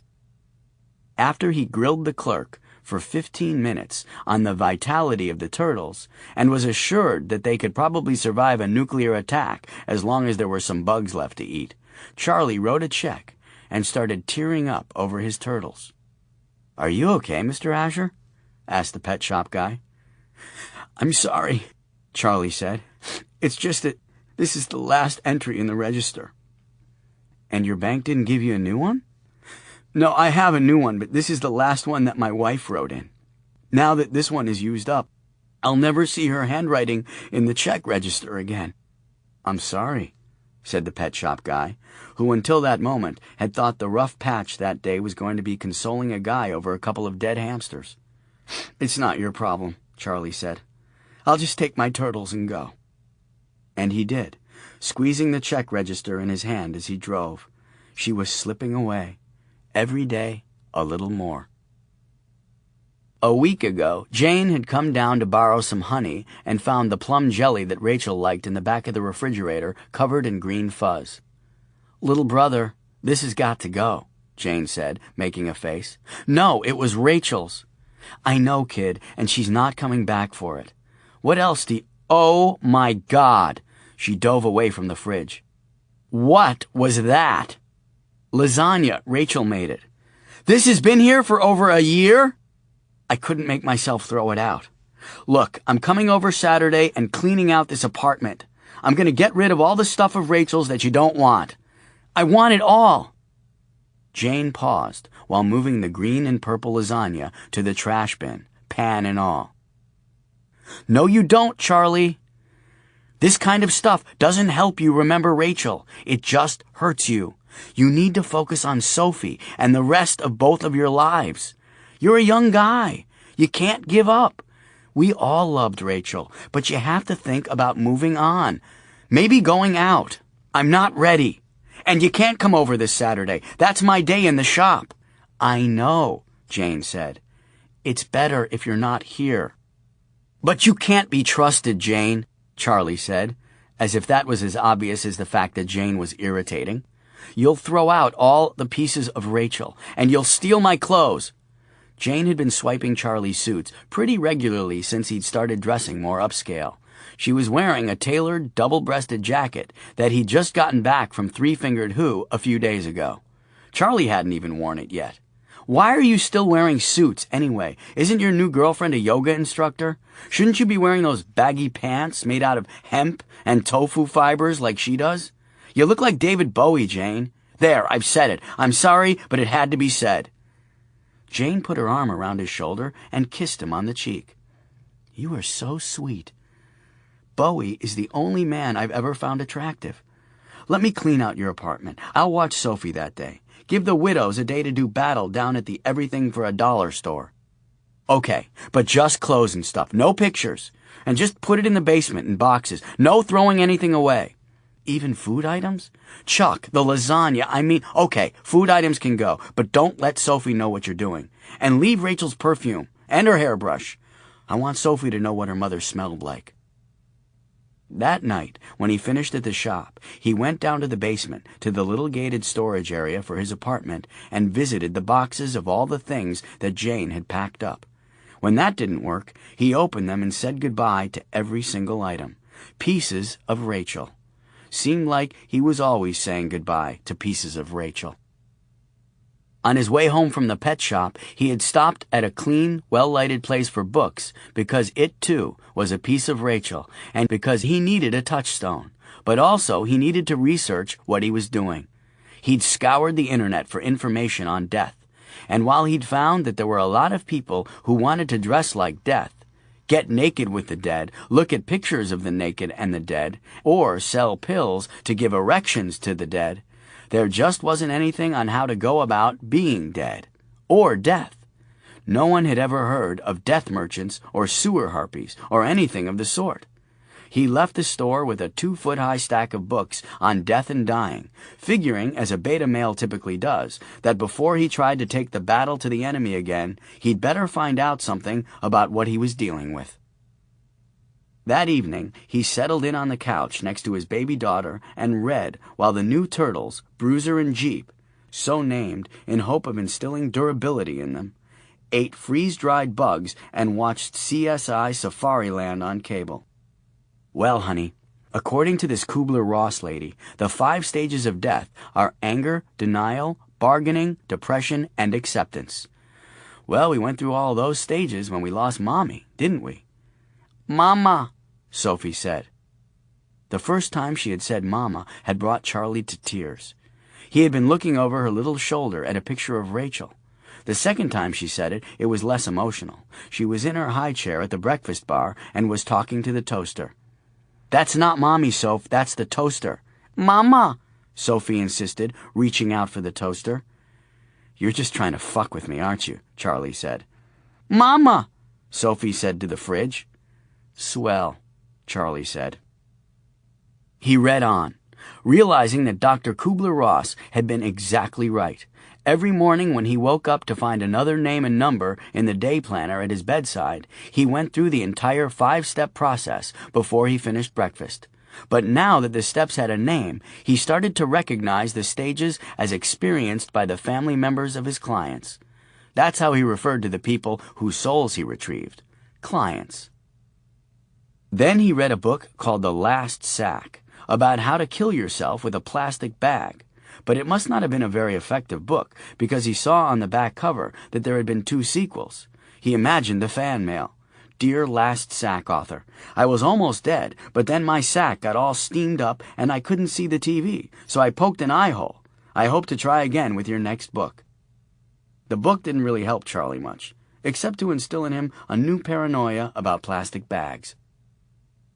Over the next few months, he read The Egyptian Book of the Dead, from which he learned how to pull someone's brain out through his nostril with a button hook, which he was sure would come in handy someday. A dozen books on dealing with death, grief, burial rituals, and myths of the underworld, from which he learned that there had been personifications of death since the dawn of time, and none of them looked like him. And the Tibetan Book of the Dead, from which he learned that Bardo, the transition between this life and the next, was 49 days long, and that during the process you would be met by about 30,000 demons, all of which were described in intricate detail, none of which looked like the sewer harpies, and all of which you were supposed to ignore and not be afraid of, because they weren't real, because they were of the material world.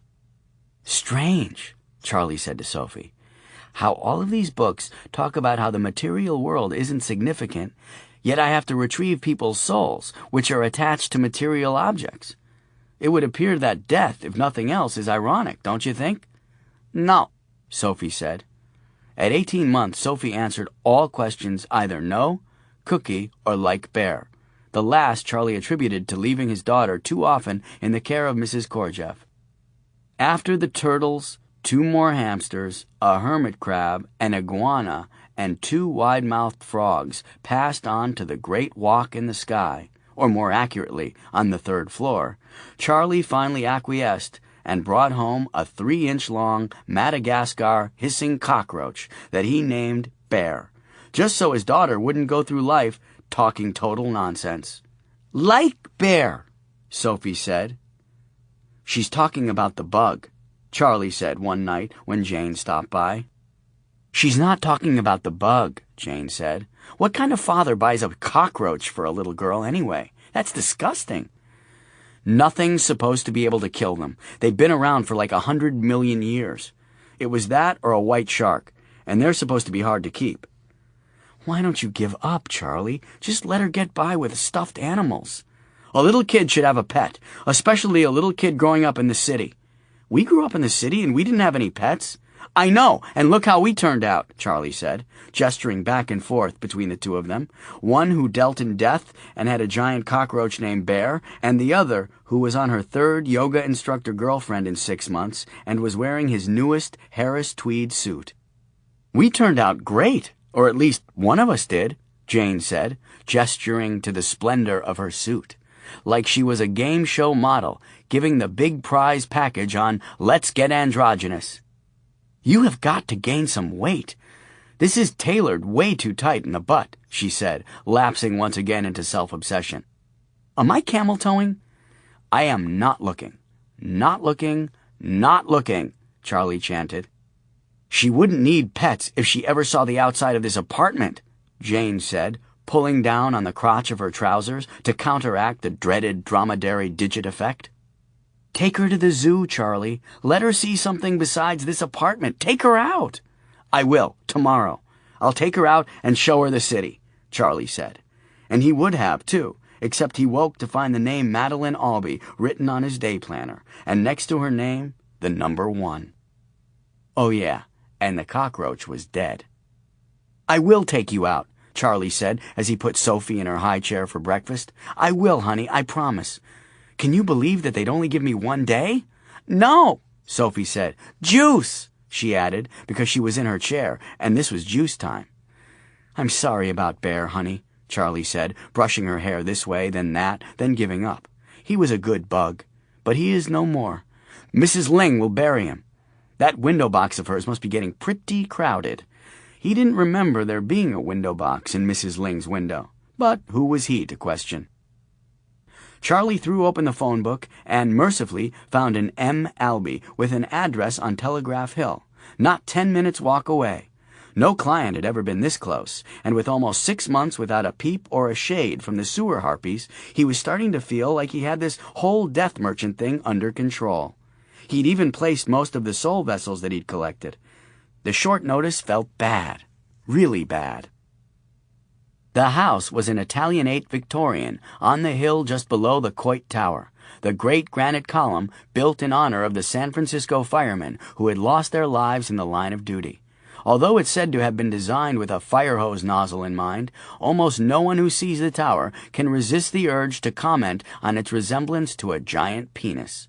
Madeline Albee's house, a flat-roofed white rectangle with ornate scrolling trim and a crowning cornice of carved cherubs, looked like a wedding cake balanced on the tower's scrotum. So as Charlie trudged up the nutsack of San Francisco, he wondered exactly how he was going to get inside the house. Usually he had time. He could wait and follow someone in or construct some kind of ruse to gain entrance. But this time he had only 1 day to get inside, find the soul vessel, and get out. He hoped that Madeline Albee had already died. He really didn't like being around sick people. When he saw the car parked out front with the small green hospice sticker, his hopes for a dead client were smashed like a cupcake with a sledgehammer. He walked up the front porch steps at the left of the house and waited by the door. Could he open it himself? Would he be able to see it? Or did his special unnoticeability extend to objects he moved as well? He didn't think so. But then the door opened and a woman about Charlie's age stepped out onto the porch. "I'm just having a smoke," she called back into the house. And before she could close the door behind her, Charlie slipped inside. The front door opened into a foyer. To his right, Charlie saw what had originally been the parlor. There was a stairway in front of him and another door beyond that, which he guessed led to the kitchen. He could hear voices in the parlor and peeked around the corner to see 4 elderly women sitting on 2 couches that faced each other. They were in dresses and hats, and they might have just come from church, but Charlie guessed they had come to see their friend off. "You'd think she'd give up smoking with her mother upstairs dying of cancer," said one of the ladies, wearing a gray skirt and jacket with matching hat and a large enameled pin in the shape of a Holstein cow. "Well, she always was a hard-headed girl," said another, wearing a dress that looked as if it had been made from the same floral material as the couch. "You know, she used to meet with my son Jimmy up in Pioneer Park when they were little." "She was going to marry him," said another woman who looked like a sister of the first. The ladies laughed, whimsy and sadness mixed in their tones. "Well, I don't know what she was thinking. He's as flighty as can be," said Mom. "Yeah, and brain damaged," added the sister. "Well, yes, he is now." "Since the car ran over him," said Sis. "Didn't he run in front of a car?" asked one of the ladies, who'd been silent until now.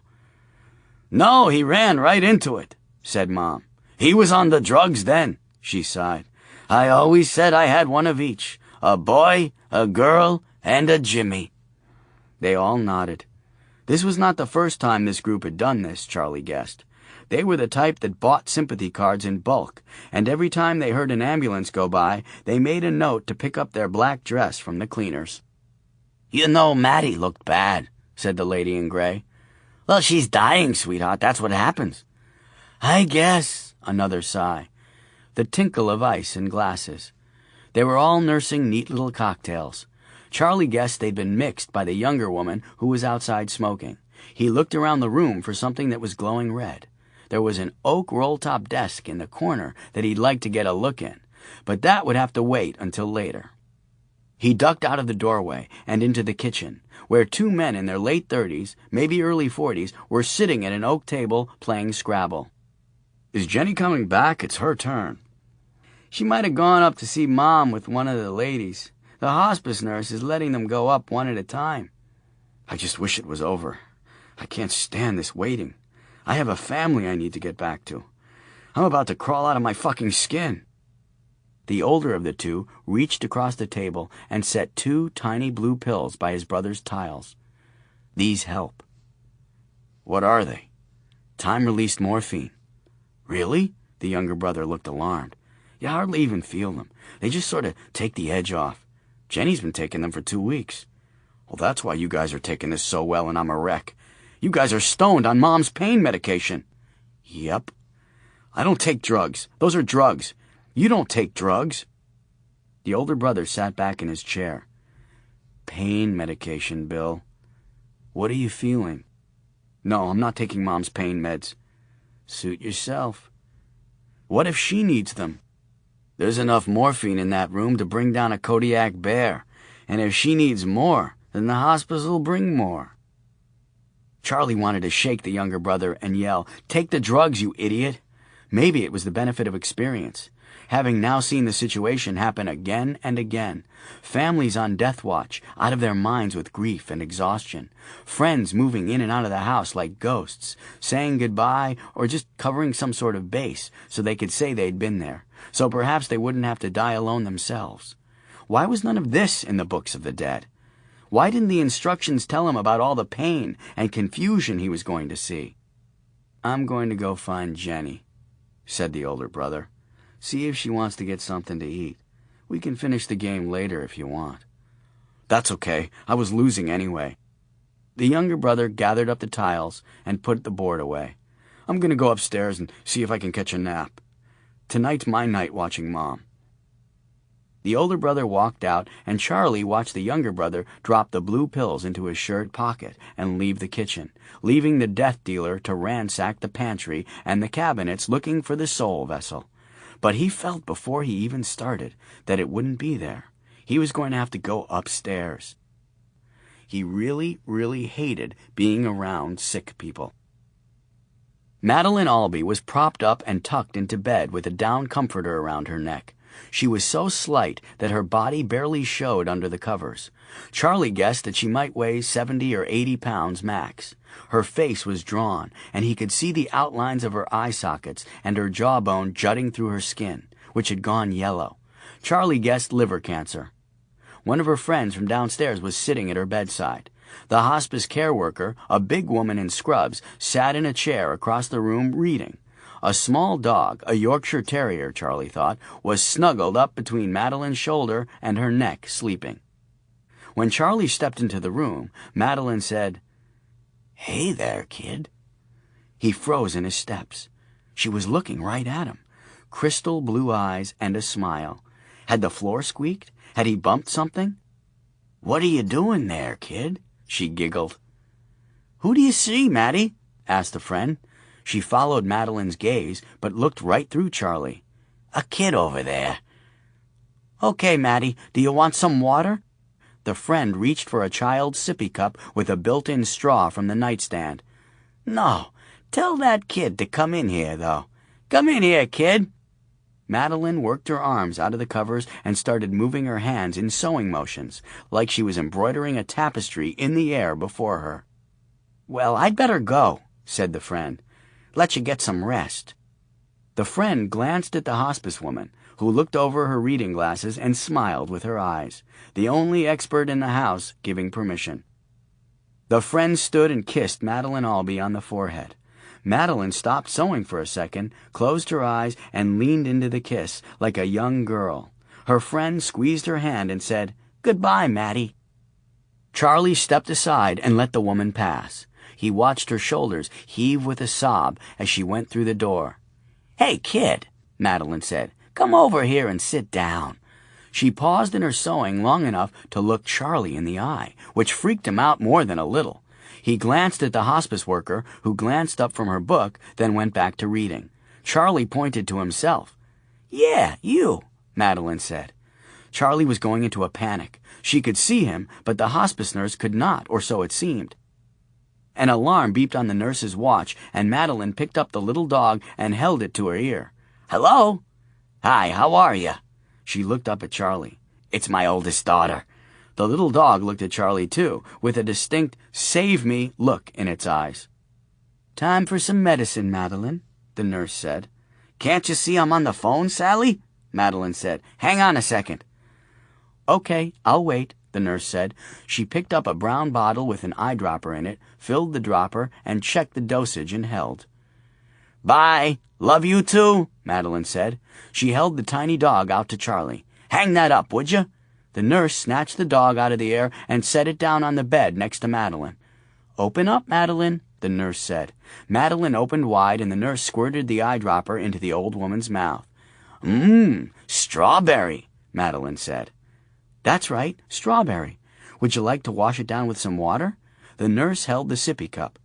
"No, cheese. I'd like some cheese." "I can get you some cheese," said the nurse. "Cheddar cheese." "Cheddar it is," said the nurse. "I'll be right back." She tucked the covers around Madeline and left the room. The old woman looked at Charlie again. "Can you talk, now that she's gone?" Charlie shrugged and looked in every direction, his hand over his mouth, like someone looking for an emergency spot to spit out a mouthful of bad seafood. "Don't mime, honey," Madeline said. "No one likes a mime." Charlie sighed heavily. What was there to lose now? She could see him.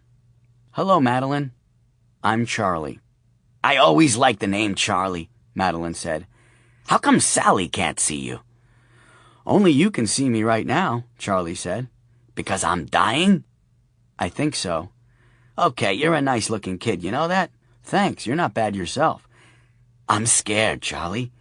It doesn't hurt. I used to be afraid that it would hurt, but now I'm afraid of what happens next." Charlie sat down on the chair next to the bed. "I think that's why I'm here, Madeline. You don't need to be afraid." "I drank a lot of brandy, Charlie. That's why this happened." "Maddie? Can I call you Maddie?" "Sure, kid. We're friends." "Yes, we are. Maddie, this was always going to happen. You didn't do anything to cause it." "Well, that's good." "Maddie, do you have something for me?" "Like a present?" "Like a present you would give to yourself. Something I can keep for you and give you back later, when it will be a surprise." "My pincushion," Madeline said. "I'd like you to have that. It was my grandmother's." "I'd be honored to keep that for you, Maddie. Where can I find it?" "In my sewing box, on the top shelf of that closet." She pointed to an old-style, single closet across the room. "Oh, excuse me, phone." Madeline talked to her oldest daughter on the edge of the comforter while Charlie got the sewing box from the top shelf of the closet. It was made of wicker, and he could see the red glow of the soul vessel inside. He removed a pincushion fashioned from red velvet, wrapped with bands of real silver, and held it up for Madeline to see. She smiled and gave him the thumbs up, just as the nurse returned with a small plate of cheese and crackers. "It's my oldest daughter," Madeline explained to the nurse, holding the edge of the comforter to her chest so her daughter didn't hear. "Oh, my! Is that cheese?" The nurse nodded. "And crackers." "I'll call you back, honey. Sally has brought cheese, and I don't want to be rude." She hung up the sheet and allowed Sally to feed her bites of cheese and crackers. "I believe this is the best cheese I've ever tasted," Madeline said. Charlie could tell from the expression on her face that it was, indeed, the best cheese she had ever tasted. Every ounce of her being was going into tasting those slivers of cheddar, and she let loose little moans of pleasure as she chewed. "You want some cheese, Charlie?" Madeline asked, spraying cracker shrapnel all over the nurse, who turned to look at the corner where Charlie was standing with the pincushion tucked safely in his jacket pocket. "Oh, you can't see him, Sally," Madeline said, tapping the nurse on the hand. "But he's a handsome rascal. A little skinny, though." Then, to Sally, but overly loud to be sure that Charlie could hear, "He could use some fucking cheese." Then she laughed, spraying more crackers on the nurse, who was laughing too and trying not to dump the plate. "What did she say?" came a voice from the hall. Then the two sons and the daughter entered, chagrined at first at what they had heard, but then laughing with the nurse and their mother. "I said the cheese is good," Madeline said. "Yeah, Mom, it is," said the daughter. Charlie stood there in the corner, watching them eat cheese and laughing, thinking, this should have been in the book. He watched them help her with her bedpan and give her drinks of water and wipe her face with a damp cloth. Watched her bite at the cloth the way Sophie did when he washed her face. The eldest daughter, who Charlie realized had been dead for some time, called 3 more times, once on the dog and twice on the pillow. Around lunchtime, Madeline was tired, and she went to sleep, and about a half hour into her nap, she started panting, then stopped, then didn't breathe for a full minute, then took a deep breath, then didn't. And Charlie slipped out the door with her soul in his pocket. 13. Cry havoc and let slip the gogs of war. Watching Madeline Albee die had shaken Charlie. It wasn't her death so much. It was the life he'd seen in her minutes before she passed. He thought, if you have to stare death in the eye to be able to take the life out of your moments, then who better to do it than the man who shaves death's face? "Cheese wasn't in the book," Charlie said to Sophie as he walked her out of the shop in her new runner's stroller, which looked like someone had crossbred a carbon fiber bicycle and a baby carriage and ended up with a vehicle you could use to take a day trip to Thunderdome. But it was strong, easy to push, and kept Sophie safely wrapped in an aluminum frame. Because of the cheese, he didn't make her wear her helmet. He wanted her to be able to look around, see the world around her, and be in it. It was watching Madeline Albee eat cheese with every ounce of her being, like it was the first and best time, that made him realize that he had never really tasted cheese, or crackers, or life, and he didn't want his daughter to live that way. He'd moved her into her own room the night before, the bedroom that Rachel had decorated for her, with clouds painted on the ceiling and a happy balloon carrying a happy bunch of animal friends across the sky in its basket. He hadn't slept well, and had gotten up 5 times during the night to check on her, only to find her sleeping peacefully. But he could lose a little sleep if Sophie could go through life without his fears and limitations. He wanted her to experience all the glorious cheese of life. They strolled through North Beach. He stopped and bought a coffee for himself and some apple juice for Sophie. They shared a giant peanut butter cookie, and a crowd of pigeons followed them down the sidewalk, feasting on the river of crumbs that flowed from Sophie's stroller. The World Cup Soccer Championships was playing on televisions in bars and cafes, and people spilled out onto the sidewalks and out into the street, watching the game, cheering, jeering, hugging, swearing, and generally acting out waves of elation and dejection in the company of new companions who were visiting this Italian-American neighborhood from all around the world. Sophie cheered with the soccer fans and shrieked with joy because they were happy.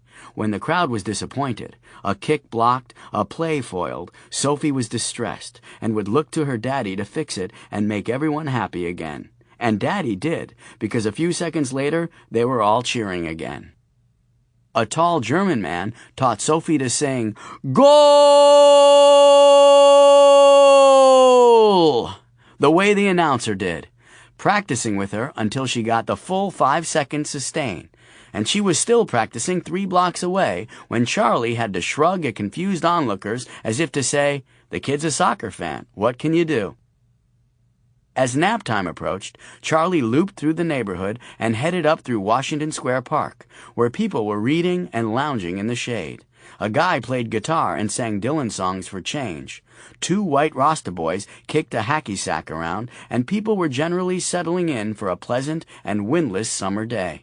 Charlie spied a black kitten sneaking out of a hedge near busy Columbus Avenue, stalking a wild McMuffin wrapper, it appeared, and he pointed it out to Sophie. "Look, Sophie, kitty!"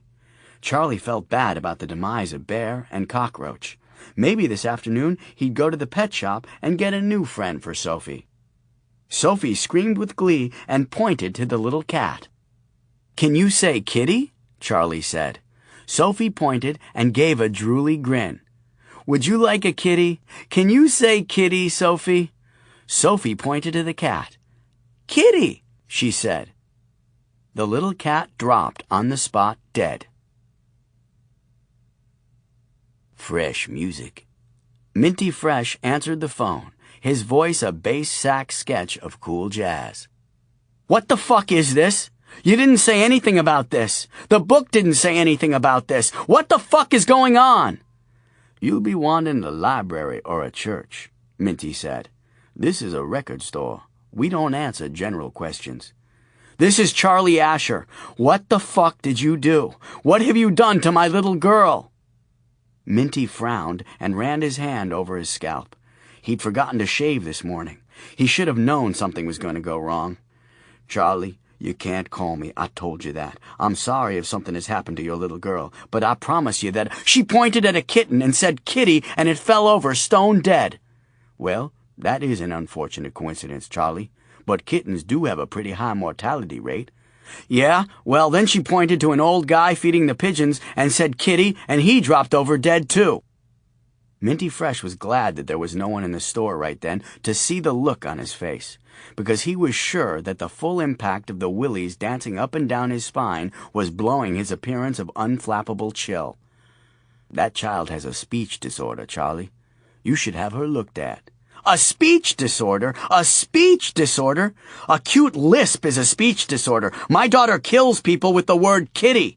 I had to keep my hand over her mouth all the way home.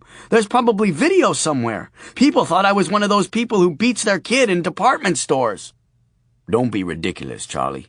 People love the parents who beat their kids in department stores. It's the ones who just let their kids wreak havoc that everyone hates." "Can we stay on point, Fresh, please? What do you know about this? What have you figured out in all your years as a death merchant?" Minty Fresh sat down on the stool behind the counter and stared into the eyes of the cardboard cutout of Cher, hoping to find answers there. But the bitch was holding out. "Charlie, I got nothing. The kid was in the room when you saw me, and you saw what it did to you. Who knows what it did to her? I told you I thought you were in a different league than the rest of us. Well, maybe this kid is something else, too. I've never heard of a death merchant who could just kitty someone to death, or cause anyone to die outside of normal, mortal means. Have you tried having her use other words, like puppy?" "Yeah, I was going to do that, but I thought it might fuck up property values if everyone in my neighborhood suddenly fell over dead." "No, I didn't try any other words. I don't even want to make her eat her green beans for fear she'll kitty me." "I'm sure you have some kind of immunity." "The great big book says that we're not immune to death ourselves. I'd say the next time a kitten comes on the Discovery Channel, my sister could be picking out caskets." "I'm sorry, Charlie. I don't know what to tell you. I'll check out my library at home, but it sounds like the kid is a lot closer than we are to how all the legends portray death. Things tend to balance, however. Maybe there's some positive side to this, disorder she has. In the meantime, maybe you should head over to Berkeley. See if you can find anything at the library there. It's a repository library. Every book that's printed goes there." "Haven't you tried that?" "Yes, but I wasn't looking for something specific like this. Look, just be careful going over. Don't take the Bart Tunnel." "You think the sewer harpies are in the Bart tunnels?" Charlie asked. "Sewer harpies? What's that?" "It's what I call them," Charlie said. "Oh, I don't know. It's underground, and I've been on a train when the power goes out. I don't think you want to risk it. It feels like their territory. Speaking of that, from my end, they've been conspicuously silent for the last 6 months or so. Not a peep." "Yeah, the same here," Charlie said. "But I suppose this phone call might change that." "Yeah, it probably will. But with your daughter's condition, we might be in a whole new game, too. You watch your ass, Charlie Asher." "You too, Minty." "Mr. Fresh." "I meant Mr. Fresh." "Goodbye, Charlie." In his cabin on the great ship, Orcus picked his teeth with the splintered femur of an infant. Babbed combed his black mane with her claws as the bull-headed Death pondered what the Morrigan had seen from the drain on Columbus Avenue. Charlie and Sophie in the park. "Is it time?" said Nemain. "Haven't we waited long enough?" She clacked her claws like castanets, flinging drops of venom on the walls and floor. "Would you be careful?" Macha said. "That shit stains. I just put new carpet in here." Nemain stuck out a black tongue. "Washerwoman," she said. "Whore," Macha replied. "I don't like this," Orca said. "This child disturbs me." "Nemain is right. Look how strong we've become," Babbed said, stroking the webbing that was growing back between the spikes in Orcus's shoulders. It looked as if he had fans mounted there, like some ornate samurai armor. "Let us go. The child sacrifice might give you your full wings back." "You think you can?" "We can, once it's dark," said Macha. "We're stronger than we've been in 1,000 years." "Just one of you go, and go in stealth," said Orcus. "Hers is a very old talent, even in this new body. If she masters it, our chance may have passed for another 1,000 years. Kill the child and bring its corpse to me. Don't let her see you until you strike." "And her father? Kill him?" "You're not that strong. But if he wakes to find his child gone, then maybe his grief will destroy him." "You don't have any idea what you're doing, do you?" said Nemain. "You stay here tonight," said Orcus. "Damn it," said Nemain, slinging steaming venom across the wall. "Oh, pardon me for questioning the Exalted One. Hey, head of the bull, I wonder what comes out of the other end." "Ha!" said Babbed. "Ha! Good one." "And what kind of brain do you find under the feathers?" said Orcus. "Oh, he got you, Nemain. Think about how bad he got you when I'm killing the child tonight." "I was talking to you," Orcus said. "Macha goes."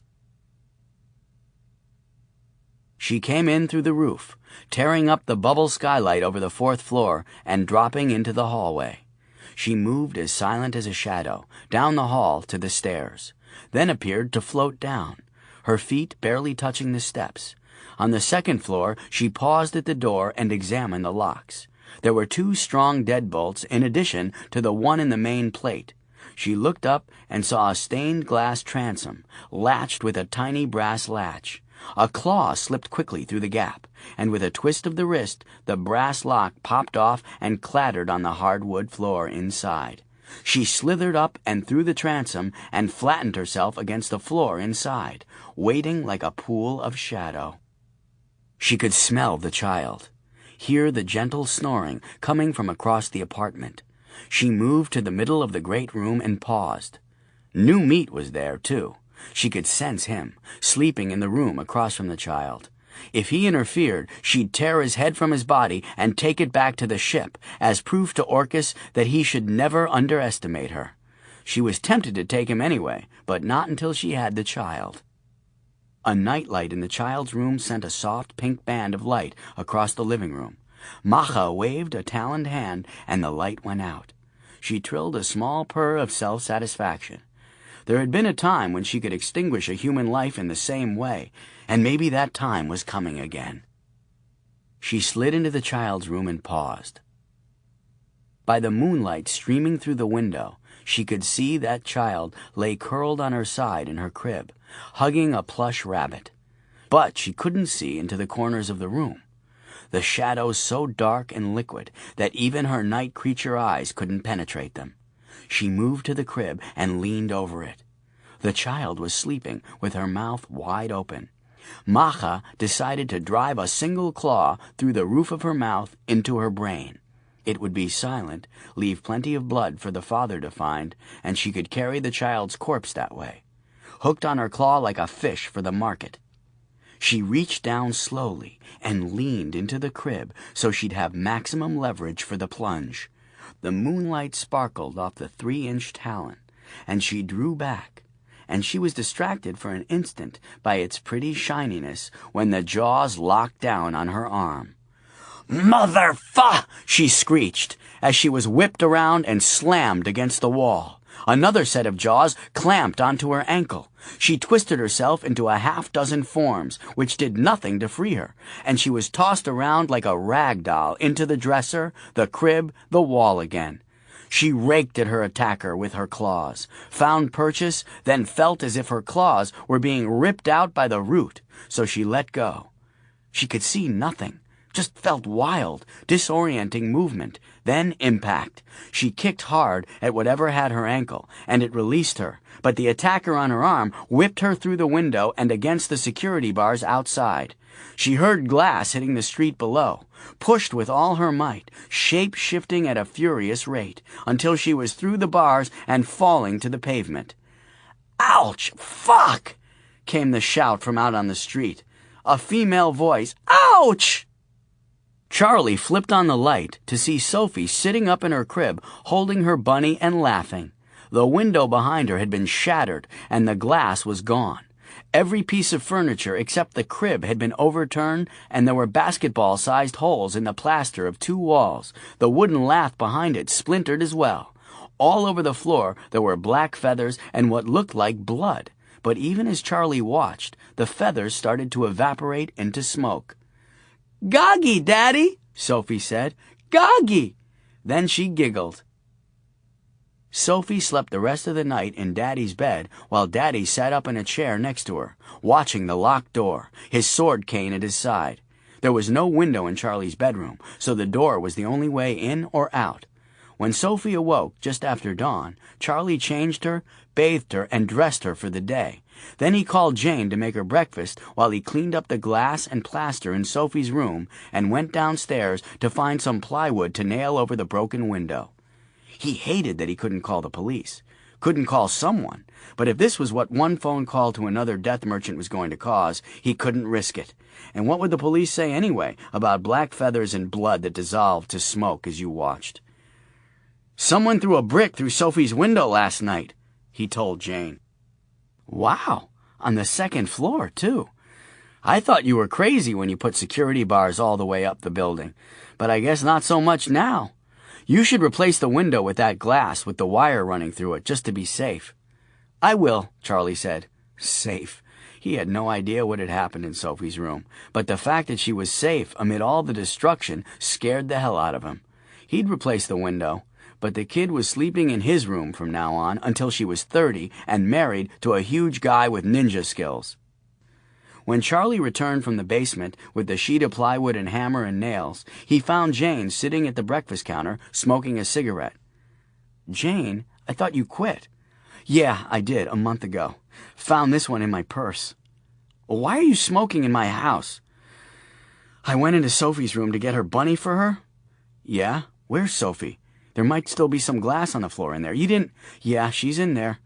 And you're not funny, Asher. Your thing with the pets has gone completely overboard. I'm going to have to do 3 yoga classes, get a massage, and smoke a joint the size of a thermos bottle to take the adrenaline edge off. They scared me so bad I peed myself a little." "What in the hell are you talking about, Jane?" "Funny," she said, smirking. "That's really funny. I'm talking about the goggies, Daddy." Charlie shrugged at his sister as if to say, "Could you be any more incoherent or incomprehensible?" A gesture he had perfected over 32 years, then ran to Sophie's room and threw the door open. There, one on either side of his darling daughter, were the 2 biggest, blackest dogs he had ever seen. Sophie was sitting, leaning against one, while hitting the other in the head with her stuffed bunny. Charlie took a step toward rescuing Sophie when one of the dogs leapt across the room and knocked Charlie to the floor, pinning him there. The other put itself between Charlie and the baby. "Sophie, Daddy's coming to get you. Don't be afraid." Charlie tried to squirm out from under the dog, but it just lowered its head and growled at him. It didn't budge. Charlie figured that it could take the better part of one of his legs and some of his torso off in one bite. The thing's head was bigger than the Bengal tigers at the San Francisco Zoo. "Jane, help me! Get this thing off of me!" The big dog looked up, keeping its paws on Charlie's shoulders. Jane swiveled on her bar stool and took a deep drag on her cigarette. "No, I don't think so, little brother. "You're on your own after springing this on me." "I didn't! I've never seen these things before! No one's ever seen these things before!" "You know, we dykes have very high dog tolerance, but that doesn't give you the right to do this." "Well, I'll leave you to it," Jane said, gathering up her purse and keys from the breakfast bar. "You enjoy your little canine pals. I'm going to call in, freaked out, to work." "Jane, wait!" But she was gone. He heard the front door slam. The big dog didn't seem to be interested in eating Charlie, just holding him there. Every time he tried to slither out from under it, the thing growled and pushed harder. "Down! Heel! Off!"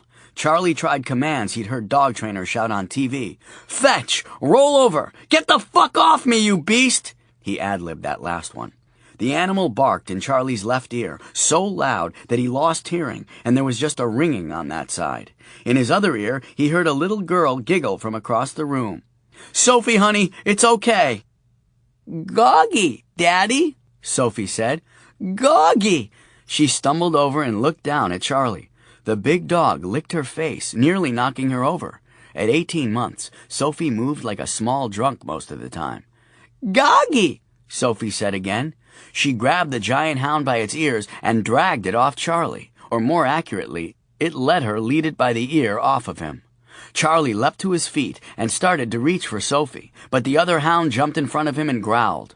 The thing's head came up to Charlie's chest, even with its feet flat on the ground. He figured the hounds must weigh 400 or 500 pounds apiece. They were easily twice the size of the biggest dog he'd seen before, a Newfoundland that he'd seen swimming in the aquatic park down by the Maritime Museum.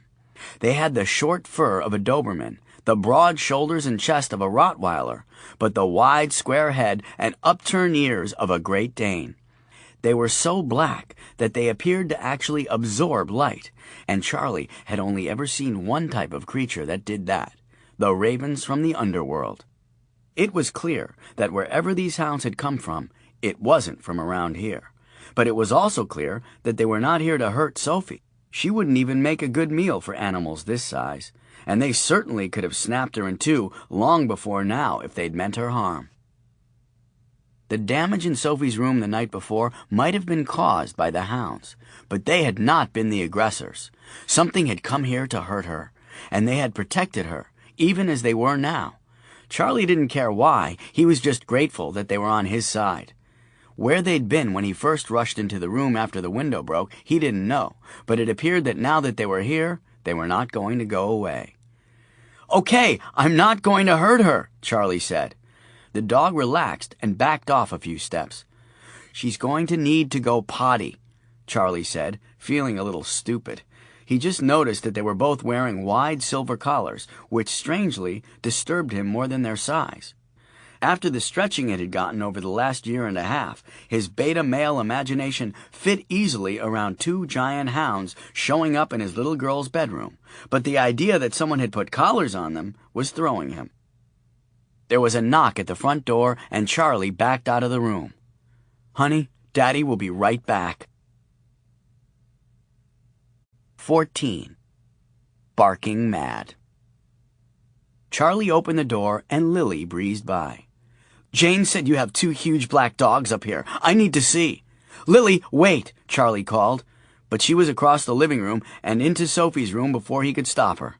There was a low growl, and she came backing out. "Oh my fucking God, dude," she said around a huge grin. "They are so cool. Where did you get them?" "I didn't get them anywhere. They were just here." Charlie joined Lily just outside the door to Sophie's room. She turned and grabbed his arm.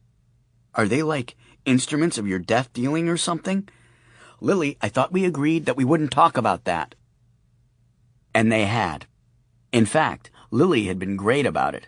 Since she'd first found out about him being a death merchant, she'd hardly brought it up at all. She'd also gone on to graduate from high school without getting a major criminal record and enroll in the Culinary Institute, the upside of which was that she actually wore her white chef's coat, checked pants, and rubber clogs to work, which tended to soften her makeup and hair, which remained severe, dark, and a little scary. Sophie giggled and rolled over against one of the hounds. They had been licking her, and she was covered with hellish dog spit. Her hair was plastered into a dozen unlikely spikes, making her appear a little like a wide-eyed anime character.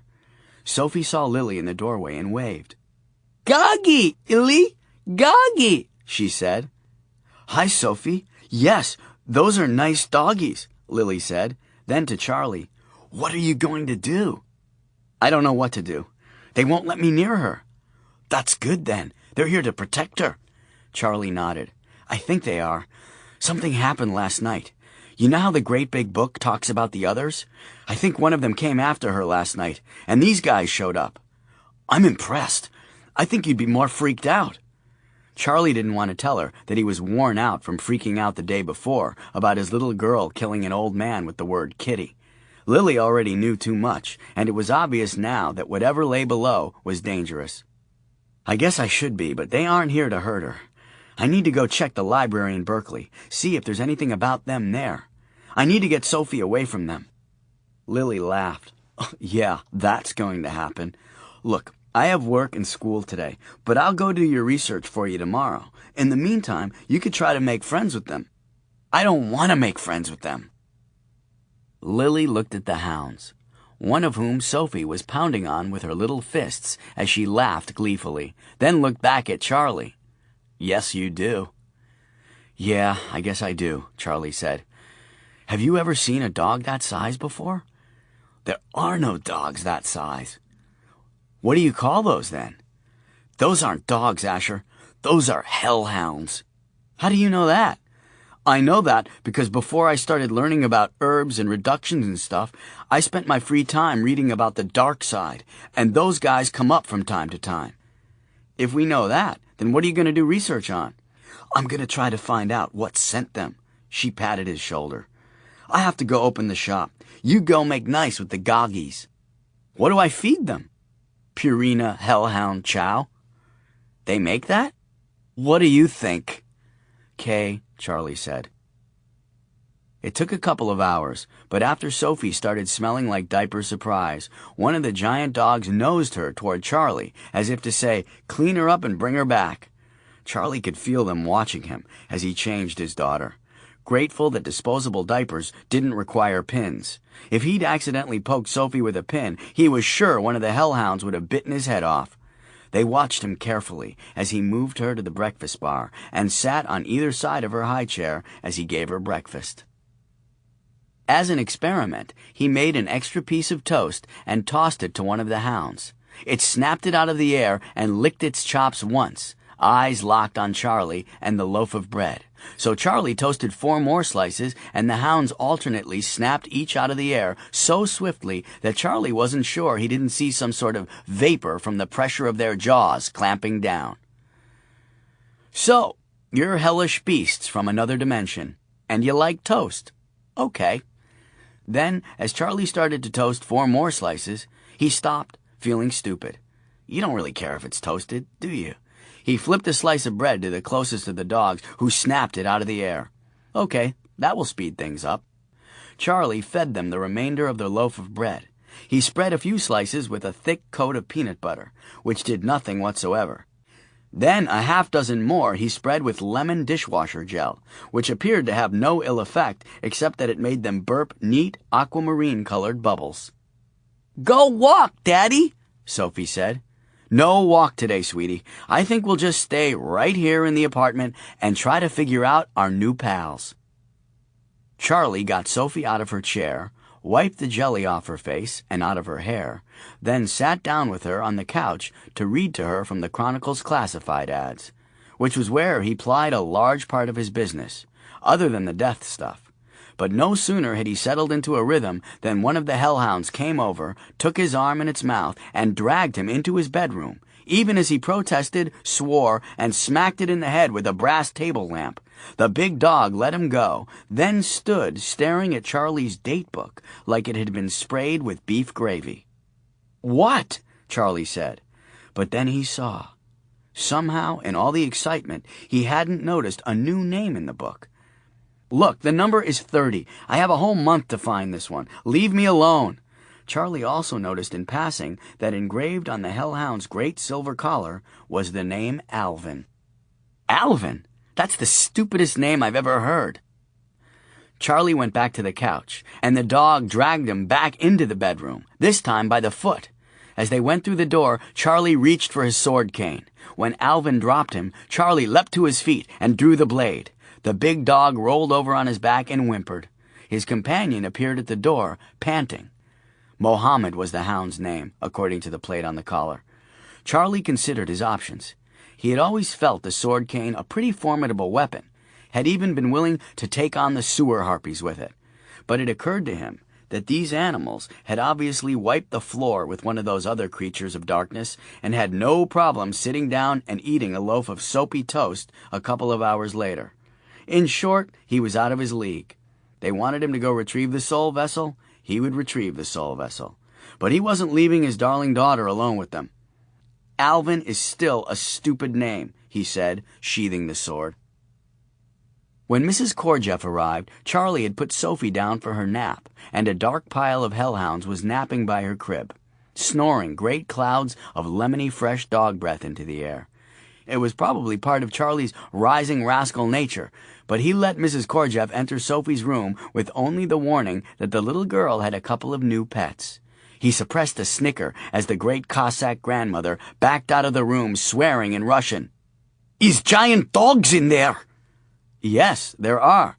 But not like normal giant dog. They are like extra giant black animal. They are—" "Like bear?" Charlie suggested.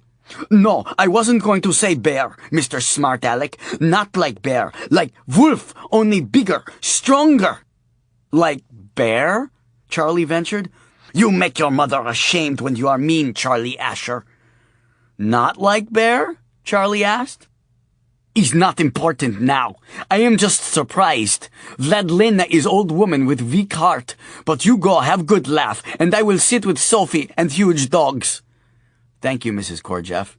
Their names are Alvin and Mohammed. It's on their collars." "You have food for them?"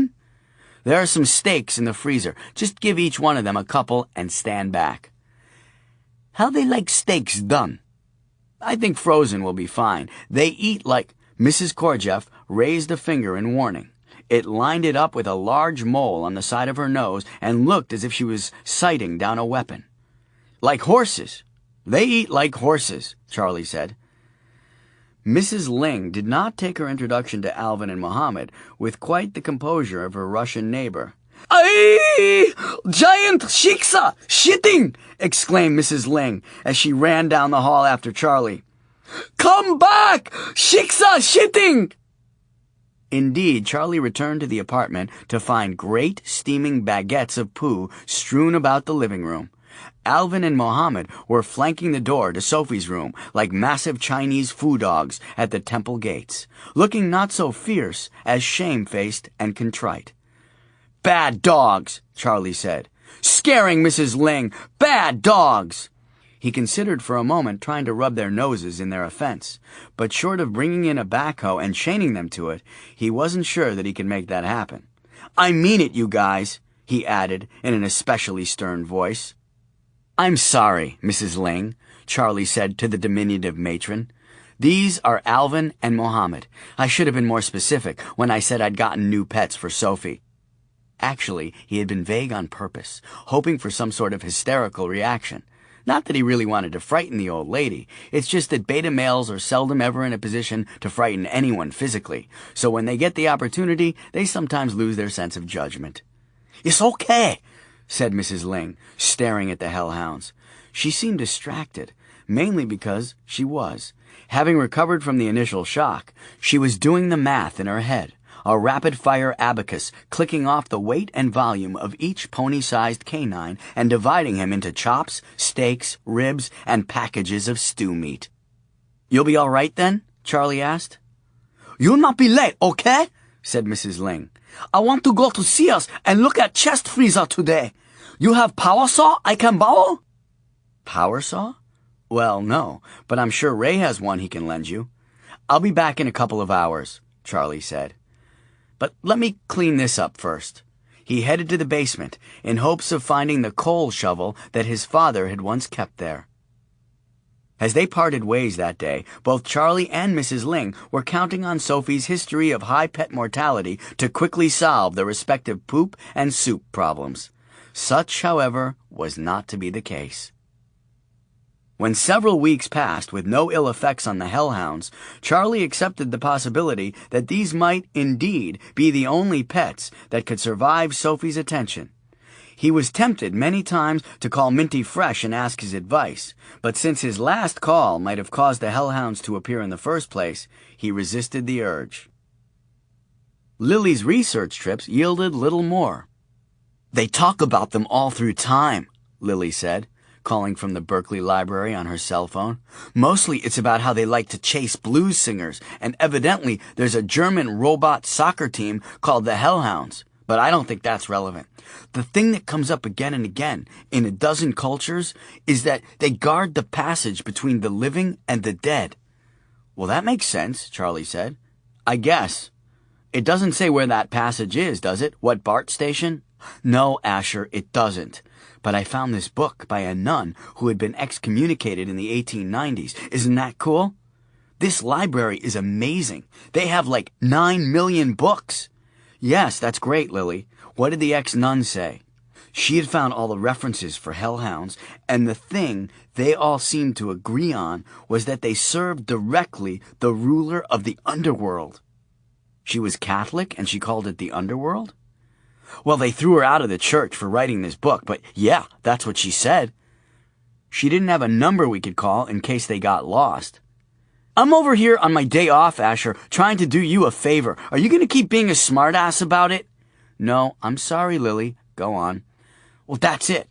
It's not like there's a care and feeding guide. Mostly the research implies that having hellhounds around is a bad thing." "What's the title of this book? The Complete Guide to the Fucking Obvious?" "You're paying me for this, you know, time and travel." "Sorry, yes. So I should try to get rid of them." "They eat people, Asher. Who's riding the duh train now?"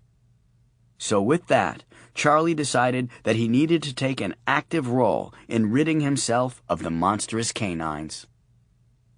Since the only thing about the hellhounds that he could be sure of was that they would go anywhere he took Sophie, he brought them along on their trip to the San Francisco Zoo and left them locked in the van with the engine running and a shop vac hose run from the exhaust pipe through the vent window.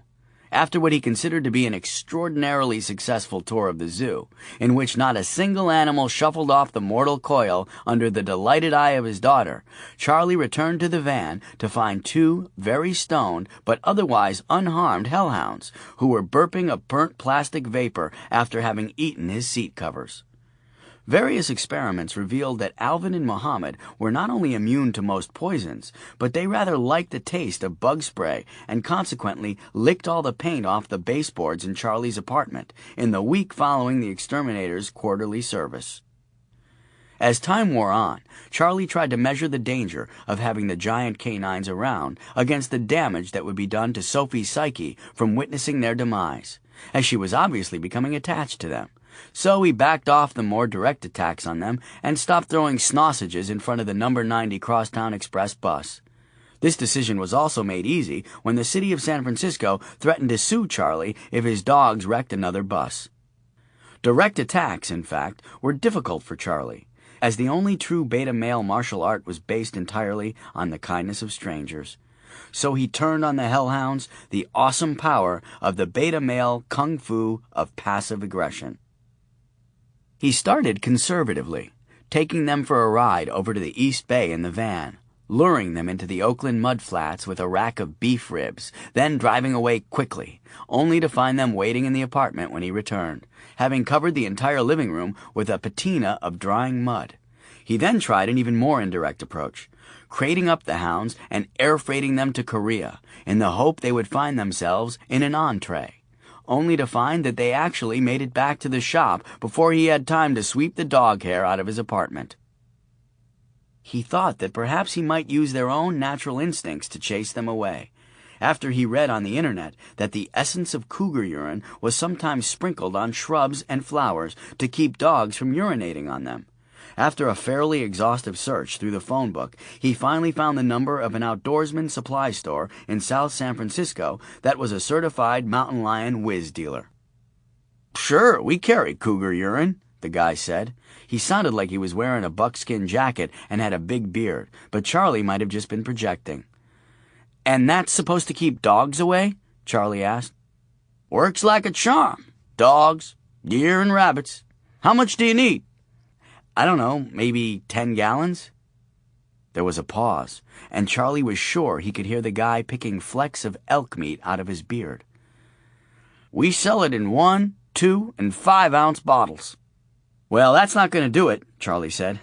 "Can't you get me like a large economy size? Preferably from a cougar that's been fed nothing but dog for a couple of months. I assume that this is domesticated cougar pee, right? I mean, you don't go out in the wild and collect it yourself." "No, sir, I believe they get it from zoos." "The wild stuff is probably better, huh?" Charlie asked. "If you can get it, I mean. I don't mean you personally. I wasn't implying that you were out in the wild following a mountain lion around with a measuring cup. I meant a professional—" "Hello?" The bearded buckskin-sounding guy had hung up. So Charlie sent Ray over to South San Francisco in the van to buy up all the cougar whiz they had. But in the end, it achieved nothing other than making the whole second floor of Charlie's building smell like a cat box. When it appeared that even the most passive-aggressive attempts would not work, Charlie resorted to the ultimate beta male attack, which was to tolerate Alvin and Muhammad's presence, but to resent the hell out of them and drop snide remarks whenever he had the chance. Feeding the hellhounds was like shoveling coal into 2 ravenous steam engines. Charlie started having 50 pounds of dog food delivered every 2 days to keep up with them, which they, in turn, converted to massive torpedoes of poo that they dropped in the streets and alleys around Asher's secondhand like they were staging their own doggy blitzkrieg on the neighborhood. The upside of their presence was that Charlie went for months on end without hearing a peep from the storm drains or seeing an ominous raven shadow on the wall when he was retrieving a soul vessel. And to that end, the death-dealing, the hounds served their purpose as well. For whenever a new name appeared in his datebook, the hounds would drag Charlie to the calendar every morning until he returned with the sole object. So he went 2 years without missing or being late for a retrieval. The big dogs, of course, accompanied Charlie and Sophie on their walks, which had resumed once Charlie was sure that Sophie had her special language skill under control.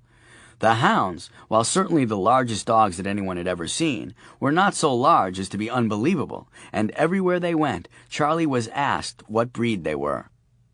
Tired of trying to explain, he would simply say, "They're hellhounds."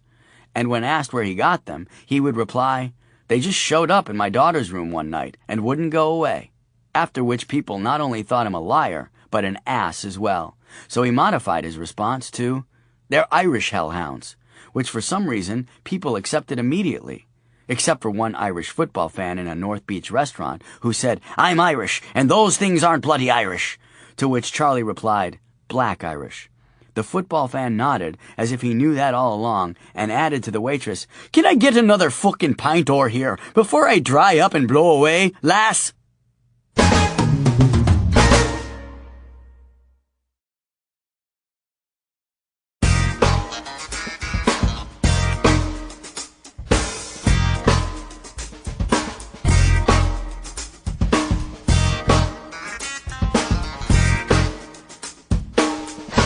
In a way, Charlie started to enjoy the notoriety of being the guy with the cute little girl and the 2 giant dogs. When you have to maintain a secret identity, you can't help but relish a little public attention, and Charlie did, until the day he and Sophie were stopped on a side street on Russian Hill by a bearded man in a long cotton caftan and a woven hat. Sophie was old enough by then to do a lot of her own walking, although Charlie kept a piggyback kid sling with him so he could carry her when she got tired. But more often, he would just balance her while she rode on the back of Alvin or Muhammad.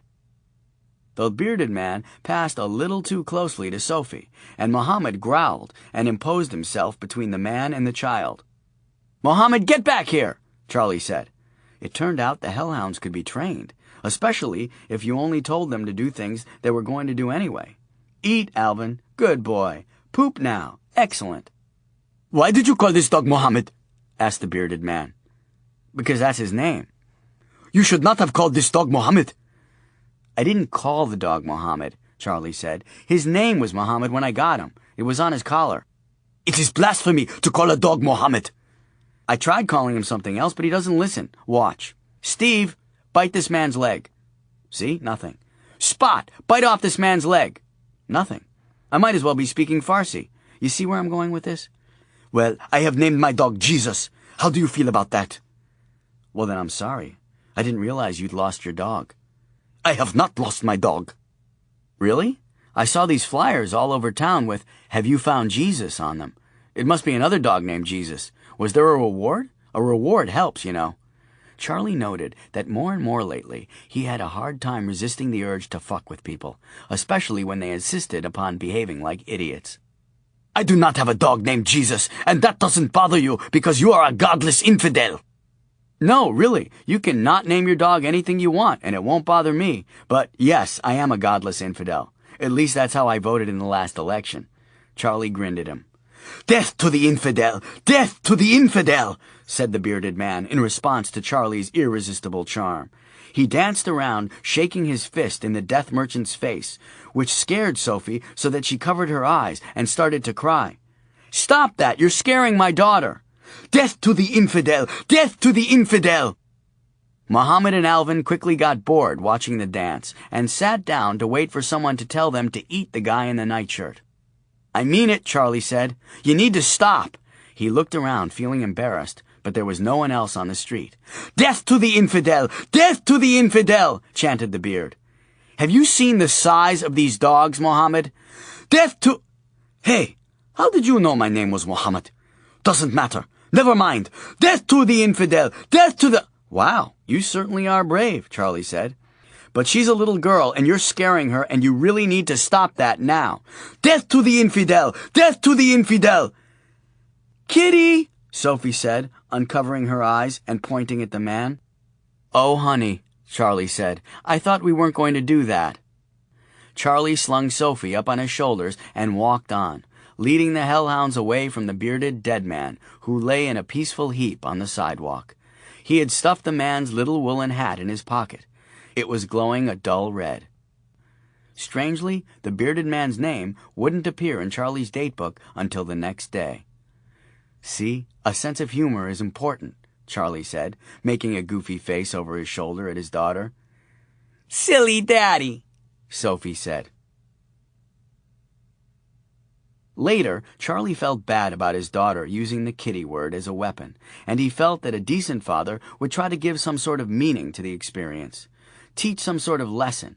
So he sat Sophie down with a pair of stuffed bears, some tiny cups of invisible tea, a plate of imaginary cookies, and 2 giant hounds from hell, and had his first heart-to-heart father-daughter talk. Honey, you understand why Daddy told you not to ever do that again, right? Why people can't know that you can do that. We're different than other people? Sophie said. That's right, honey, because we're different than other people, he said to the smartest, prettiest little girl in the world. And you know why that is, right? Because we're Chinese and the white devils can't be trusted?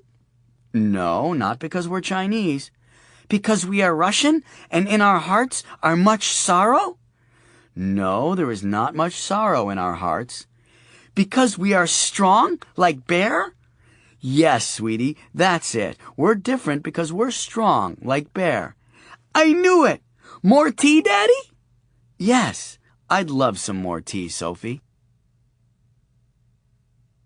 So, said the Emperor, I see you have experienced the multifarious ways in which a man's life is enriched by the company of a good brace of hounds.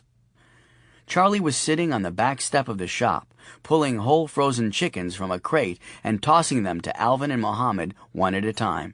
Each chicken was snapped out of the air with so much force that the Emperor and Bummer and Lazarus, who were crouched across the alley suspiciously eyeing the hellhounds, flinched as if a pistol was being fired nearby. Multifarious enrichment, Charlie said, tossing another chicken. That is exactly how I describe it. There is no better nor more loyal friend than a good hound, said the Emperor. Charlie paused, having pulled not a chicken from the box, but a portable electric mixer. "A friend indeed," he said. "A friend indeed."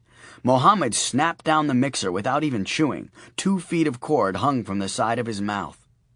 "That doesn't hurt him?" said the Emperor. "Roughage," Charlie explained, throwing a frozen chicken chaser to Mohammed, who gulped it down with the rest of the mixer cord. "They're not really my dogs. They belong to Sophie." "A child needs a pet," said the Emperor, "a companion to grow up with, although these fellows seem to have done most of their growing." Charlie nodded, tossing the alternator from an '83 Buick into Alvin's eager jaws. There was a clanking and the dog belched, but his tail thumped against the dumpster, asking for more. "Well, they have been her constant companions," Charlie said. "At least now we have them trained so they'll just guard whatever building she's in. For a while they wouldn't leave her side. Bath time was a challenge." The Emperor said, "I believe it was the poet Billy Collins who wrote, 'No one here likes a wet dog.'" Yes, and he probably never had to get a squirming toddler and 2 400-pound dogs out of a bubble bath either. "But they've mellowed, you say?" "They had to. Sophie started school. The teacher frowned on giant dogs in class. Charlie flipped an answering machine to Alvin, who crunched it up like a dog biscuit, shards of dog spit-covered plastic raining down from his jaws. "So what did you do?" "It took us a few days and a lot of explaining, but I trained them to just sit outside the front door of the school." "And the faculty relented?" "Well, I spray paint them with that granite texture spray paint every morning, then tell them to sit absolutely still on either side of the door. No one seems to notice them." "And they obey? All day?" "Well, it's just half a day right now. She's only in kindergarten. And you have to promise them a cookie." "There's always a price to be paid." The Emperor pulled a frozen chicken out of the box. "May I?" "Please." Charlie waved him on. The Emperor tossed the chicken to Mohammed, who chomped it down in a single bite. "My, that is satisfying," said the Emperor. "That's nothing," Charlie said. "If you feed them mini propane cylinders, they burp fire." 15. The Call of Booty. "Fuck puppets," Ray said out of nowhere. He was on the stair-climbing machine next to Charlie, and they were both sweating and staring at a row of 6 perfectly tuned female bottoms aimed at them from the machines in front of them. "What was that?" Charlie said. "Fuck puppets," Ray said. "That's what they are." Ray had talked Charlie into coming to his health club with him under the pretense of getting him into the flow of being single. Actually, because Ray was an ex-cop, watched people more closely than really was healthy, had too much time on his hands, and didn't get out much himself, the real reason he asked Charlie to come work out with him was so he could get to know him outside of the shop. He'd noticed a strange pattern that had developed since Rachel's death, of Charlie showing up with people's property shortly after their obituary appeared in the paper. Because Charlie kept to himself socially and was secretive about what he did when he was out of the shop, not to mention all the little animals that ended up dead in Charlie's apartment, Ray suspected that he might be a serial killer. Ray decided to try to get close to his boss and find out for sure. "Keep your voice down, Ray," Charlie said. "Geez." Since Ray couldn't turn his head, he was talking right at the women's butts. "They can't hear me. Look, every single one has on a headset." He was right. Every one of them was talking on a cell phone. "You and I are invisible to them." Having actually been invisible to people, or nearly so, Charlie did a double take. It was mid-morning, and the gym was full of lean, spandex-clad women in their 20s with disproportionately large breasts, perfect skin, and expensive hair, who seemed to have the ability to look right through him, the way that everyone did when he was in pursuit of a soul vessel. In fact, when he and Ray had first come into the gym, Charlie had actually looked around for some object, pulsing red, thinking that he might have missed a name on his date book that morning. "After I was shot, I dated a physical therapist that worked here for a while," Ray said. "She called them that. Fuck puppets. Every one of them has an apartment that some older executive guy is paying for, just like he paid for the health club membership and the fake tits. They spend their days getting facials and manicures, and their nights under some suit out of his suit. Charlie was wildly uncomfortable with Ray's litany, talking about these women who were only a couple of feet away. Like any beta male, he would have been wildly uncomfortable in the presence of so many beautiful women anyway, but this made it worse. "So they're like trophy wives?" Charlie said. "Nuh-uh. Like wannabe trophy wives.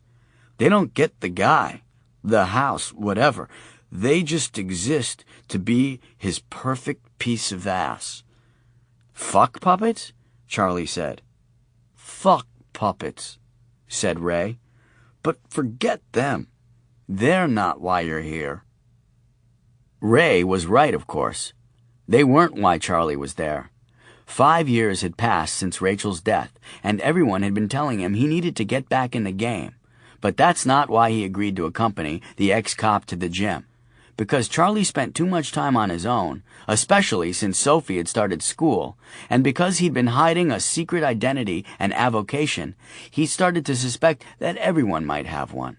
And since Ray kept to himself, talked a lot about people in the neighborhood who had died, and because he really didn't seem to have a social life beyond the Filipino women he contacted online, Charlie suspected Ray might be a serial killer. Charlie thought he'd try to get closer to Ray and find out. "So they're like mistresses?" Charlie said. "Like in Europe?" "I suppose," Ray said. "But did you ever get the impression that mistresses worked as hard to look good? I think fuck puppet is more accurate, because when they get too old to hold the attention of their guy, they've got nothing more going. They'll be done, like marionettes with no one at the strings." "Geez, Ray, that's harsh. Maybe Ray is stalking one of these women," Charlie thought. Ray shrugged. Charlie looked up and down the line of perfect derrieres, then felt the weight of his years alone or in the company of a child and 2 giant dogs, and said, "I want a fuck puppet." "Aha!" thought Ray. "He's picking a victim." "Me too," he said. "But guys like us don't get fuck puppets, Charlie. We just get ignored by them." "Aha!" Charlie thought. The bitter sociopath comes out. "So that's why you brought me here? So I could show I was out of shape in front of gorgeous women who wouldn't notice?" "No, the fuck puppets are fun to look at. But there's some normal women who come here too." "Who won't talk to me either," Ray thought. "Who won't talk to you either," Charlie said, "because they can tell that you are a psycho killer." "We'll see in the juice bar after the workout," Ray said, "where I'll sit at an angle so I can watch you pick your victim." You sick fuck, they thought. Charlie awoke to find not 1, but 3 new names in his datebook, and the last one, a Madison McCurney, had only 3 days for him to retrieve her soul vessel. Charlie kept a stack of newspapers in the house, and typically would go back for a month looking for an obituary of his new client.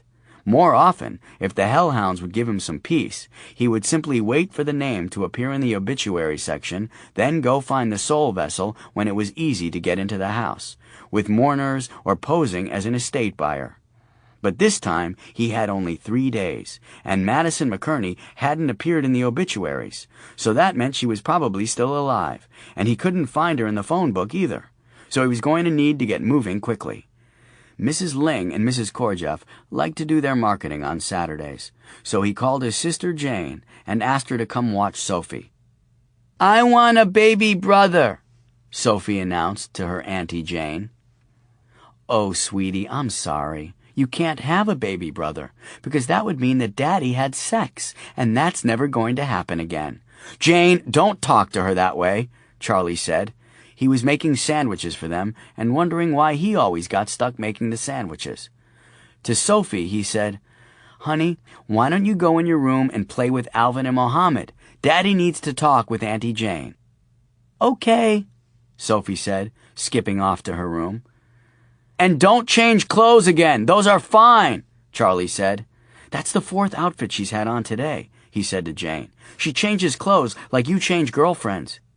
Ouch! Be gentle, Chuck. I'm sensitive and I can still kick your ass.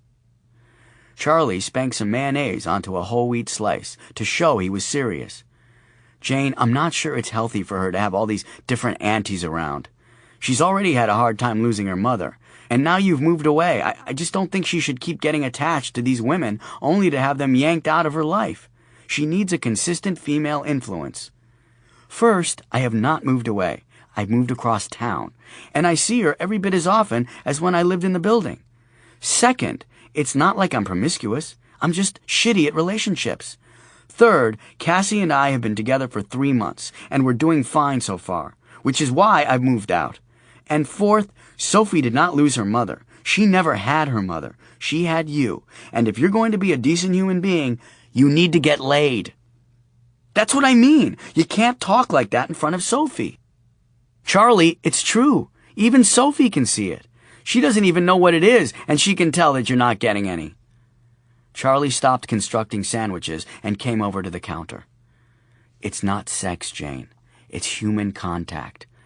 I was getting my hair cut the other day, and the hairdresser's breast rubbed against my shoulder, and I almost came. Then I almost cried.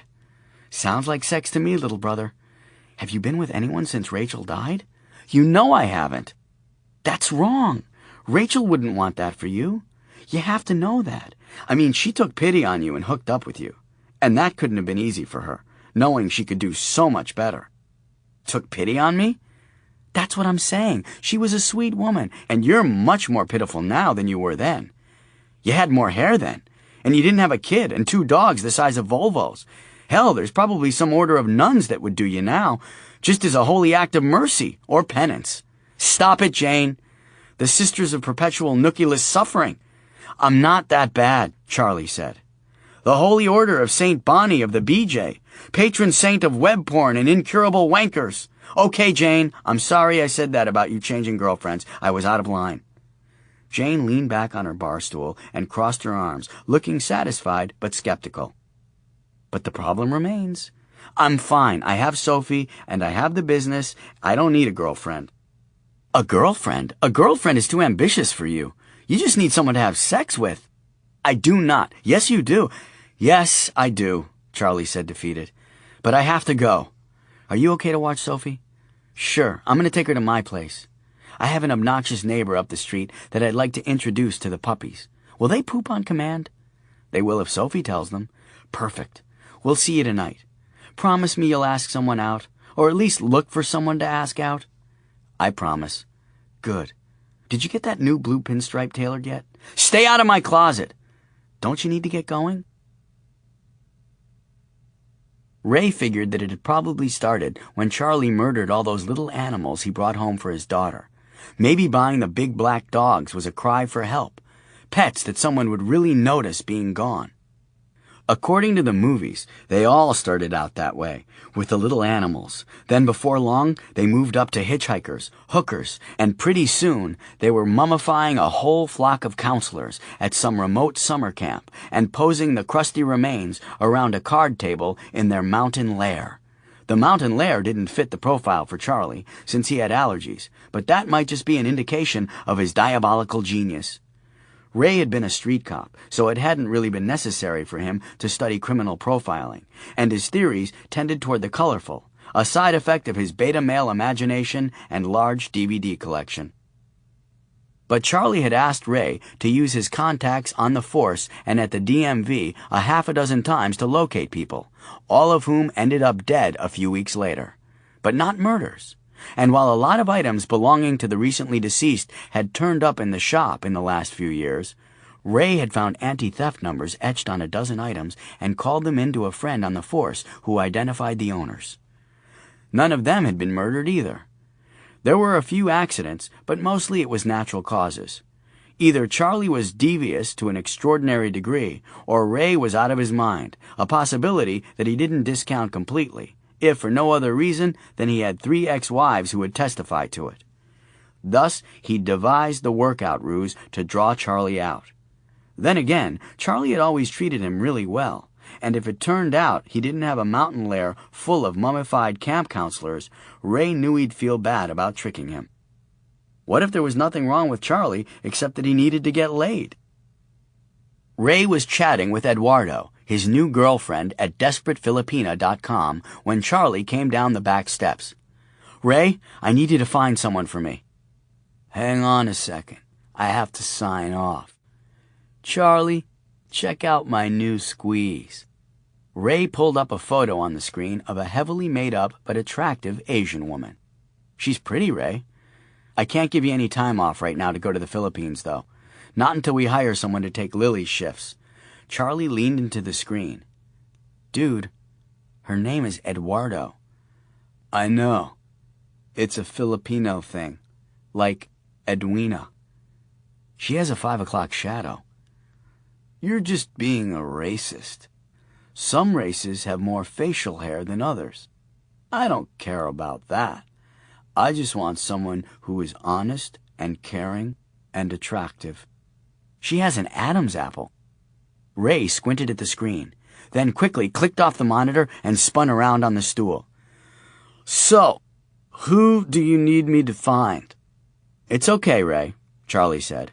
"An Adam's apple doesn't preclude someone from being honest, caring, and attractive. It just makes it less likely." "Right. It was just bad lighting, I think. Anyway, who do you need to find?" "All I have is the name Madison McCurney. I know he or she lives in the city, but that's all I know." "It's a she." "Pardon me?" "Madison. It's a stripper's name." Charlie shook his head. "You know this woman?" "I don't know her, although the name seems familiar.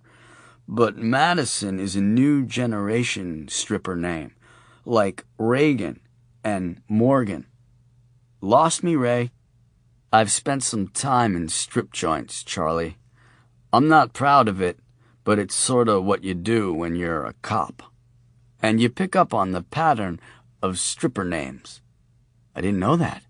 "Yeah, and there's sort of a progression going back to the 50s. Bubbles, Boom Boom, and Blaze, who begot Bambi, Candy, and Jewel, who begot Sunshine, Brandy, and Cinnamon, who begot Amber, Brittany, and Bree, who begot Reagan, Morgan, and Madison. Madison is a stripper name." "Ray, you weren't even alive in the 50s.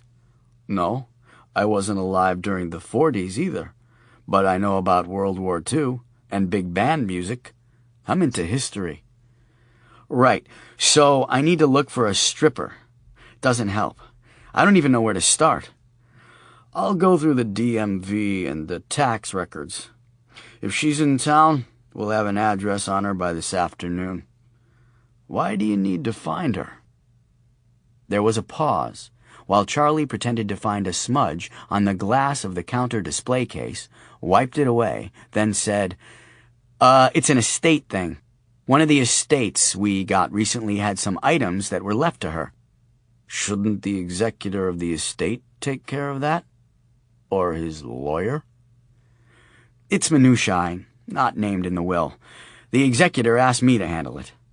"There's $50 in it for you." Ray grinned. "That's okay. I was going to help anyway. But if she turns out to be a stripper, I get to go with you. Okay?" "Deal," Charlie said. 3 hours later, Ray gave the address to Charlie and watched as his boss bolted out of the shop and grabbed a cab. Why a cab? Why not take the van? Ray wanted to follow, needed to follow, but he had to find someone to cover the store. He should have anticipated this, but he'd been distracted. Ray had been distracted since talking to Charlie, not just by the search for Madison McCurney, but also because he was trying to figure out how to work "do you have a penis" casually into the conversation with his sweetheart, Eduardo. After a couple of teasing emails, he could stand it no longer, and had just typed out, "Eduardo, not that it makes any difference, but I'm thinking of sending you some sexy lingerie as a friendship present, and I wondered if I should make any special accommodations for the panties."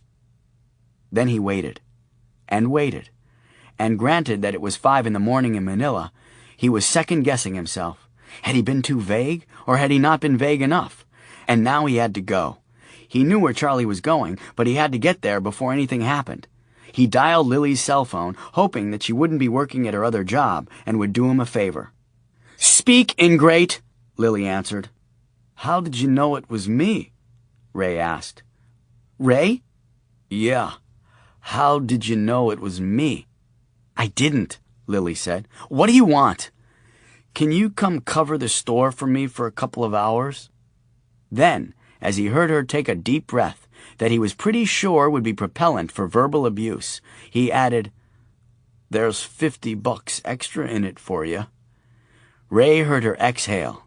Yes! After graduating from the Culinary Institute, Lily had gotten a job as a sous chef at a bistro in North Beach, but she didn't make enough to move out of her mother's apartment yet, so she let Charlie talk her into keeping a couple of shifts at Asher's second hand, at least until he could find a replacement. "Okay, Ray, I'll come in for a couple of hours, but I have to be at the restaurant by 5, so be back or I'm closing up early." "Thanks, Lily." Charlie sincerely hoped that Ray wasn't a serial killer, despite all the indications to the contrary. He would never have found this woman without Ray's police contacts, and what would he do in the future if he needed to find someone and Ray was in jail? Then again, Ray's experience as a cop could account for his never leaving any evidence. But why, then, would he continue to pursue the Filipino women over the internet if he was just looking to kill people? Maybe that's what he did when he went to the Philippines to visit his paramours. Maybe he killed desperate Filipinas. Maybe Ray was a tourist serial killer. Deal with it later, Charlie thought. For now, there's a soul vessel to retrieve. Charlie got out of the cab outside of the Fontana, an apartment building just a block up from Girardelli Square, the waterfront chocolate factory turned tourist mall. The Fontana was a great, curved concrete and glass building that commanded views of Alcatraz and the Golden Gate Bridge, and that had drawn the disdain of San Franciscans since it had been built in the 1960s. It wasn't that it was an ugly building, although no one would argue that it wasn't, but with the Victorian and Edwardian structures all around it, it looked very much like a giant air conditioner from outer space attacking a 19th century neighborhood. However, the views from the apartments were exquisite. There was a doorman, underground parking, and a pool on the roof, so if you could handle the stigma of residing in an architectural pariah, it was a great place to live. The address Ray had given him for Madison was on the 22nd floor, and so, presumably, was her soul vessel. Charlie wasn't sure of the exact range of his unnoticeability. He refused to think of it as invisibility, because it wasn't. But he hoped that it reached 22 floors. He was going to have to get past the doorman and into the elevator, and posing as an estate buyer wasn't going to work. Ah, well, nothing ventured, nothing gained. If he got caught, he'd just have to find another way in. He waited by the door until a young woman in business attire went in, then followed her into the lobby. The doorman didn't even look at him. Ray saw Charlie get out of the cab and told his own driver to stop a block away, where he hopped out, threw the driver a $5, and told him to keep the change, then dug in his pocket for the rest of the fare while the driver pounded on the wheel impatiently and cursed under his breath in Urdu. "Sorry, it's been a while since I took a cab," Ray said. Ray had a car, a nice little Toyota, but the only parking place he could find was 8 blocks away from his apartment in the parking lot of a hotel managed by a friend of his, and when you got a parking place in San Francisco, you kept it. So Ray mostly used public transportation and only drove the car on his days off to keep the battery charged. He'd jumped in a taxi outside Charlie's shop and shouted, "Follow that cab!" thus completely terrifying the Japanese family in the back. "Oh, sorry," Ray said. "Konnichiwa. It's been a while since I took a cab." Then he jumped back out and caught a cab that didn't have a fare. He sneaked quickly up the street, going from light post to newspaper machine to ad kiosk, ducking behind each, staying in his stealth crouch, and achieving nothing whatsoever except to look like a complete loon to the kids standing at the bus stop across the street. He reached the underground parking entrance of the Fontana just as Charlie was making for the door. Ray crouched behind the keycard pillar. He wasn't sure what he was going to do if Charlie went for the building. Fortunately, he'd memorized Madison McCurney's phone number, and he could warn her that Charlie was coming. In the cab on the way down here, he'd remembered where he'd seen her name. On the register at his health club. Madison McCurney was one of the mid-morning fuck puppets from the gym, and as Ray suspected, Charlie was stalking her. He watched Charlie fall in behind a young woman in business dress who was heading up the walk into the Fontana. Then Charlie was gone. Just gone. Ray came out onto the sidewalk to get a better angle. The woman was still there. She'd gone only a couple of steps, but he couldn't see Charlie. There were no bushes, no walls. The whole damn lobby was glass. Where the hell had he gone? Ray was sure he hadn't looked away. He didn't even think he'd blinked, and he would have seen any sudden move Charlie might have made. Reverting to the beta male's tendency to blame himself, Ray wondered if he'd had some kind of petit mal seizure that had made him black out for a second. Whether he did or not, he had to warn Madison McCurney. He reached to his belt and felt the empty cell phone clip, then remembered putting his phone under the register when he'd gotten to work that morning. Charlie found the right apartment and rang the bell. If he could get Madison McCurney to come out into the hallway, he could slip in behind her and look through her apartment for her soul vessel. Just down the hall, there was a table with an artificial flower arrangement. He tipped it over, hoping she was compulsive or curious enough to come out of her apartment to get a closer look. If she wasn't home, well, he'd have to break in. Odds were that with a doorman downstairs, she didn't have an alarm system. But what if she could see him? Sometimes they could, the clients. Not often, but it happened, and she opened the door.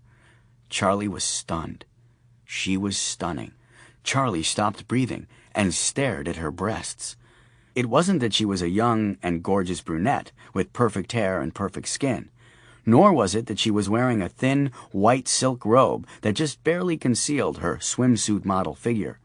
Nor was it because she had disproportionately large but alert breasts that were straining against the robe and peeking out of the plunging neckline as she leaned out the door, although that would have been enough to render the hapless beta breathless under any circumstances. It was that her breasts were glowing red, right through the silk robe, glowing right out of the décolletage like twin rising suns, pulsating like the light bulb boobies of a kitschy Hawaiian hula girl lamp. Madison McCurney's soul was residing in her breast implants. "I've got to get my hands on those," Charlie said, forgetting that he wasn't exactly alone and he wasn't exactly thinking to himself. Then Madison McCurney noticed that Charlie was there, and the screaming started. 16. The Call of Booty 2. Requiem for a Fuck Puppet. Ray threw the door open so hard that the little bell went flying off its holder and tinkled across the floor. "Oh, jeez," Ray said. "You won't believe it. I can't believe it myself." Lily looked at Ray over her half-frame reading glasses and set down the French cookbook she'd been looking at. She didn't really need reading glasses, but looking over the top of them conveyed instant condescension and disdain, a look that she felt flattered her. "I have something I need to tell you, too," Lily said. "No," Ray said, looking around to make sure there were no customers in the store. "What I have to tell you is really important." "Okay," Lily said. "Mine's not that important to me. You go first." "Okay." Ray took a deep breath and launched.